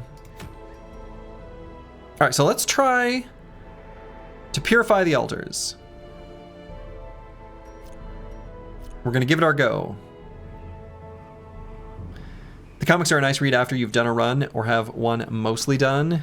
They're not even comics, really just single page stories. Yeah, okay, thank you. That's what I was curious about. Is it the kind of thing that like is a fun supplement to kind of get a better sense for the lore after you have seen things? Because I want to make sure I see the gameplay stuff in game the first time I see it.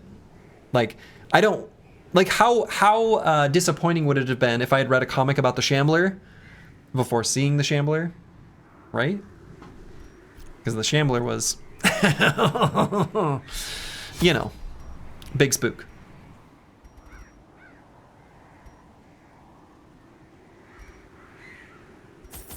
All right, so we are going to the ruins, where holy water has been a pretty nice thing.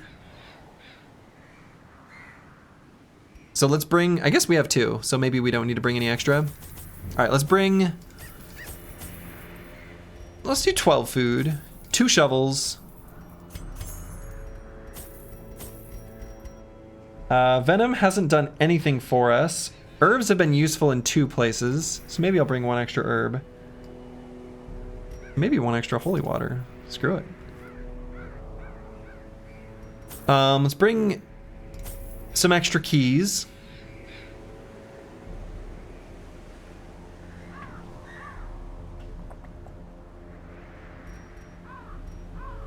Maybe that's it. Maybe 1 more shovel.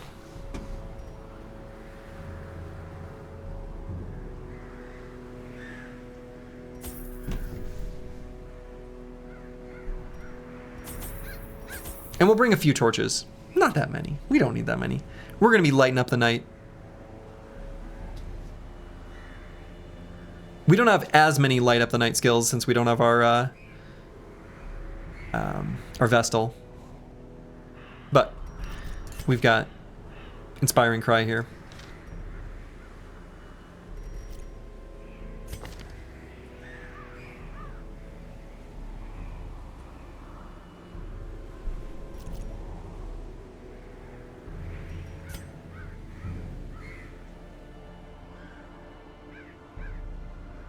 Was worried you weren't going to take any torches. I mean, we pretty much didn't use a single torch in the last dungeon.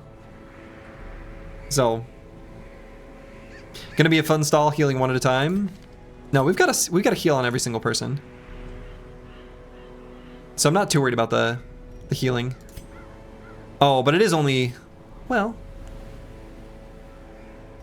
yeah, okay. 1, 1, 1, 1, 1. I see what you're saying. Yeah, that's true. Every heal is 1.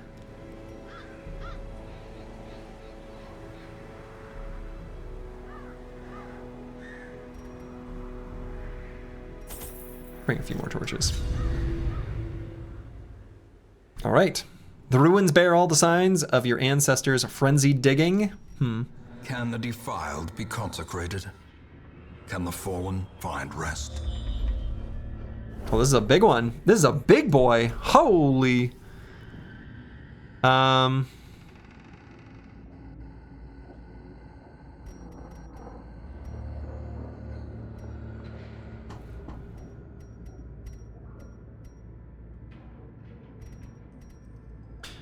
All right, let's go up here and then maybe go down this way and then... I guess there's not a great way that doesn't lead to some amount of backtracking, no matter how we do it. So let's go this way. There's a quest obstacle here. Quest location. Oh. Kind of annoying that they show in the map like that. So let's go that way.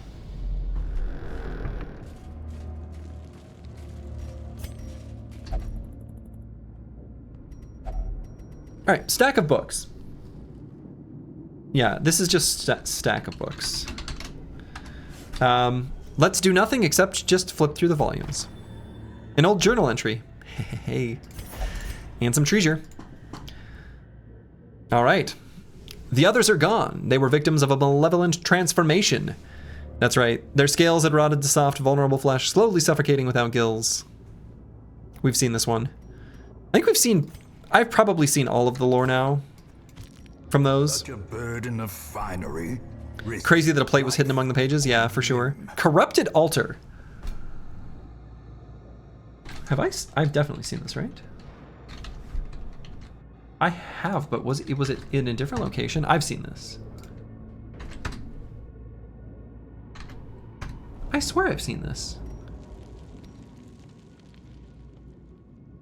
Maybe it was before I started keeping track. It must be. It must be from before I started keeping track. I feel like we use holy water on it. I mean, that seems just straightforward.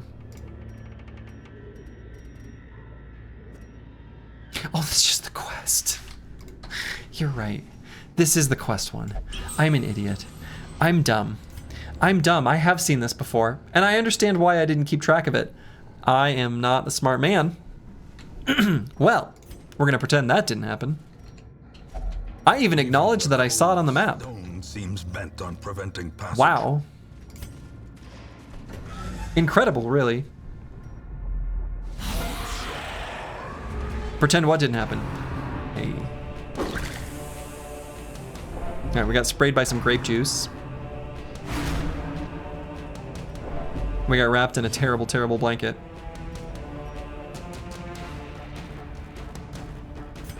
I don't have any backline damage.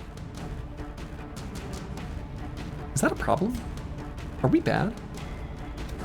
Is everything a disaster? We have some backline damage.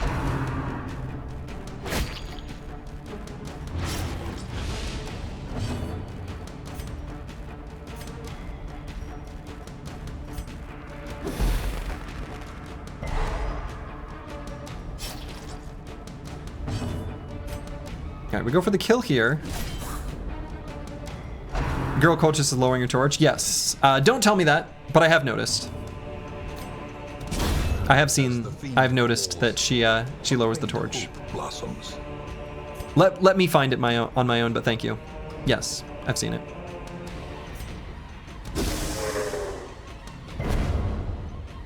Alright, that works for me. Somebody called you a piled Predator, and I don't know how to feel.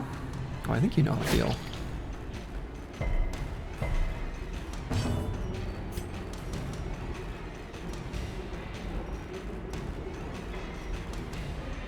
Yeah, we'll be able to kill it. Oh, hey. There we go.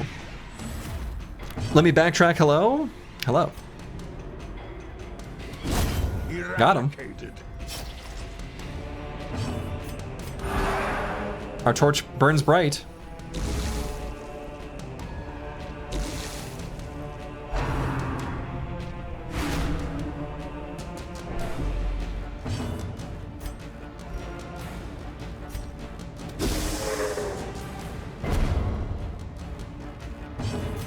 Okay, so this will be one damaging skill.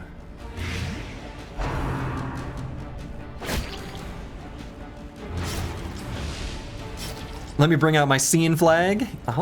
2 damaging skills.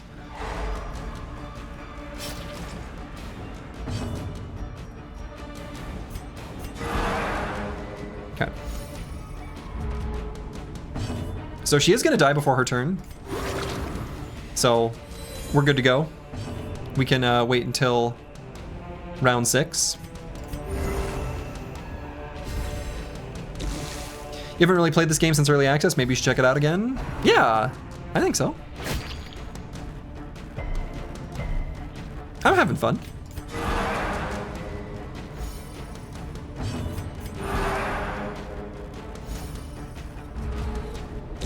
Okay, so round 5 we get is another freebie. Then round 6 we're gonna need to do our 2 attacks.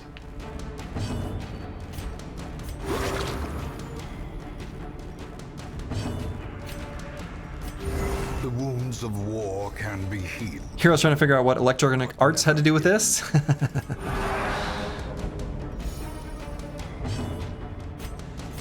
So he's warning about helping can't stop me because I can't read. It's a pretty nice skill to have. Okay, so we gotta do 2 attacks here. So this is 1. Which maybe I shouldn't do that attack. That does too much damage. We'll do a stun as the other. And 2.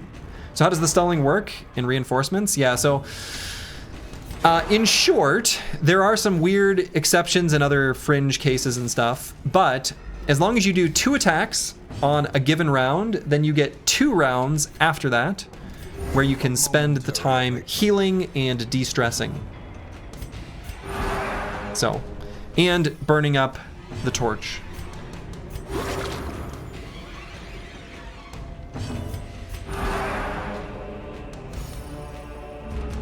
So we get 1 more round of that. The blood pumps, the limbs obey. Thanks for explaining. You're welcome. A time to perform beyond one's limits. So as long as I didn't miscount, the path is clear. Then we've got to do 2 attacks here. Now the thing about doing 2 attacks here is he's going to die. So there's a little bit of may as well energy to it. Like, just kill him kind of thing, so he doesn't get any attack in. Unless, wow, that is unfortunate. About to break.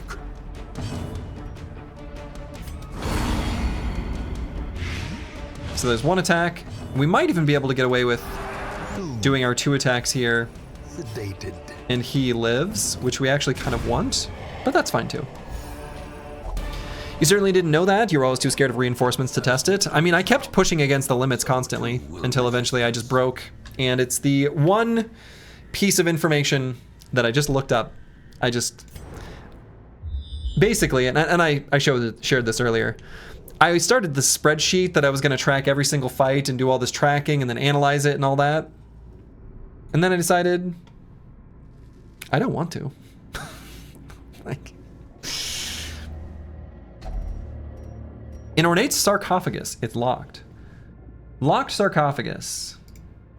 The key works on the locked sarcophagus. And apparently the shovel doesn't, because it's locked.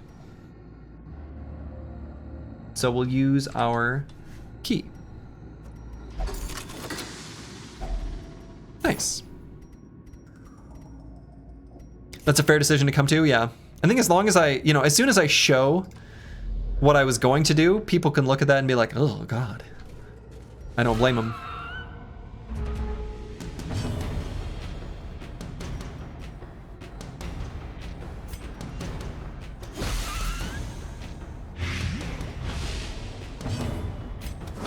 so that one's gonna die from Blight. Maggot Mania, Maggot Mania. The Red Plague? What's the Red Plague? Well, we'll get to learn a mechanics question. So the mechanics question that I was curious about is, when we use the Plague Doctor's camping skill to put some leeches on a dude, now we're gonna figure out if it can remove 2 diseases.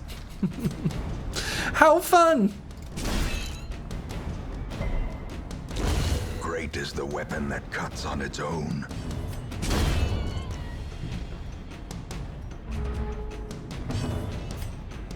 The Red Plague is running a deficit while the Black Plague is running a profit. Wow. Wow.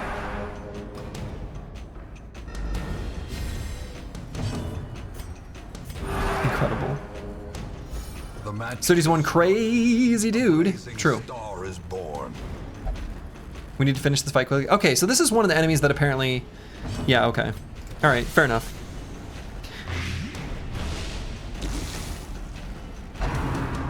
Grave Nibble.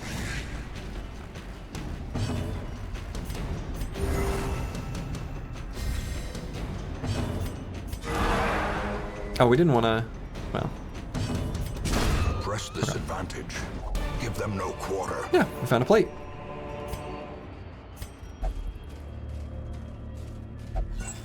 You salvage the Unburned Torch? Hey, and it does come with one of those. Wow. Okay. That's crazy.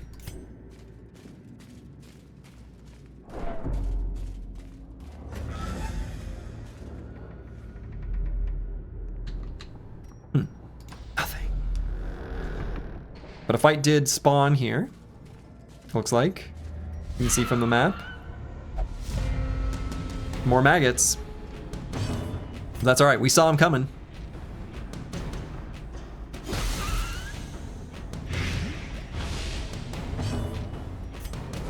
Yeah, let's finish off that one.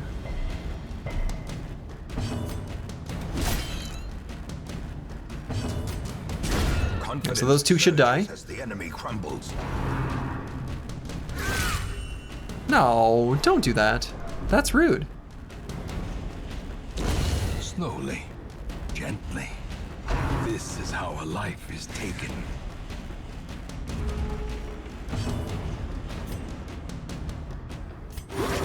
Compassion is a rarity. Surprise is pretty good if you do kill the enemies. Yeah, it turns out. Who could have predicted this? Back to the pit. Wow.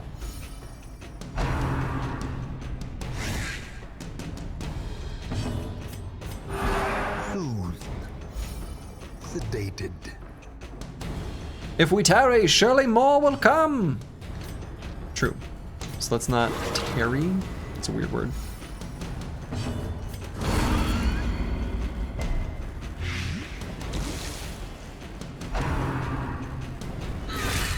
Grievous injury. Palpable fear. No. Oh, he's stunned. So then we have to do an attack here too. Wow. Well, that fight sucked. Found a plate. Them all. A little treasure. I do like a good treasure. I don't like collecting diseases though.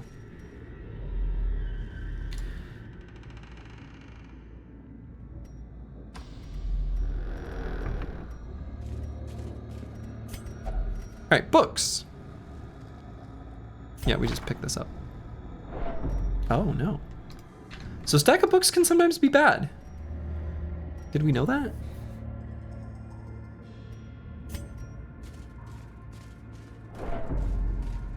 All right, who's good at disarming traps? Broad metal look too. Good.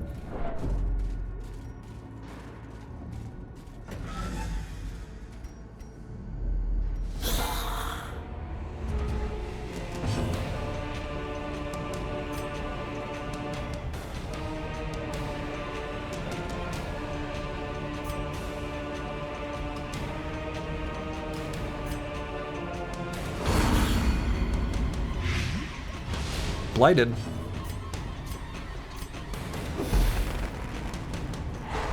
Excellent stun. Very happy with that one.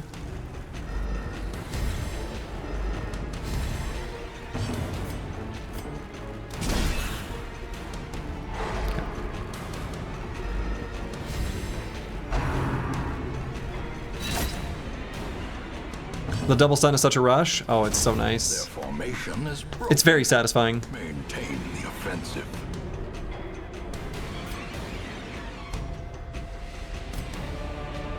Alright, let's get rid of the... Wow. Wow. Look at us go.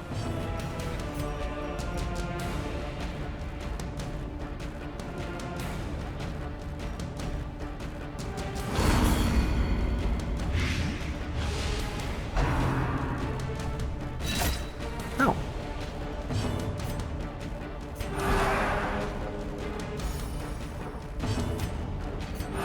The wounds of war can be healed, but never hidden.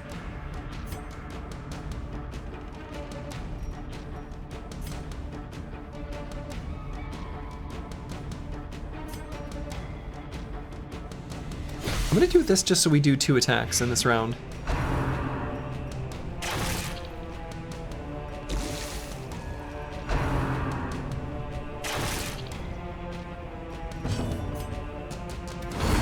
Then we're otherwise just gonna heal.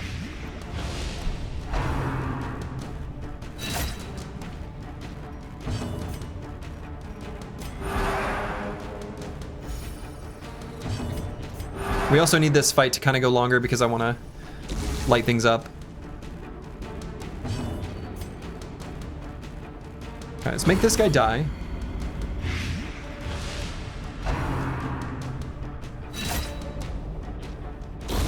The slow death, unforeseen. So it'll only be round 6 that we'll need to attack on.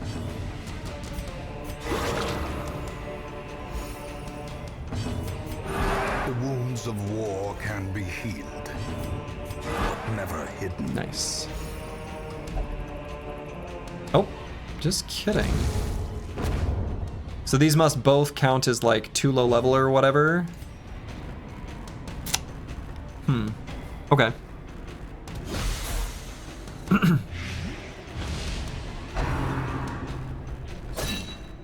So that was 1 attack. That's 2 attacks. So then we'll get a full round of healing on 6.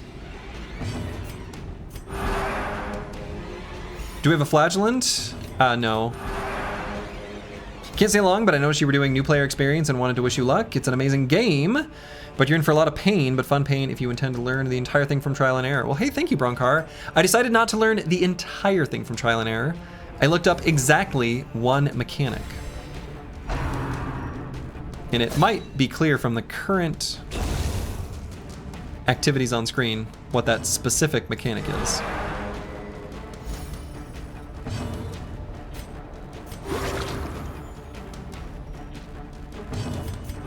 Much better than the spreadsheet that I was gonna do. All right, so now we have to do 2 attacks here.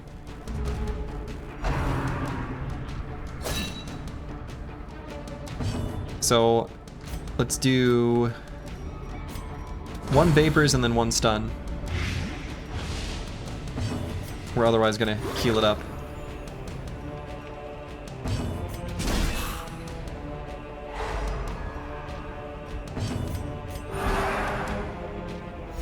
The light, the promise of safety. Fully lit up. So now we can just full heal in this round. Do nothing but do any healing. A momentary abatement. Just hoping for some crits here. No crit heals.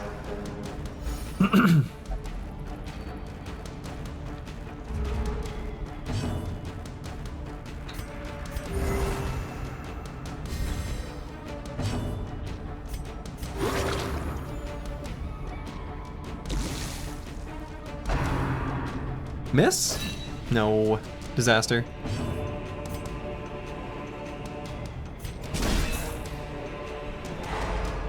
Okay. And this attack might miss. Destroyed. It didn't. Crushed by justice. That's like the opposite of a miss. Wary. Triumphant pride precipitates a What a miss? Yeah. What a miss. Okay, there's another quest location. Suit of armor. We tried holy water and it did nothing, but we just grabbed it and it did something good. We could try using an item on it, but maybe there's no point. I think we just, let's just see if it's always good if we just grab stuff.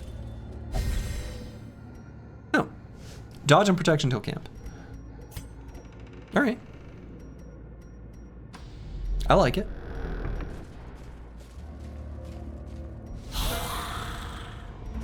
All right, we get some bone rabble.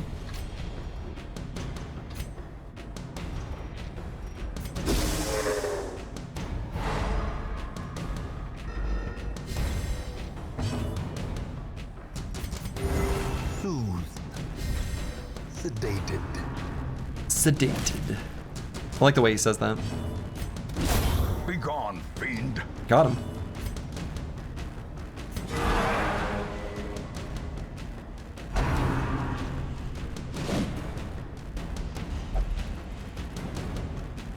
No, because we only did one attack, so we need to make sure we do two here. That's kind of funny, actually. Oh no, is that too much damage? No, no, don't die. Or at least we get to go before him, hopefully.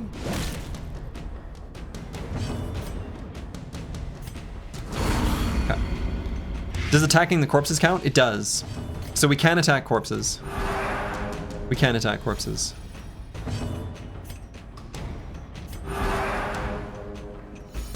As the light gains purchase, spirits are lifted, and purpose is made clear. So now here we can attack the corpse.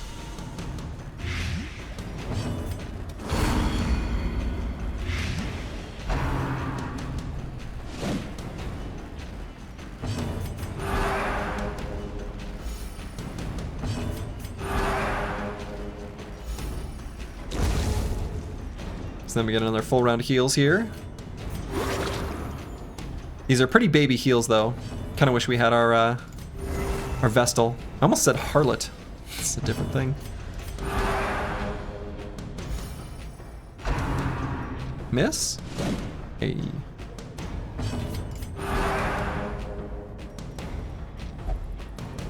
If we tarry, surely more will come. Yeah.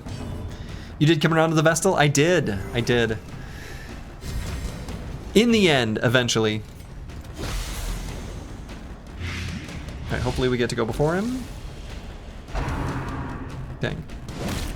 But we can heal and then go for a stun. Where we're hoping to miss. Harlot, Vestal, technically the same thing. True. Ghoulish horrors. Alright. Brought low and driven into the mud. Bookshelf. Yeah, we discovered a lot of things that are bad, but if we just access it normally, it can be good. Can also just do nothing. They're dull and uninteresting. Well, all right. What was the mechanic you Googled? The stalling mechanic. The altar's been purified. So I now know how that works. He's cheating? Sure.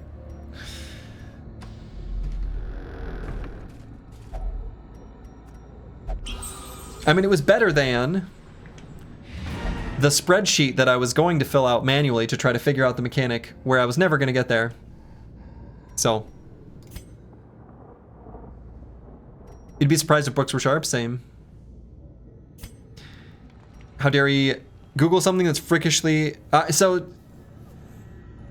What was the answer? I should be able to show, actually. Salvage the unburned torch. Glittering gold, trinkets and baubles. This is our first time using a torch in this dungeon. Haven't even needed to click it. We got plenty of exploring we can do, though. So we may as well.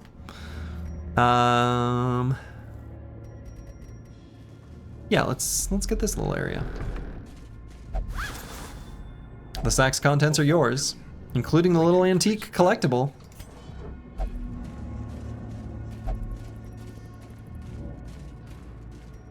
All right, we could maybe use a couple torches before we go through this room.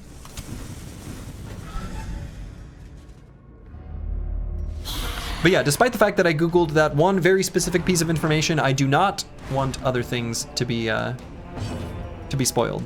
So, just so people are aware.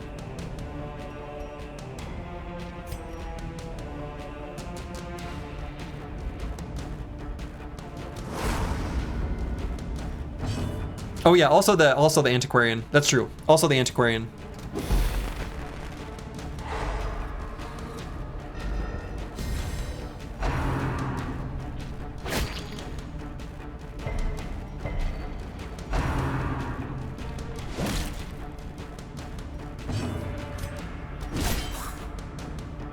Is this still attempt 1? No, it's number 2. We're on the second try estate. Alright, so we're gonna do the disorienting blast just so we can get rid of that corpse. Pull this guy forward.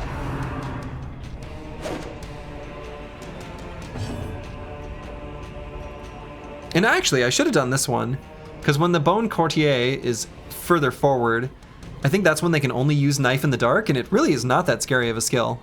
But I suppose Cultist Brawler as being the last one alive is also fine.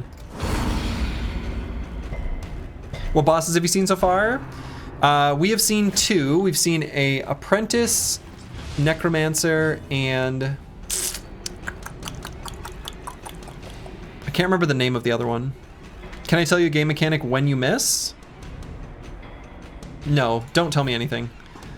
Err on the side of caution and don't tell me anything. Sonorous Prophet. Okay, thank you. Dodge?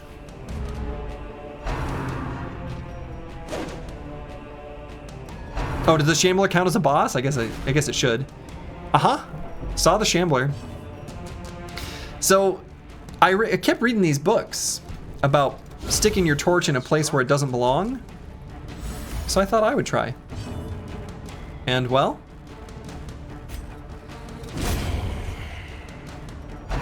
lessons were learned. Alright, so we did 2 attacks on round 3. How many died? I think just 1.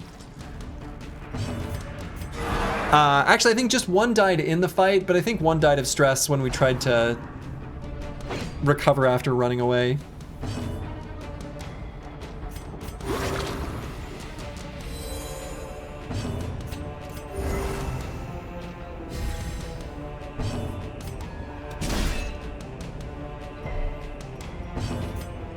Okay, so 2 attacks on round 4. We didn't lose anyone to the Shambler.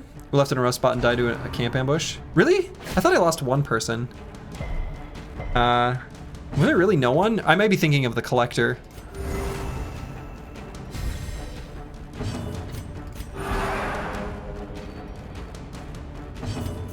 Holy shit, he's gaming? He's gaming.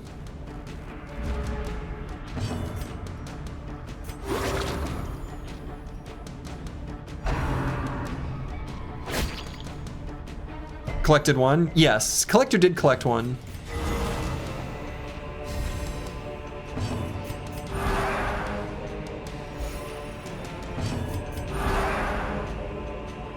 In Radiance, may we find victory. May we find victory indeed. Okay, we're gonna go for 2 stunts here. I love that Inspiring Cry just makes the torch higher, shows he's the goat. Yeah, oh yeah. He knows what's up. If we get a stun here, that's actually perfect. Okay, no. So 8 and 9 can be heals.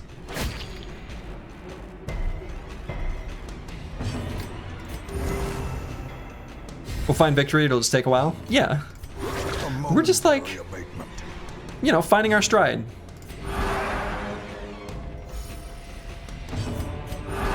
Soothed. Sedated.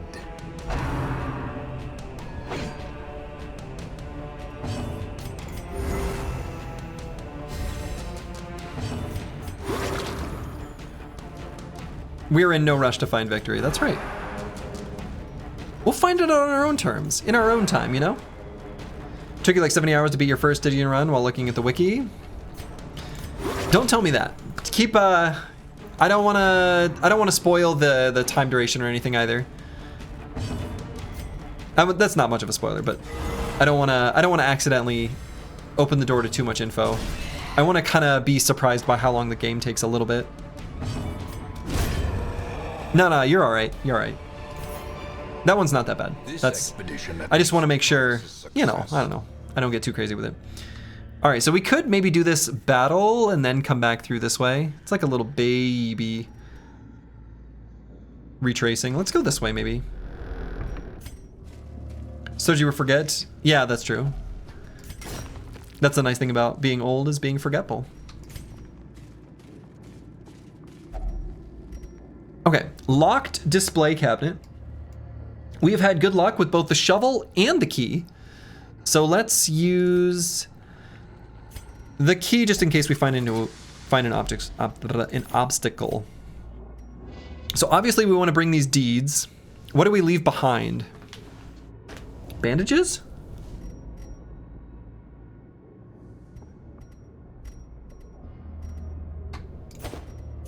Bandages.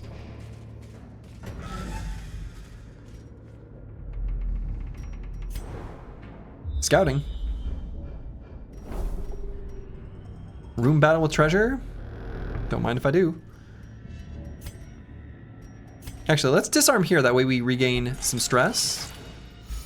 Hey.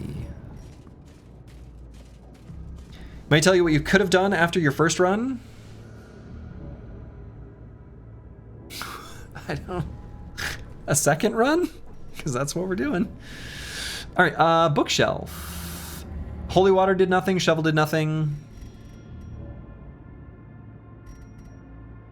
Torching a stack of books was a disaster. Maybe a bookshelf is similar. Let's just grab it.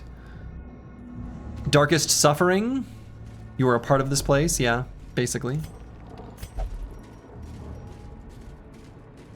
And do I use any torches before going into this room battle? Just one.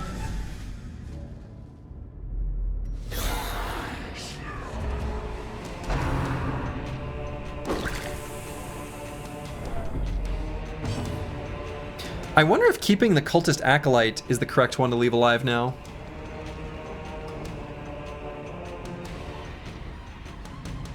Because she probably does the least HP damage. Or as someone referred to her earlier, the sexy one. Your spoilers that you believe in me? Hey, thank you, that one noob. The dungeon is so dark you had to turn the brightness up on your iPad. Oh yeah, for what it's worth, I did, as one of the first things I did when I launched the game, I clicked on through the menus just to like get volume set up and whatever. And I did see the gamma, which was originally set to this. And I was like, it could be just a little brighter.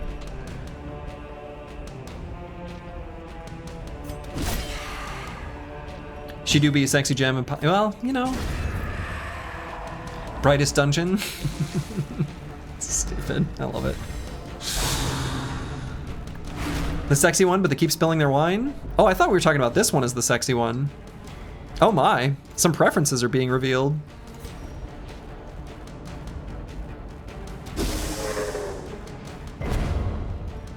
Dark-ish dungeon. You guys are funny. Hey, look at that crit heal. Hellion is a sexy one? I agree with this.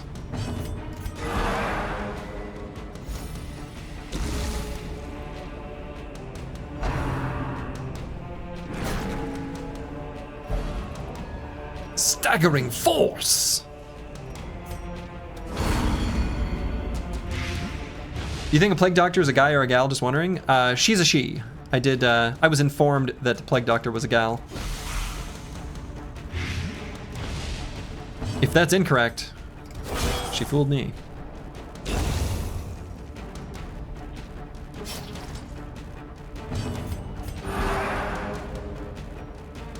Spoiled?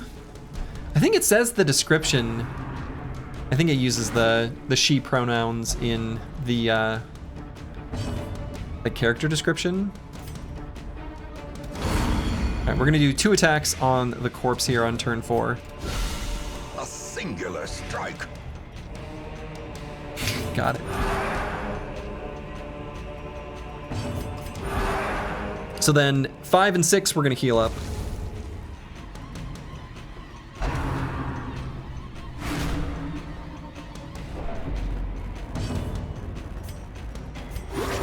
soothed, sedated. I was hoping she would choose a different target, because I don't want to get like a condition here.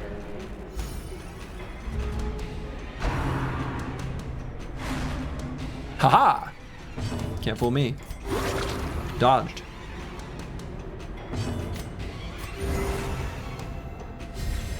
Inspiration and improvement. That's right. Inspiration and improvement.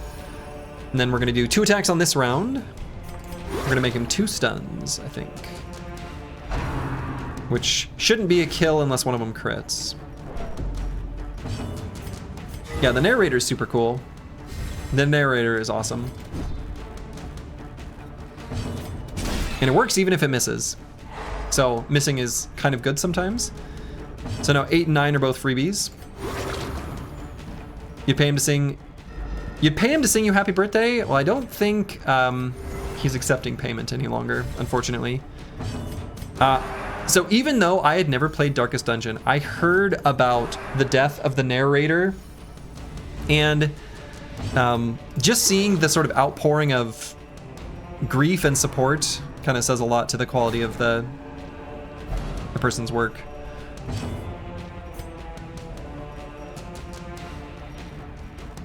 Oh, we can't heal anymore. So, sad. Yeah, Wayne June. Yeah, it is sad. And again, despite never having played the game, even I had heard overconfidence is a slow and insidious killer. So, he's dead? Spoilers? Yeah, sorry. Wayne told Red Hook to use AI for his voice, but Red Hook refused to do so. Interesting. Remind yourself that overconfidence is a slow and insidious killer. See, that line. It's a good line. Huh.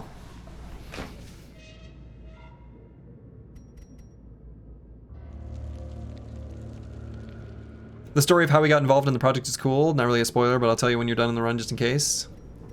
That one you can tell me. That's okay. That's like information outside the scope of the game. I'm fine being told that. I'm gonna get rid of the anti-venom here for this rare antique.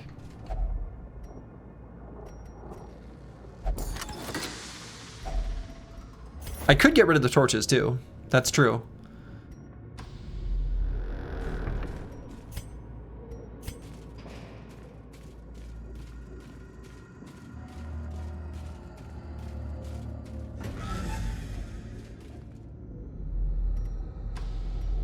Fat Stacks, Cash Monet. Yeah, we're getting rich. We're gonna have to pay for some disease treatments and stuff, so we don't kink shame here. Right. Yeah, no, don't yuck anyone's yum. Alright, let's do this battle quick and then we'll do the final section of hallway. I'm still grumpy about the fact that the Iron Maiden, despite me having tested... Oh, it does save between save files. Oh no, maybe not. We've probably already seen it. I tried every damn item under the sun, and apparently it's the medicinal herbs.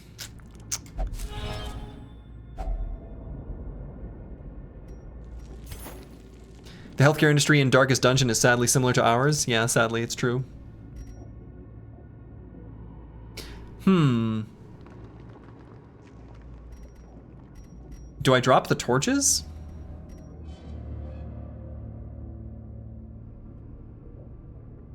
Iron Maiden, excellent.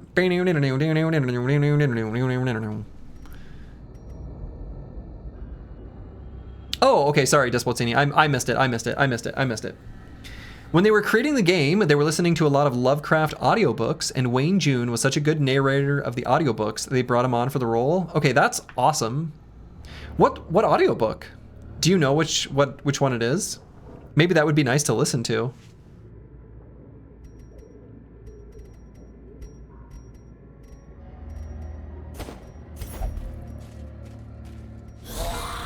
Alright, we're gonna do this fight and then we'll move on.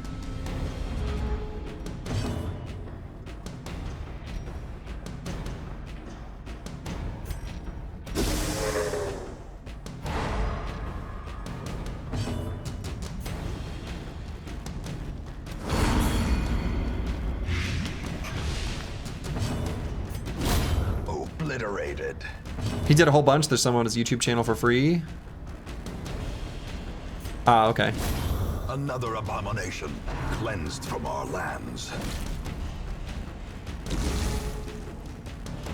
All right, so we're gonna do a full round of healing here.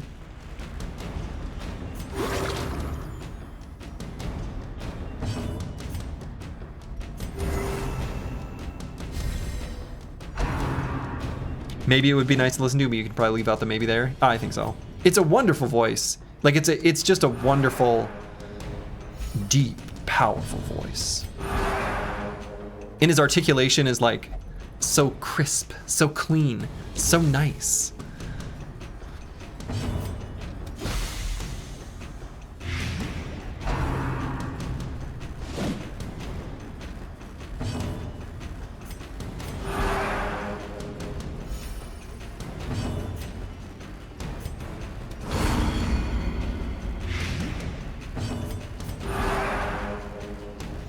So attacking corpses does count towards the stall timer? Yeah, it does. Which again, if you think about it, kind of makes sense because that might be your only way of getting to the enemy. When they had to come up with the rules for what they needed to put in place. Yeah, mechanically, like they kind of have to, right? May you say another thing about the stall timer? Yes, you can say things about the stall timer. There are some enemies that only make it one. Yeah, you might have a party that just chops through the front 2 rows and would get unfairly penalized. Yeah, like we did against that one boss. The boss that had a bunch of pews in front of them, the Sonorous Prophet. That was, boy, that was something.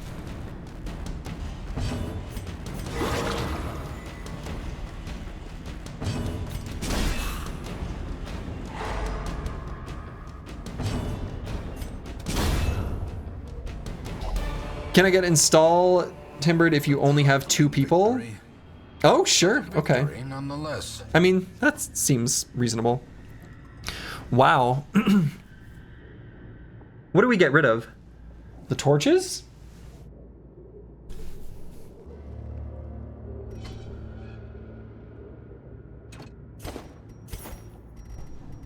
We don't need them.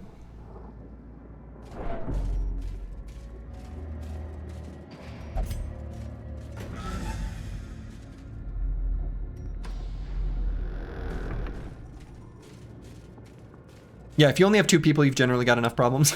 Right, that's true. Yeah, we've not even camped. We could camp here soon. I might let the torch go down a bit before we camp. So I might camp at in this room here. Oh, okay. Altar of Light. A small holy altar seems out of place against the backdrop of corruption. We have used it, and holy water was good. Let's do it. You've curried favor from the gods. Okay. Let's eat some food. Yeah, we're gonna camp for the cure. And we've got 3 more rooms.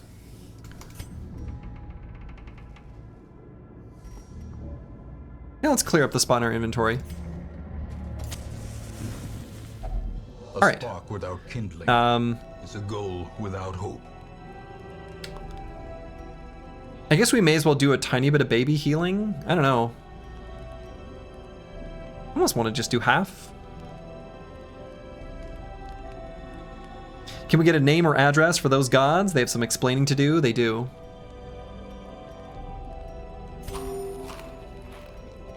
Okay, so we're gonna do the cure. No, we're gonna do leeches on Luke Solus. Let's see what happens when we do that.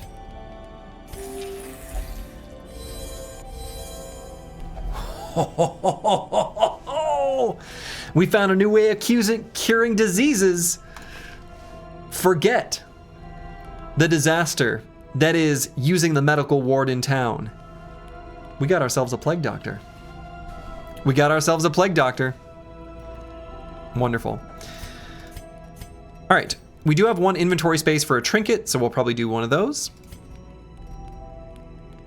And then after that, I guess we'll do a Zealous Vigil. So let's grab our random trinket. Jester only. Very rare. 12% death blow resist, minus 25% stress if torch is below 26, plus 10% virtue chance if torch is below 26.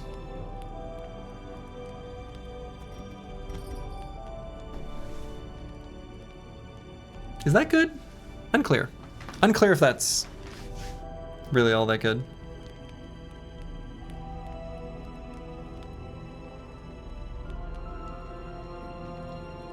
Seems pretty good. But we tend to light up the night quite a bit. Yeah, it's definitely not bad. Like, it's definitely not bad.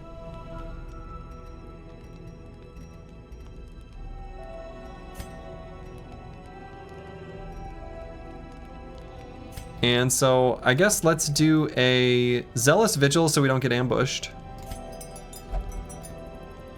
Yeah, no downside. No downside. So then we'll do Chaos Incantation. And maybe just a pep talk over here. Or we can give ourselves disease resist, but I don't think there's really any sources of diseases here in the Warrens, or excuse me, the Ruins. That seems to just be in the Warrens where we're getting our disease situation made bad. So let's just do a pep talk. All right, and then we'll rest. We just got a disease here right now. Oh, that's true. We did. I forgot about that. You're right. We did get a disease. Yep.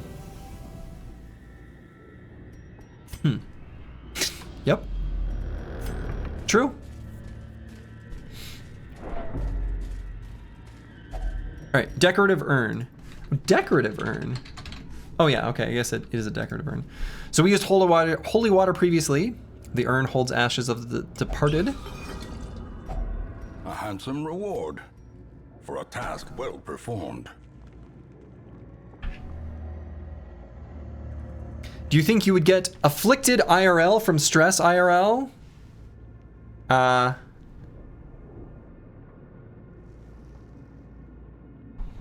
Yes.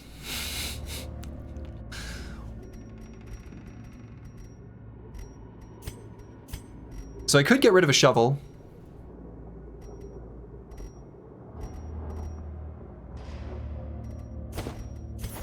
What affliction are you rolling?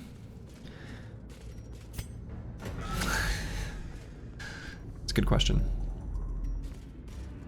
Give them the food? Well, I don't want to... I want to keep at least 4.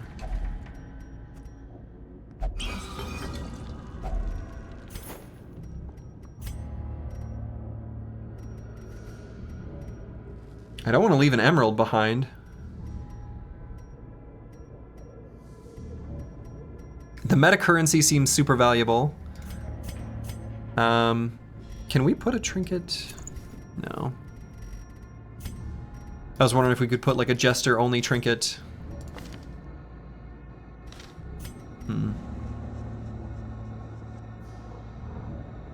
Like equip it and just have it do nothing. I mean, I guess we could dump the food.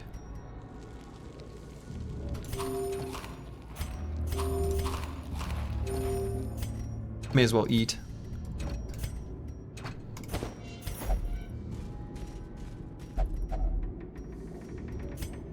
And do we keep going? We could stop here technically. Not risk what's the worst that could happen? Without tools of iron, you must rely on flesh. We enter a room in pitch black. It happens. Nothing.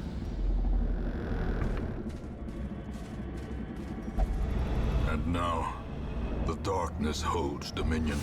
Trap? Black as death. Altar of Light.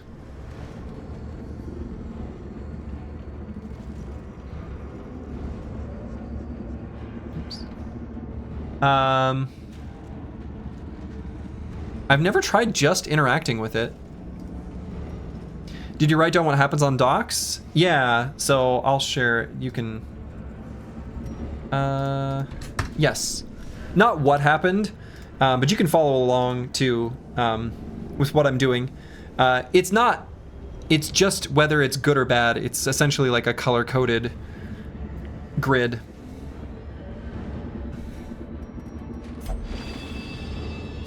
Okay. So we know that that is a good thing. So blue means like sometimes good, sometimes bad.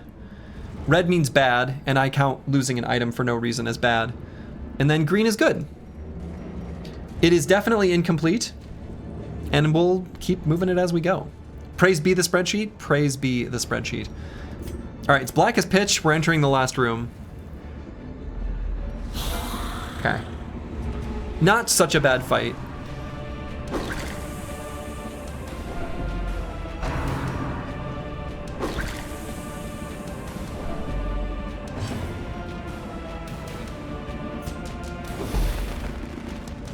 The courtiers return. They do.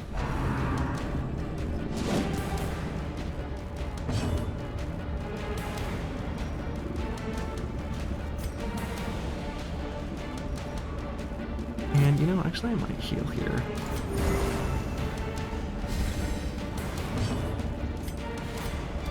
Another one falls. Executed with impunity.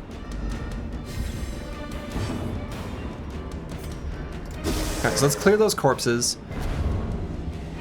And then I think they only have the knife and the dark attack now. So I think we could, if we wanted, do rounds of healing. Because we want to get rid of as much stress as we can. So that we can not enter the town with stress.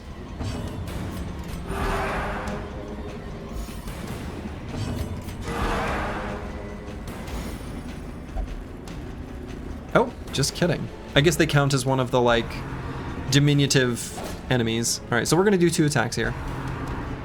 Okay, so they can do Tempting Goblet from the 2nd rank. All right, that's good to know. That's good to know.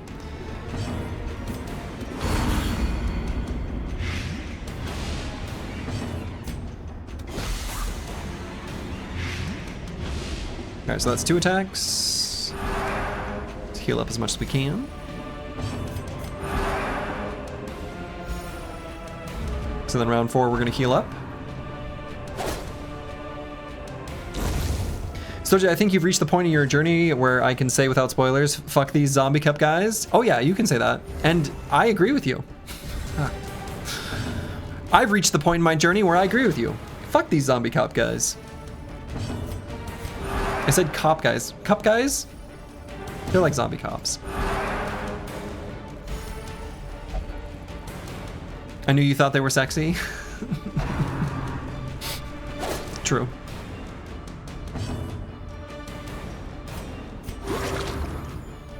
It's a pimp chalice?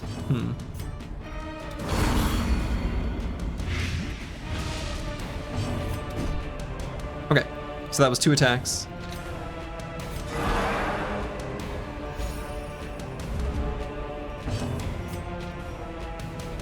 Actually, let's debuff his accuracy.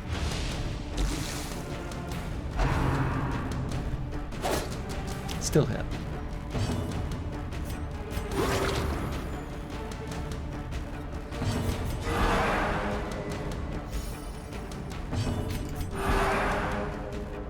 Okay, so now we'll need to do our 2 attacks. Do not toy with this one, it may signal for more.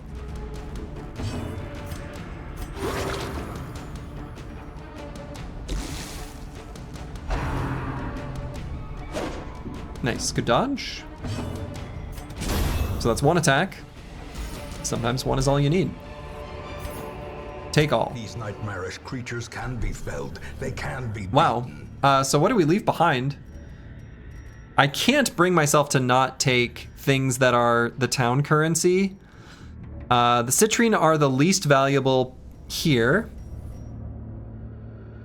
And I guess that's what we leave behind. So do I maybe leave the 275 gold? I guess. And then we're gonna open up the chest.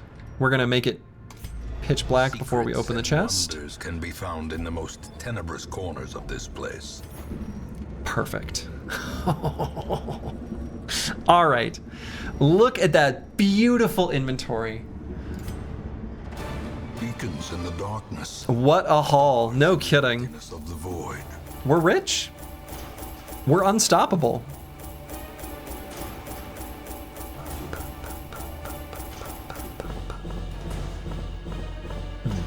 Let every sound effect give you a tiny dopamine hit.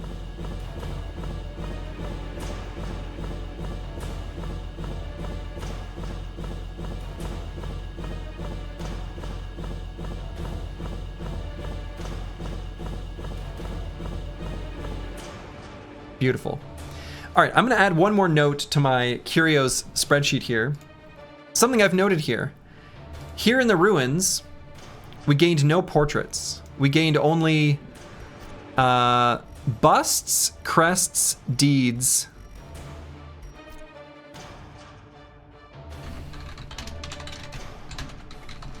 And I'm going to start tracking that as well, because that is a thing that just makes sense to me. That, like, some regions are just going to have certain currencies. Wow, we gained no things. All right. Slurgi's discovered he likes the antiquarian. I like money. Over the ruins once more. All right, plus 33 resolve XP, and then ruins on the next quest, plus 15% damage in the ruins on the next quest. Well. I think there's a necromancer out there who probably needs to be taken care of. All right, Stygian underwent effective disease treatment. The runs and the Black Plague have been cured. You love to see it. The kind of greed wrote about in the Bible? Huh? Wonderful. So I say we go back to the ruins. Seems like a good idea. We can maybe take on a necromancer apprentice.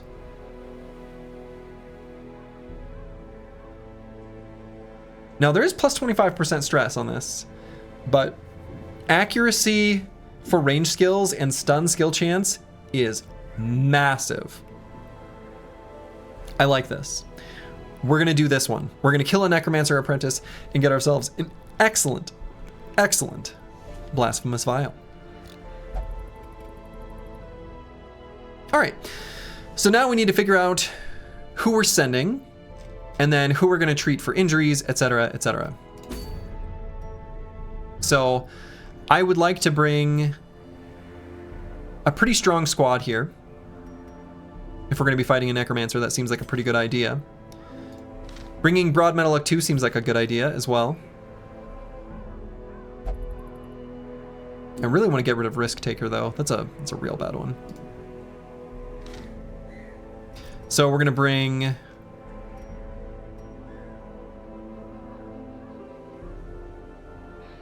Yeah, can't stress if they're stunned. Right, exactly. I'm going to leave the antiquarian home.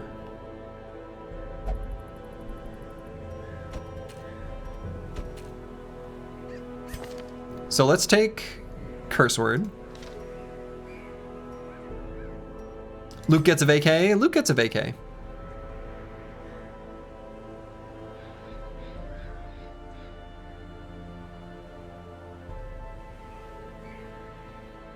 Okay, so we're gonna take... Let's also bring the Chaucer. Second position Vestal. And then we'll bring... Stygian. That seems like a pretty good squad.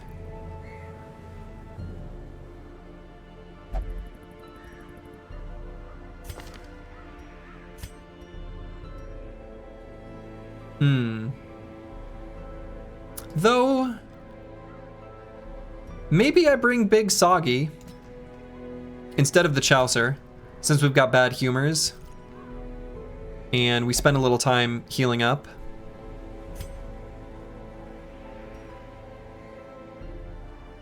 Okay. Swapping to YouTube sleep timer. Good night, gang. I will stay awake for our great battle. Hey, have a good night, Despotsini.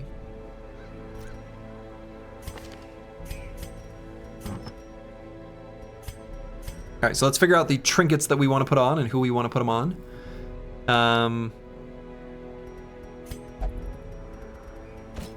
All right, so Antiwi in here, our jester.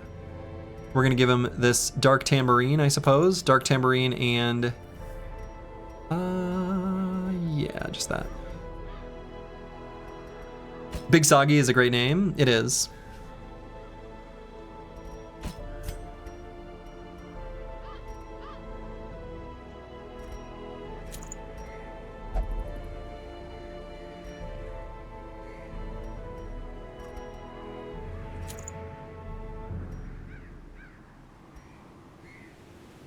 How's the graveyard looking? Just one person in that graveyard.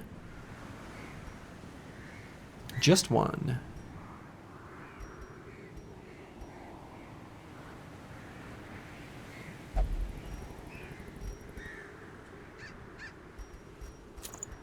All right, so Antiwian's gonna have a bonus if the torch is above 75 and a bonus if the torch is below 26.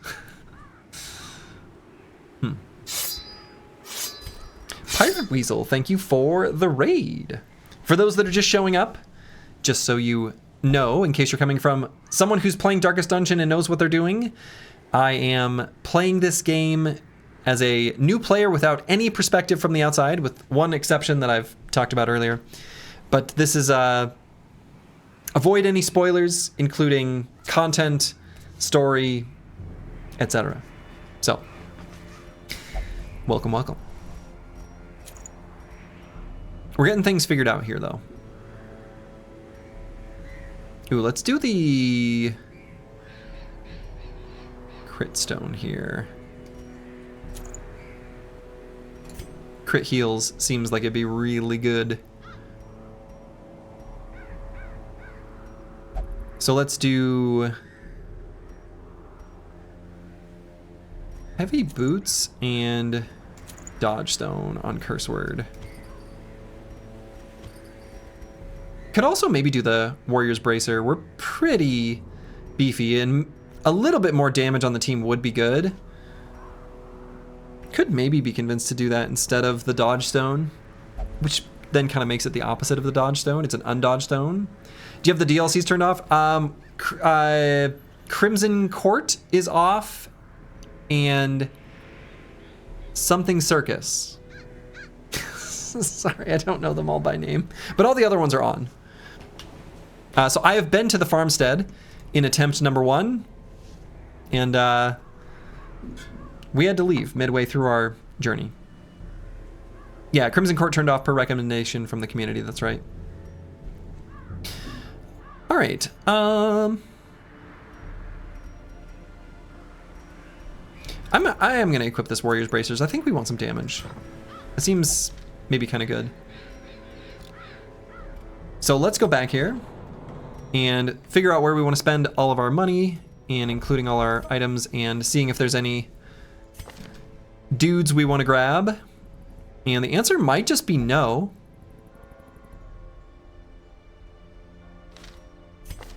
Hey Slurgi, do you intend on having mods in future playthroughs? Maybe. I am, generally speaking, someone that doesn't do much for modded games in general. Like,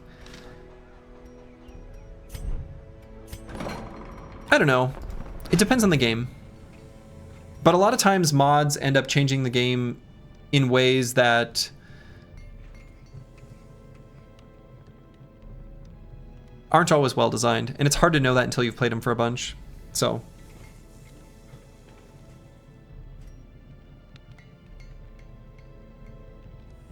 naked cultist mod. True that, yeah.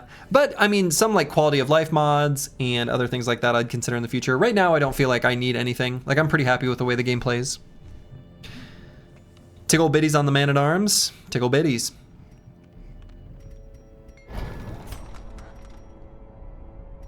All right, we are 4 portraits away from upgrading Instructor Mastery. Actually, hold on. Can we even take advantage of that? No, yeah, so we need another level of Instructor Mastery. So we need more portraits.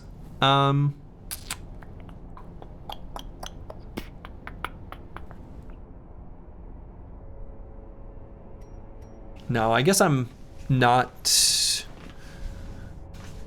going to do that. I mean, I guess I could see what it takes to get... Yeah, so 3 busts.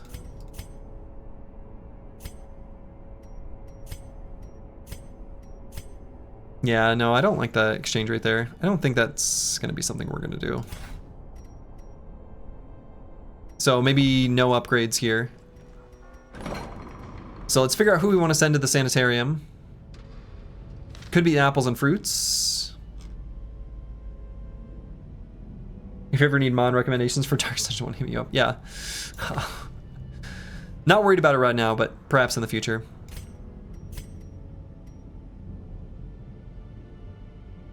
Boy, we could treat two different brothers and sisters here.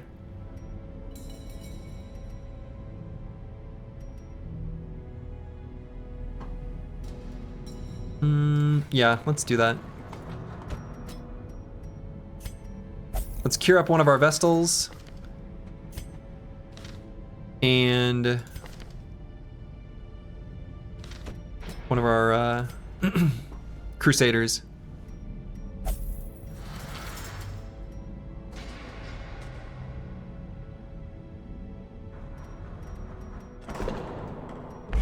And we don't need to use any of the other elements here, so let's make sure that we've upgraded everyone fully.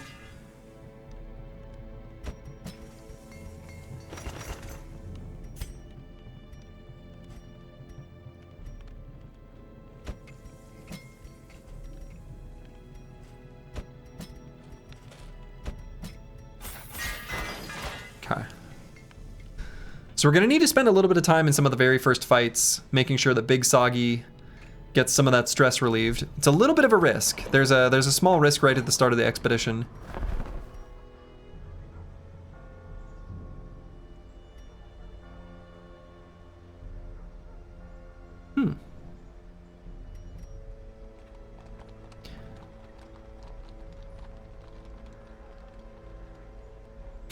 Hey, thank you for the description, the Chaucer.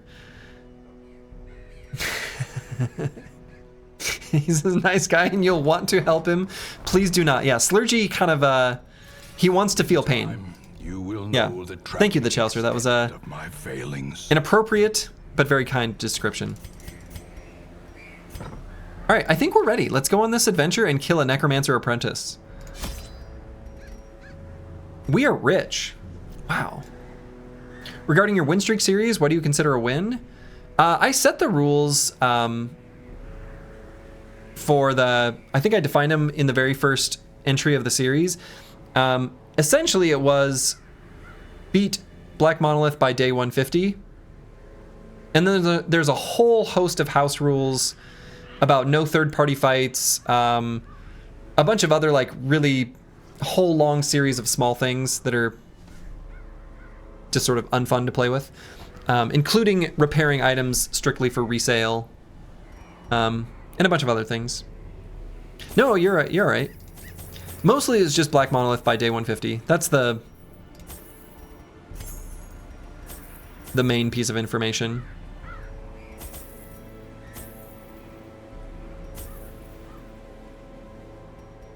All right, I will bring some torches here. We're not going to need too many. You thought that was really strict? You know, it's just to make the mid game last longer, where I think Battle Brothers is at its best.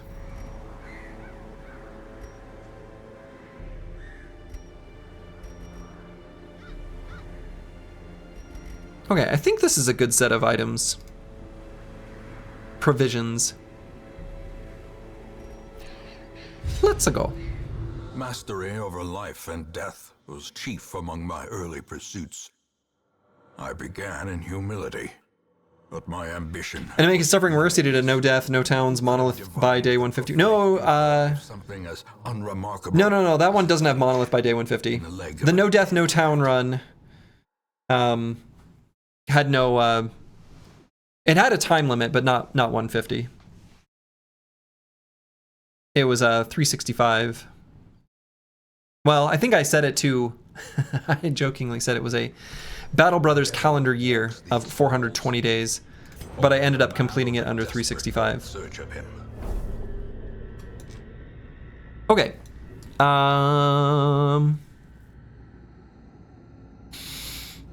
So the previous times where we've fought a boss, it has always been on like the last, like the end of a hallway.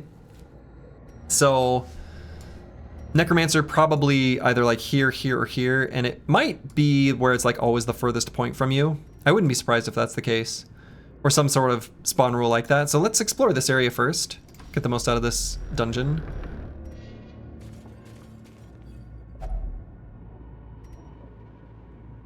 So stack of books, just regular. I didn't like that.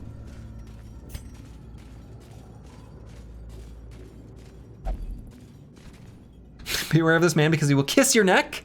Because he's a neck romancer. Wow.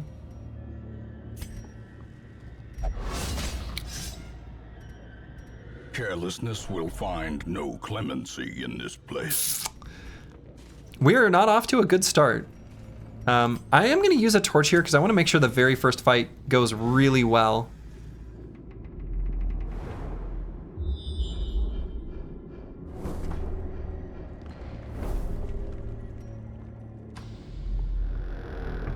Because we got some healing to do.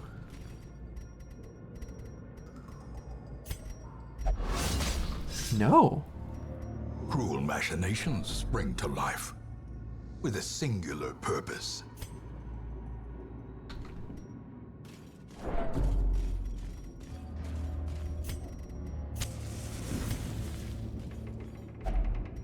right, so we're going to use the medicinal herbs here. Inside, medicinal herbs. All right, I'm a little bit nervous about this fight. Like, we're going in with kind of some stress. I mean, I could eat some food.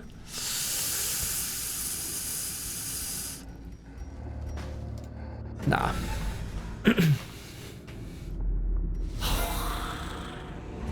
All right.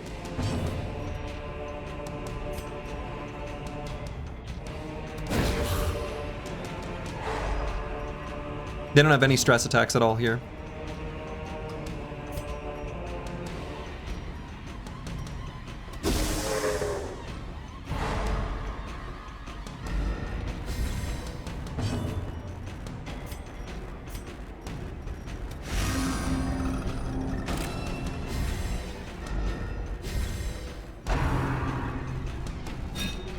Dodged.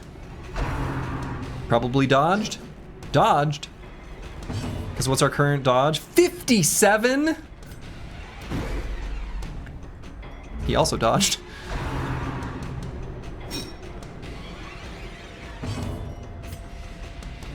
Adios. Destroyed. Finale is such a fun skill.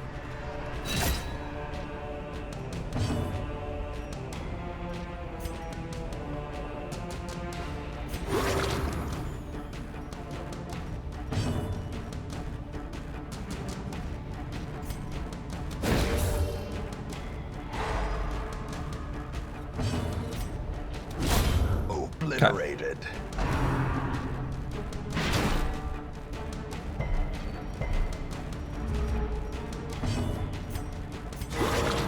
Nice, good crit heal.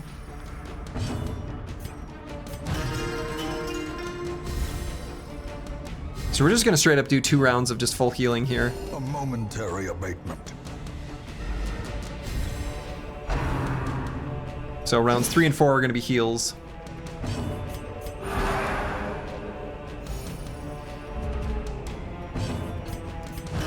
Because we've got some serious stress relief that we need to sing about.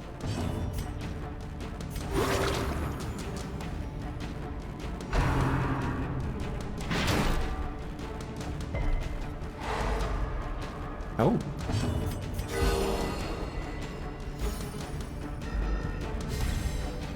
Alright, so now we're gonna do 2 attacks on round 5. There's 1.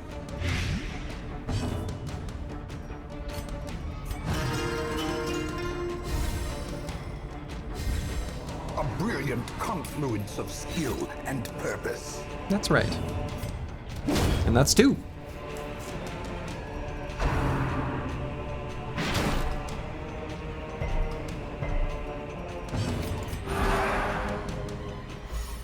So now 6 and 7 are going to be healing rounds as well.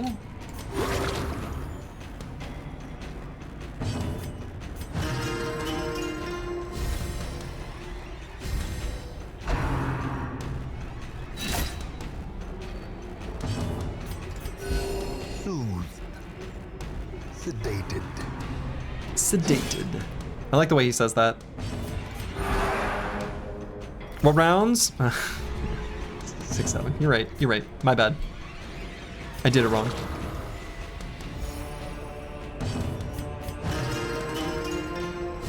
All right, we've relieved a lot of stress now already. This was a great first fight to get us set up to fight up a necromancer. The wounds of war can be healed, but never hidden. Voice acting is great. Voice acting is excellent. Yeah. Alright, so on round 8, we're going to attack this bone soldier twice.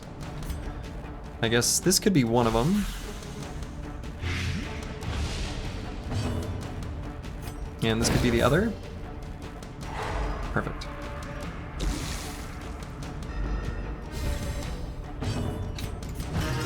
So now 9, 10 are also going to be stress healing rounds. 9, 10.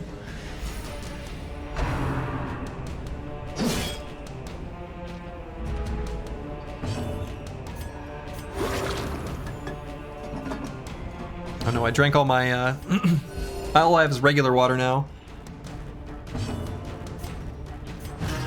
Disaster.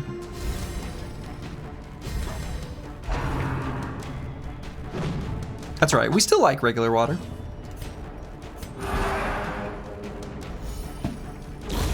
The slow death, unforeseen, unforgiving.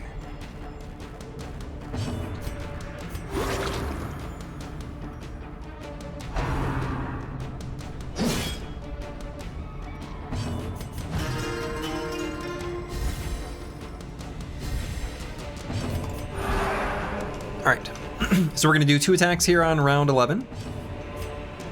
And not with the Plague Doctor, we're gonna go for two stuns. We're really gonna milk this. I hope he doesn't do the dead weight and stun one of ours though, that would be bad. And improvement. Unless we just stun him first. A devastating blow. Okay, so we get more full stress healing that we can do in rounds 12 and 13.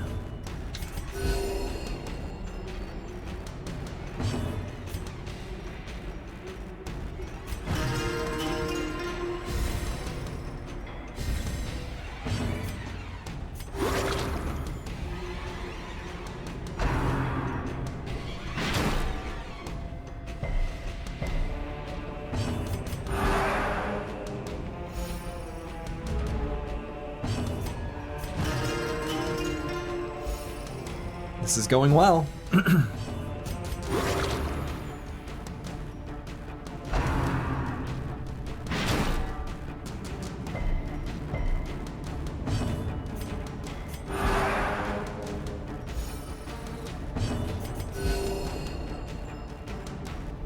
So then 14, we're gonna have to attack him twice.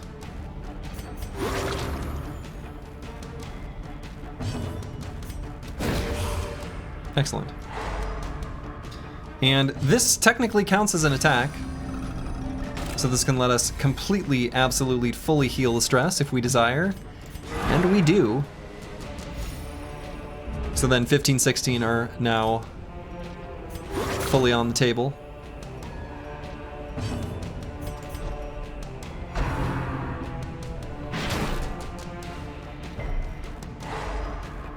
Oh, well, that's annoying.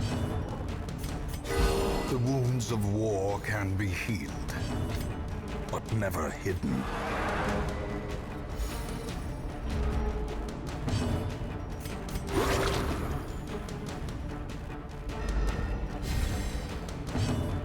So actually I'm gonna move here. That way we get a stress heal next round.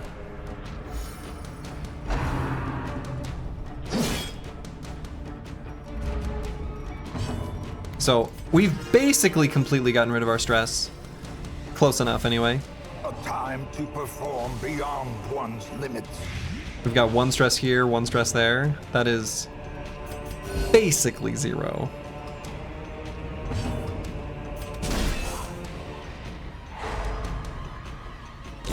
Great is the weapon that cuts on its own. Wonderful. We got a debuff charm.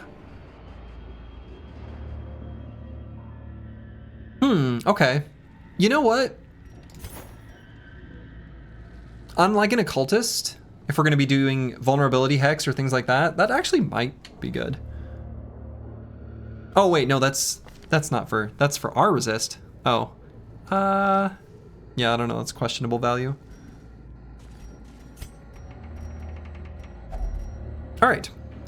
Regular sarcophagus so far has only been bad. So I've done nothing, I've done holy water, and I've done bandages. And it was only bad. We could try a shovel to just pry it open. We could try it, but it won't do anything. We could try a key. It doesn't say it's locked. Yeah, okay, come on. Nothing else really makes sense, but I didn't like the way the medicinal herbs didn't make sense.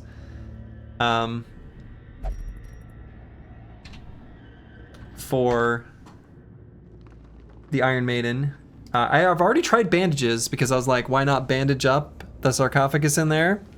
Thank God herbs didn't work. I know, you'd never hear the end of it.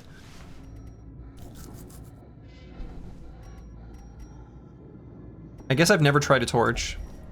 Okay. I've also never tried anti-venom and laudanum. I didn't even bring any laudanum.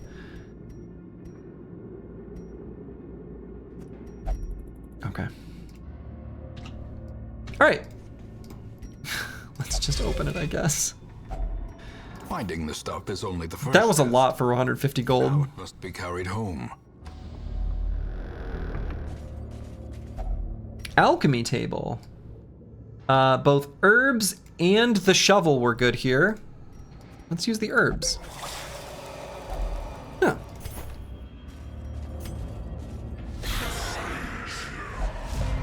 $150 gold coated in random bullshit. Yeah. Lots of random bullshit.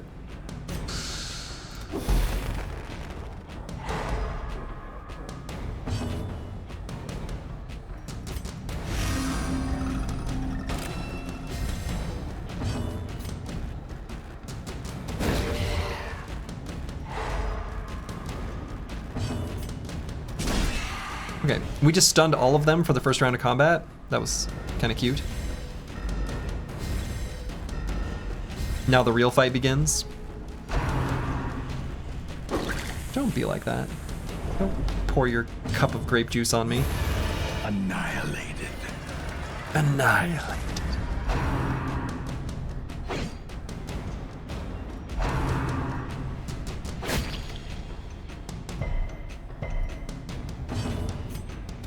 Alright, so that's our 2 attacks. So let's heal back up to full.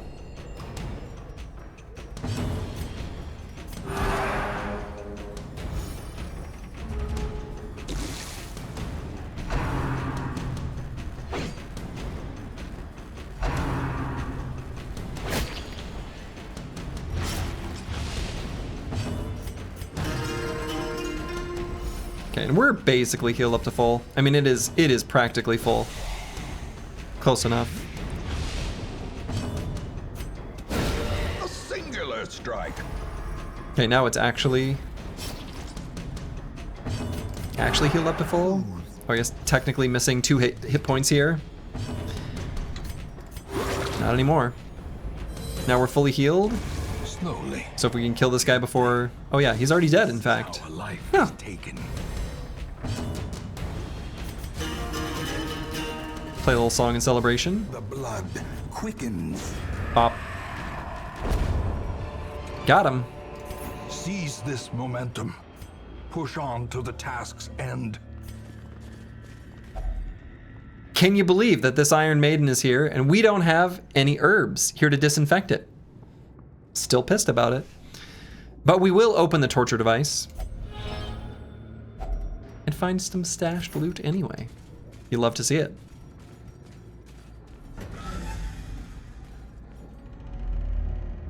Alright, literally nothing here. So let's just walk back. We're gonna accumulate some stress on the way. We do have a torch that we could use to, like, we've got 3 of them, so we could light some torches. Just to make it so we take a little bit less stress damage.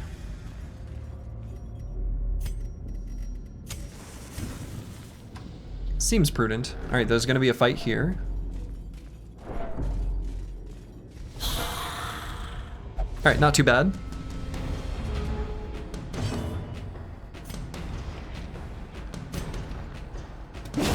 Back to the pit.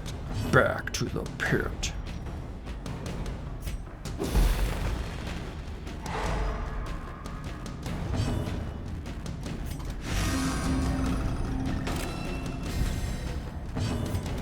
Another one falls.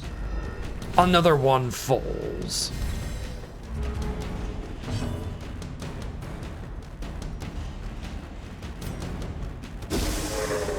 Double stun is so good. It's so good. Yeah, it really is.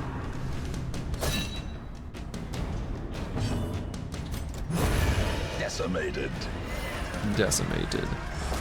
So we'll do one more attack on this round.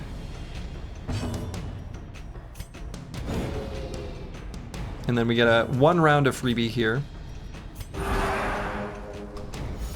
As the light gains purchase, spirits are lifted, and purpose is made clear. It's the Pot of Greed of Darkest Dungeon. Boy, I feel like there's a lot of greed that you can seek out in this game, if your heart desires it. In mine, it does. All right, so now we need to do 2 attacks.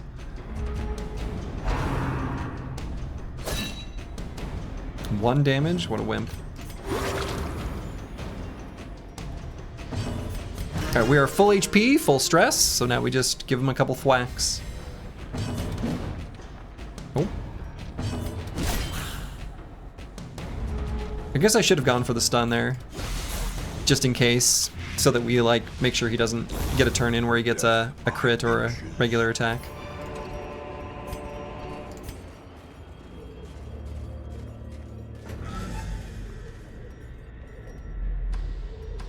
All right, so there's an obstacle there. We do have a shovel. It's our last shovel. Even the cold stone seems bent on preventing passage. Hunger, okay. I wonder if 4 antiquarians quadruple the antiques? Don't answer me, chat. Yeah, I mean, hey, we could science it. I could get another antiquarian. I appreciate the disclaimer at the end. Don't answer me. Locked display cabinet. We've got a shovel and a key we could use. Let's just use the key. Treasures are stashed inside. Gold, trinkets and baubles, paid for in blood.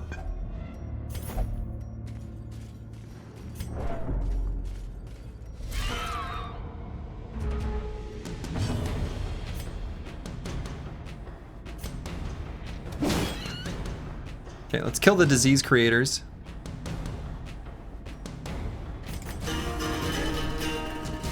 Boom, boom, ba-dum, bam, bam.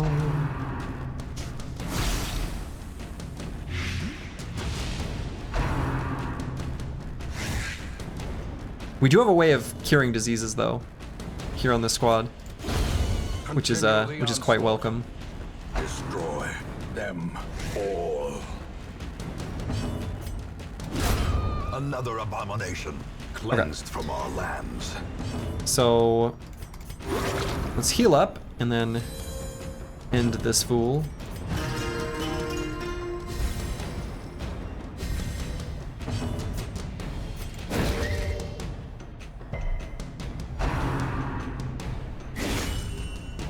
Crit?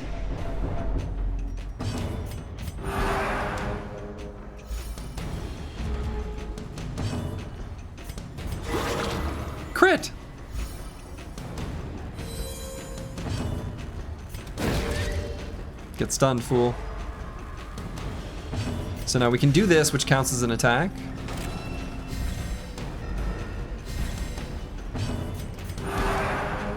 So we can do one full round of heals here. Or Be gone, fiend. we just do that. Foolish horrors. We've got just like a tiny little baby amount of stress on each person. Let's not risk another crit. We're in pretty good shape here.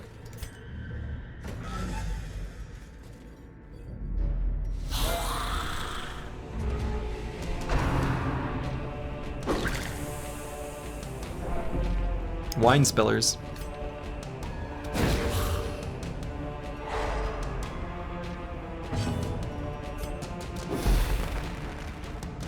The double stun is so tasty. A tiny baby amount of stress is good for the heart, I hear. Uh-huh. Eradicated. It is. They've got that shockingly good aim with that wine. Do they practice? They must. Kind of a weird thing to practice, though, don't you think?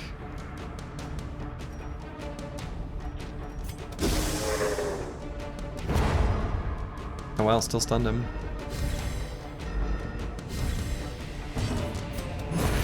As the fiend falls, a faint hope blossoms.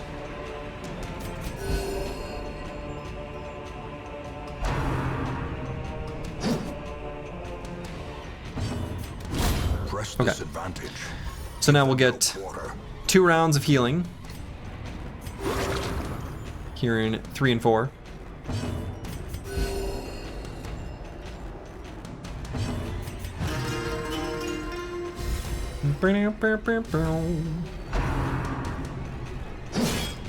I do like the little sound effect jingle that they recorded for the Jester's loot. But never. It's like a weird, I don't know. Sounds cool.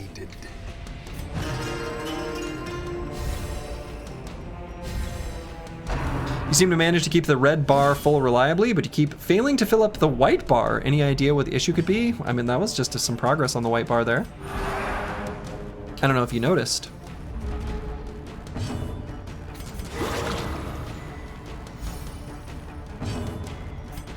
It's your fault, Antiwian. That's right. That's true, actually. Antiwian keeps shrinking the white bar.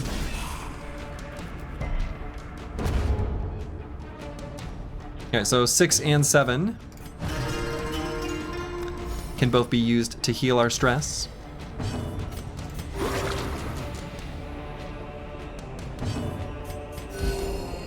The paradigm shift has indeed shifted.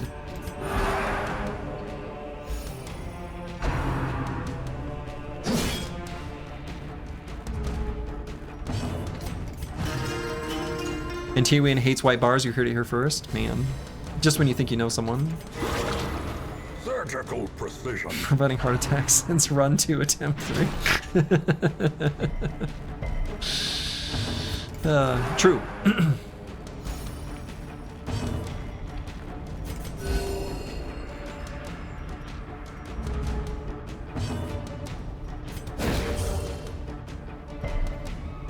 Resist.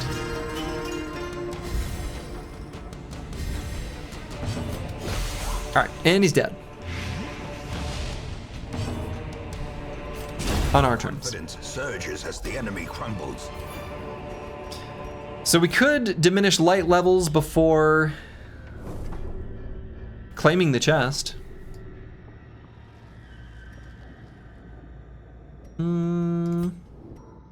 We've only got 2 torches. Redemption armlet, leper only.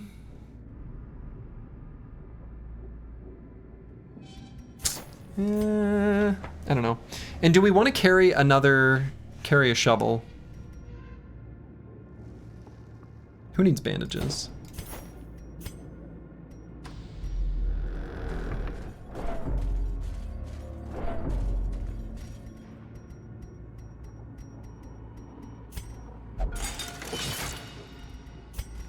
Okay. Disarmed. A handsome reward for a task. Plague Doctor really helps with the whole bandage thing. Yeah. Absolutely. Ooh. Okay. Let's go here first. Now, it could be that the Necromancer's like here. Oh no, we've scouted it, so I don't think that's true. So actually, I think it's not possible. A fortune waiting to be spent. So I don't know if I should use torches before. I think this means it's scouted, and I think it means it's like literally nothing. Yeah. Okay. Oh no, that just means you're traveling to it. Well, I guess we're fine.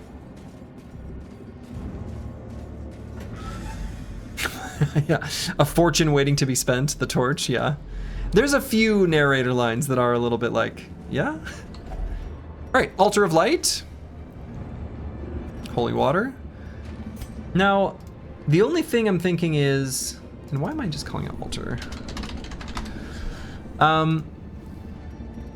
I think that's given us, in each time I've done it, I'm pretty sure it was a buff until your next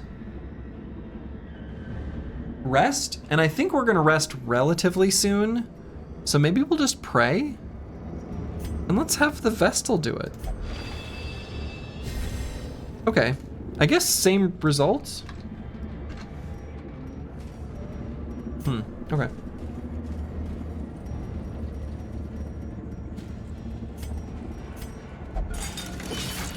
If you use it to summon the Shambler, it can bring fortune indeed.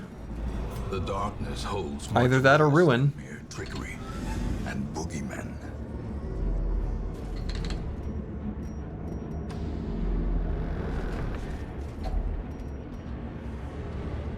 Books. Hard-skinned? Oh, it's good. I thought that could go either way. Great. So we're walking into a fight in complete darkness, but I think I want to save the torches for the Necromancer fight. Oh, they're surprised.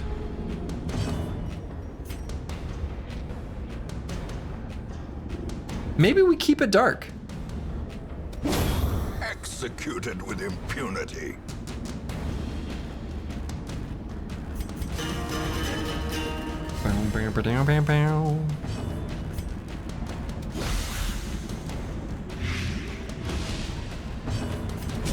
Their formation is broken. Maintain the offensive.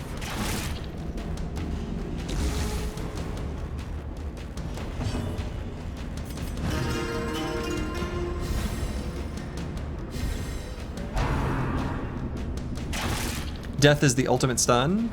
So true. Death is it's a stun.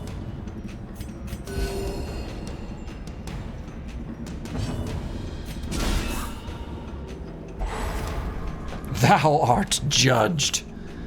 Let's be done with this rabble. True.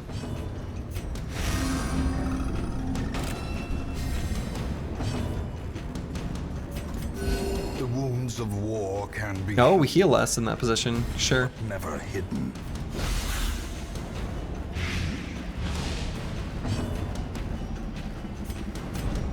I could do Inspiring Cry, but then it's no longer pure dark. Maybe bigger rewards? I think so. They can be beaten.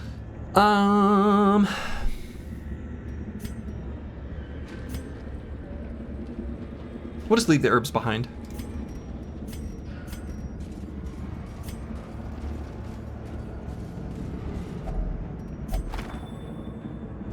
Eat the herbs, I'm hungry. I guess we could do that too. Are often low on supplies. Okay. Blood-soaked pages torn from a journal. 6 of 6. I cannot recall why we ventured onto land. Why did we leave when Mother Ocean provided all we needed beneath her tender waves? I will now return home, back to her embrace.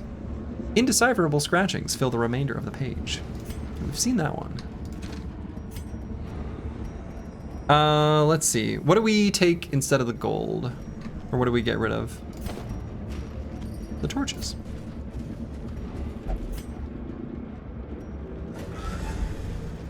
Overconfidence is a slow and insidious killer. Maybe we rest here.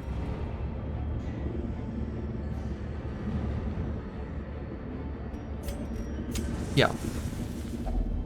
Circle in the dark. The battle. So let's just do half. We're gonna keep 2 food in case we run into a we're hungry event on the way.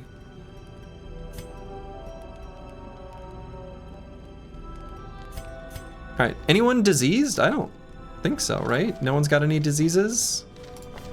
Wow, there's not even anyone for our plague doctor to cure.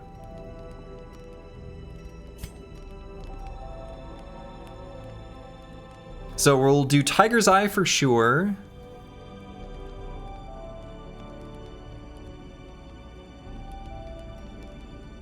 Bless for sure.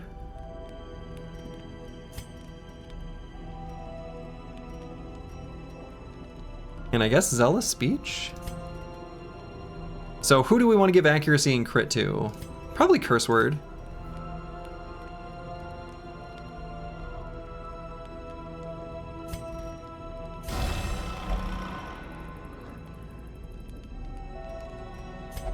Okay, and then we're gonna bless.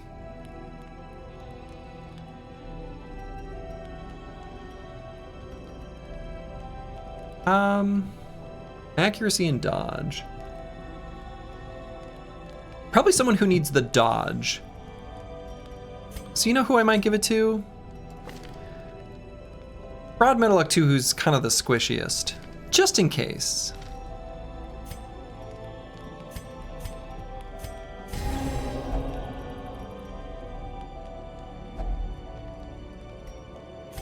And then with our remaining 6,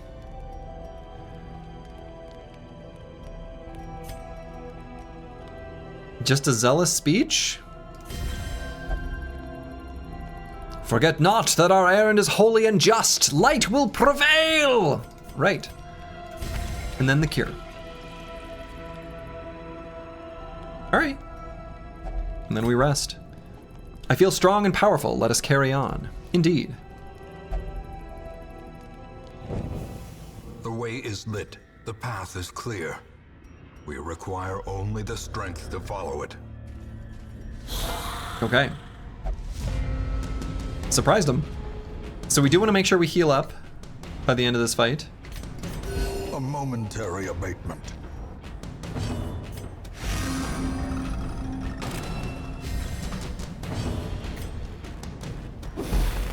Bring this bone lady to her knees with a stun. Or dude? Unclear in this case.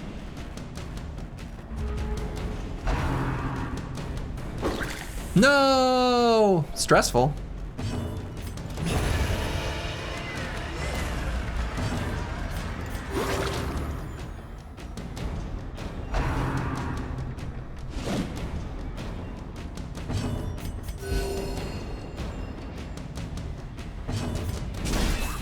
Okay, so that was 2 attacks, so we should be able to cure the stress now. Do skeletons have genders? Because they did, does that mean they still do? You know?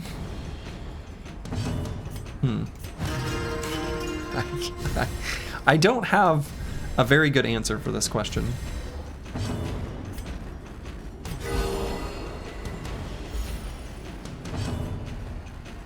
Oh.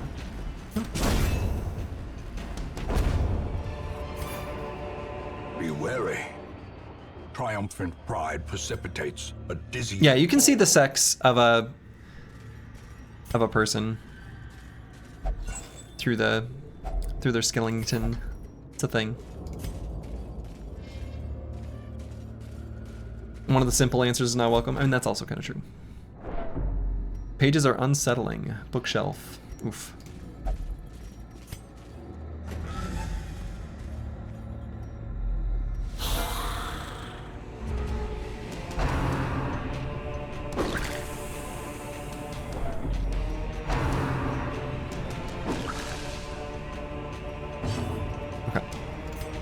So we'll take care of the bone courtiers. First we stun them. Easy. Stun this one. Maybe we stun the entire enemy squad. Satisfying.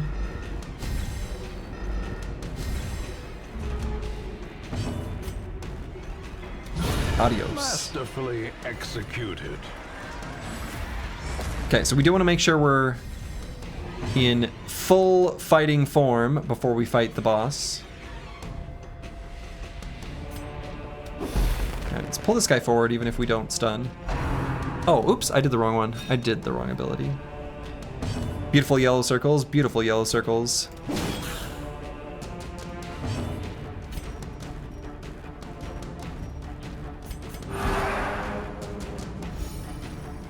I do enjoy the yellow circles. Not when it's on our squad though. That's not where I like it. Alright, I meant to do this one. So about that, right? I know. If I'm gonna say things about the yellow circles and how much I like them, and then the enemy puts us in a yellow circle and I don't like it, I kind of feel like I'm being a little bit hypocritical. Like, I'm just being honest. It's a little hypocritical. It is. I recognize this.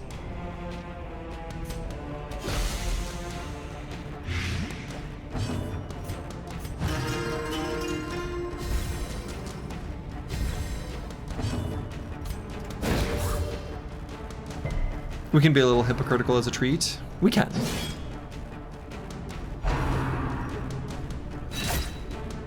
Excuse me?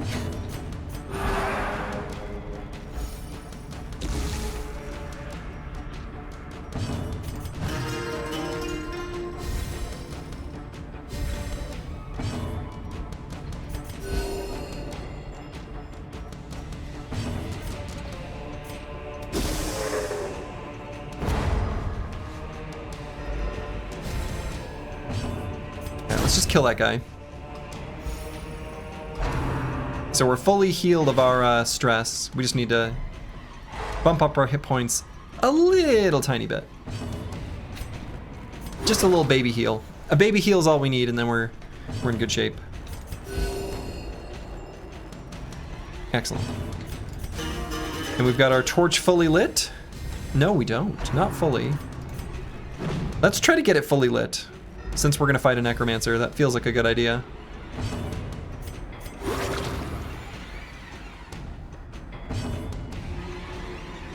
So actually I'm gonna do this ability.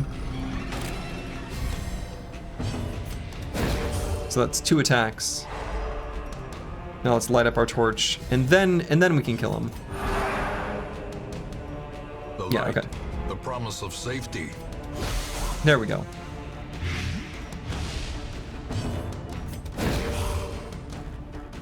So now he just dies on his turn.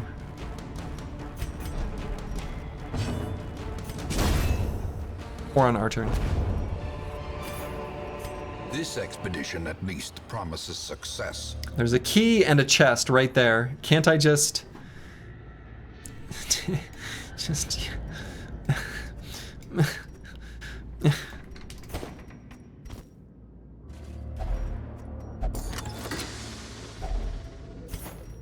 I found a way. Solve the riddle. Move to this boss room. Okay. So far the boss has only ever been in the furthest square from the start. I think.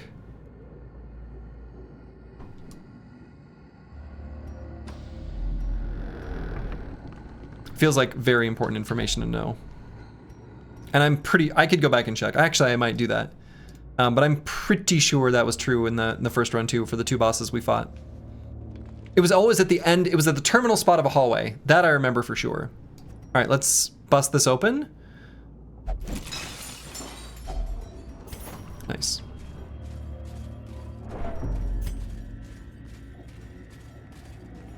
It was such a confident statement until it wasn't. Well, I realized that I was confident in it being the terminal room of a hallway, but like 95% confident that it was the furthest away. There might have been like a tie. It was far away from the start in each case. Towering, fierce, terrible, nightmare-made material. You know, for an apprentice, this is a spooky looking enemy. Oh, our starting position. I've made an error. I mean, it's okay, but I'm wasting one whole move here for no reason.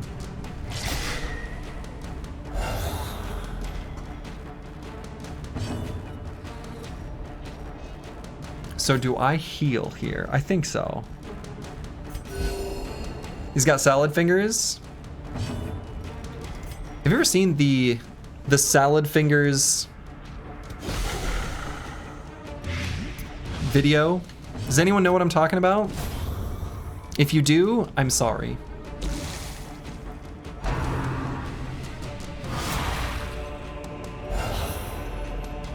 You do? Oh, I know Sky does. Yeah, Hubert Cumberdale, you taste like soot and poo. Oh man, my spoon is too big.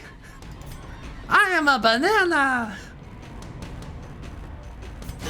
Good times. To people who have no idea what I'm talking about, I seem like a madman, and I'm okay with that.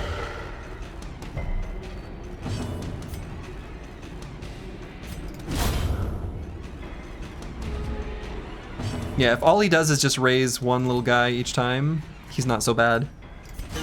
Let's keep buffing. One more. The YouTube era? I mean, I'm kind of thinking of pre-YouTube.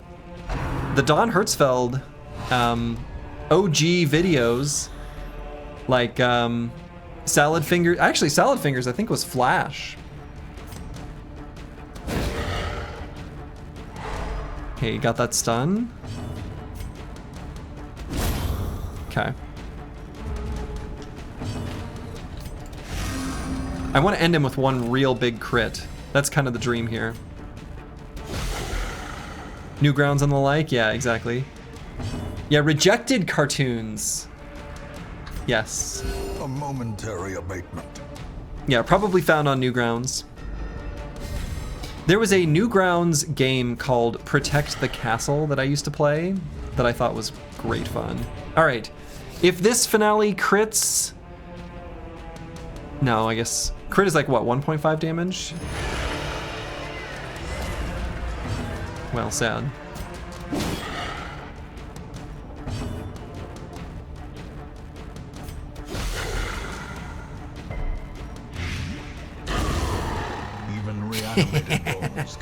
All right, what are we worried about some stupid necromancer for? What a nerd. I should have pitched out. I should have dimmed our torch so we got better rewards. All right, we got a bleed stone and a rot gut sensor. Now we've already got a rot gut sensor. That's kind of disappointing because I feel like we're not gonna bother bringing 2 plague doctors, like probably only 1, and you can't have 2 of the same. And the bleed stone, I mean, maybe we'll use...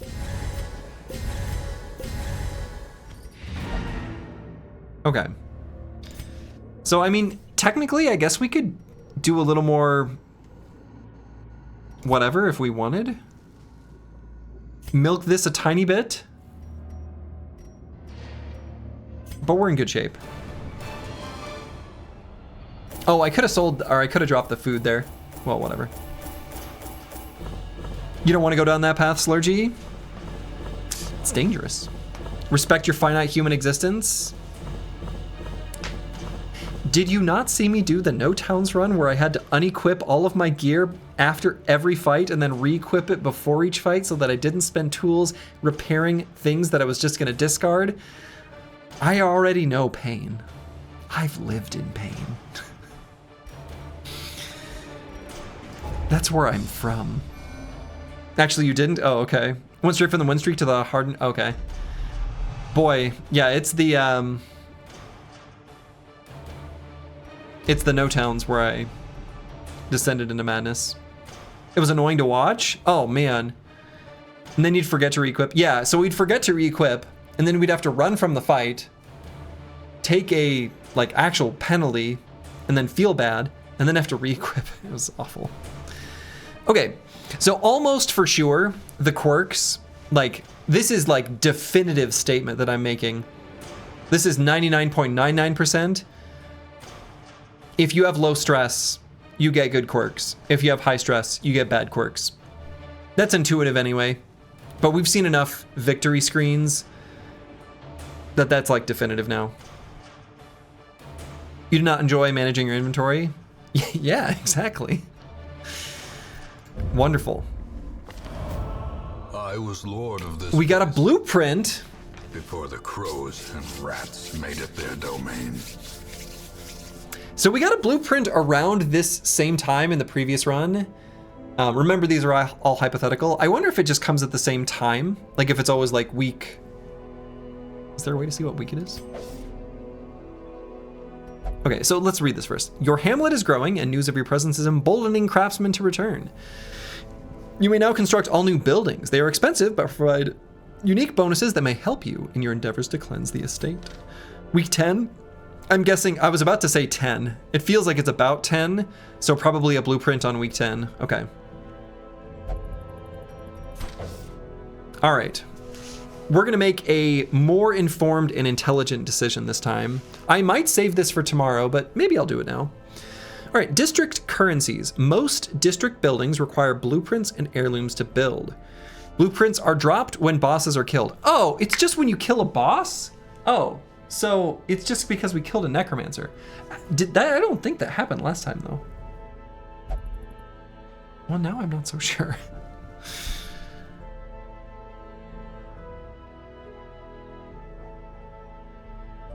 I'm not sure. All right, Color of Madness districts require shards, which are earned in the farmstead. The mill is unique in that it requires memories. Memories are mostly dropped from the Endless Harvest quest by killing the sleeper. Don't know what any of that means. Note, to gain access to all district buildings, you must purchase the Crimson Court DLC and Color of Madness DLC. Okay. The mill. Heroes will no longer suffer random hunger checks. That seems kind of good. We need whatever that is. Geologic Study Hall. Gem inventory stacking increased by 1. Maybe I like that, but we need to go to the farmstead. Tainted Well. So this is also farmstead. Holy Water increases buffs. Laudanum adds a stress resist buff. You know, these things feel like they could be good, and then we keep our provisions and use them right before a boss. Seems good. Expensive? I don't know if you've seen our bank account recently. Right. We're rich! Miasmal Orchard. Medicinal herbs. Adds a disease resist buff. Anti-venom adds a blight resist buff. Okay, those seem good. The Red Hook. A monument with no purpose except proclamation of one's dedication. I guess it is Red Hook Games. Cute. Bank. Interest gained on saved gold 5% per week.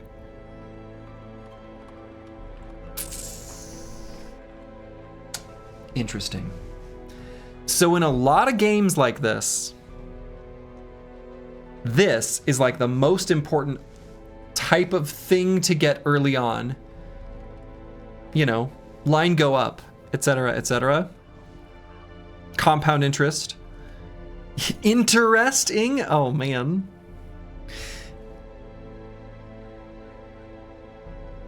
We need more portraits, but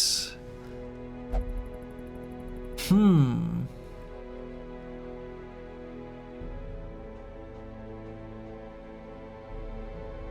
you comment if you're also seeing the districts for the first time? Have you played Darkest Dungeon before though? Because the reason I asked that question is I'm gonna give my line of thought because this might be where I'm going at it. I don't know how expensive stuff is later in the game. So it could be that most games tend to fall into one of two camps. You're either endlessly swimming in gold, and gold is a useless resource, and everything else is super important, or gold is key, gold is love, gold is life, and you need it desperately all up until the very end. Most games tend to like deviate at some point. And I don't know which kind of game Darkest Dungeon is. I might err on the side of caution and get the bank, but we'll see. Like, I don't know. It seems like it could be good, right? Like,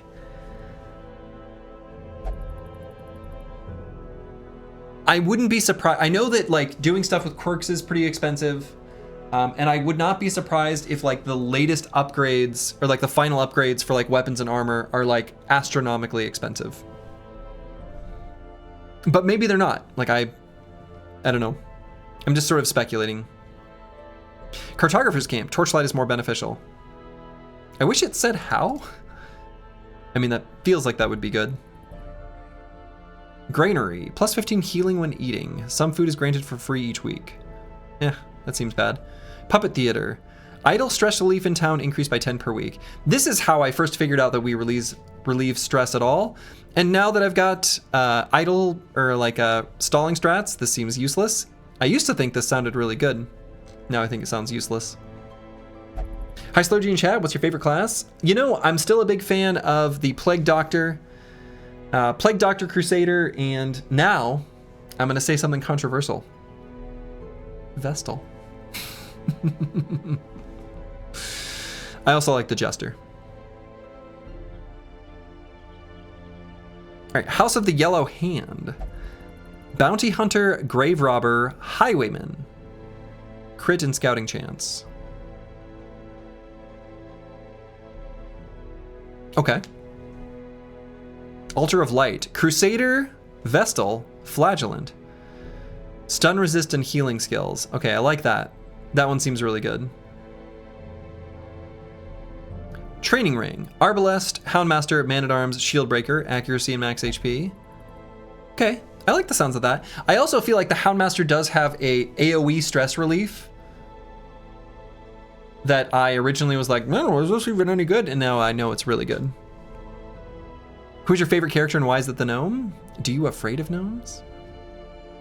Is a solid team comp? Good. Athenaeum. Antiquarian, Occultist, Plague Doctor, Blight and Debuff skill chance. Okay, that also seems really good. Knowledge Curios, heal 15 stress. Okay. Performance Hall. Yeah, this is the one I built last time. It was because it was the only one I could afford. Like I just built it because I could afford it. Now this time we can't afford anything. So I guess what I said about maybe we just do one now or maybe we think about it. Well, I guess we're gonna think about it.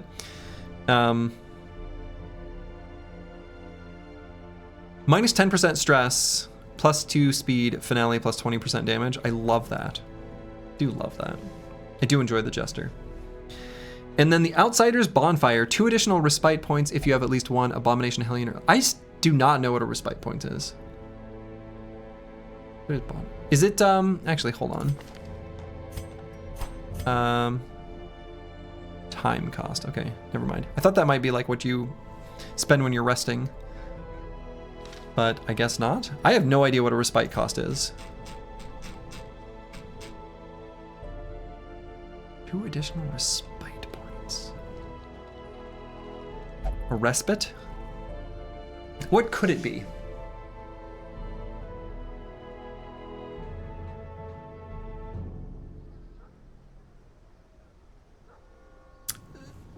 The only things that are coming to mind are like not... So there's like the death resist, but they would call it death resist. Maybe it's something to do with healing. I don't know.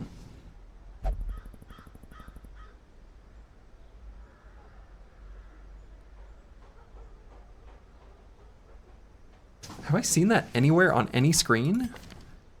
It's point swing. Yeah, what's the definition of this word? Let's get a full definition. A temporary pause, rest, or relief from something difficult or unpleasant. Well, that's why I thought it would be, that's why I thought it'd maybe be a camping skill, but those are time. It's also used as a verb to describe the act of granting a delay or providing temporary relief. Is it used in the, no.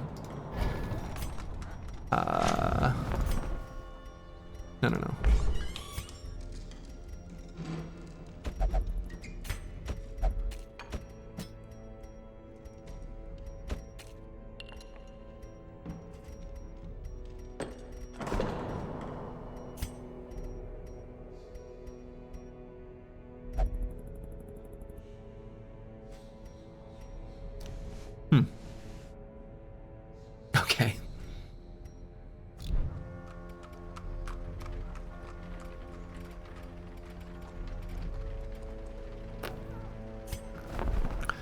I would guess it's just rest points, but they're not consistent about the name. Yeah. That's probably it, actually. That seems right. They just call it time cost on one screen, but respite points on another. Because that number makes sense, right? Because you get 12. And making it where you gain 2 additional is like about on par. I think that seems reasonably likely. Let's see when you make it. Yeah, we'll have to see when we make it, exactly. So we're not able to afford any of these. My current thought is probably just the bank, which is maybe incorrect, but you know what?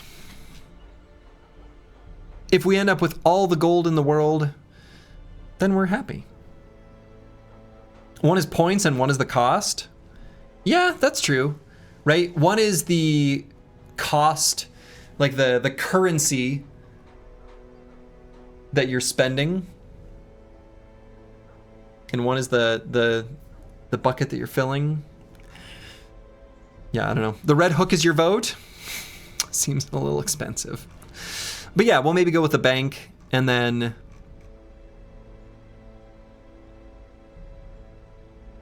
I don't know, a bunch of these all seem good. And actually, for what it's worth, these also seem really good. So maybe I go to the farmstead. Maybe we spend some time there. But not this time. That's going to be next time. Next time. That's where I'm going to call it for the evening. I think it's a good time to be done. I will not be back tomorrow, but I will be back on Sunday at a EU-friendly start time. I will update the Discord, link to be found here.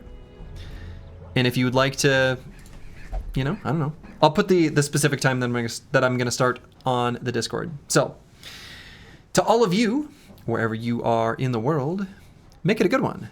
Ta-ta.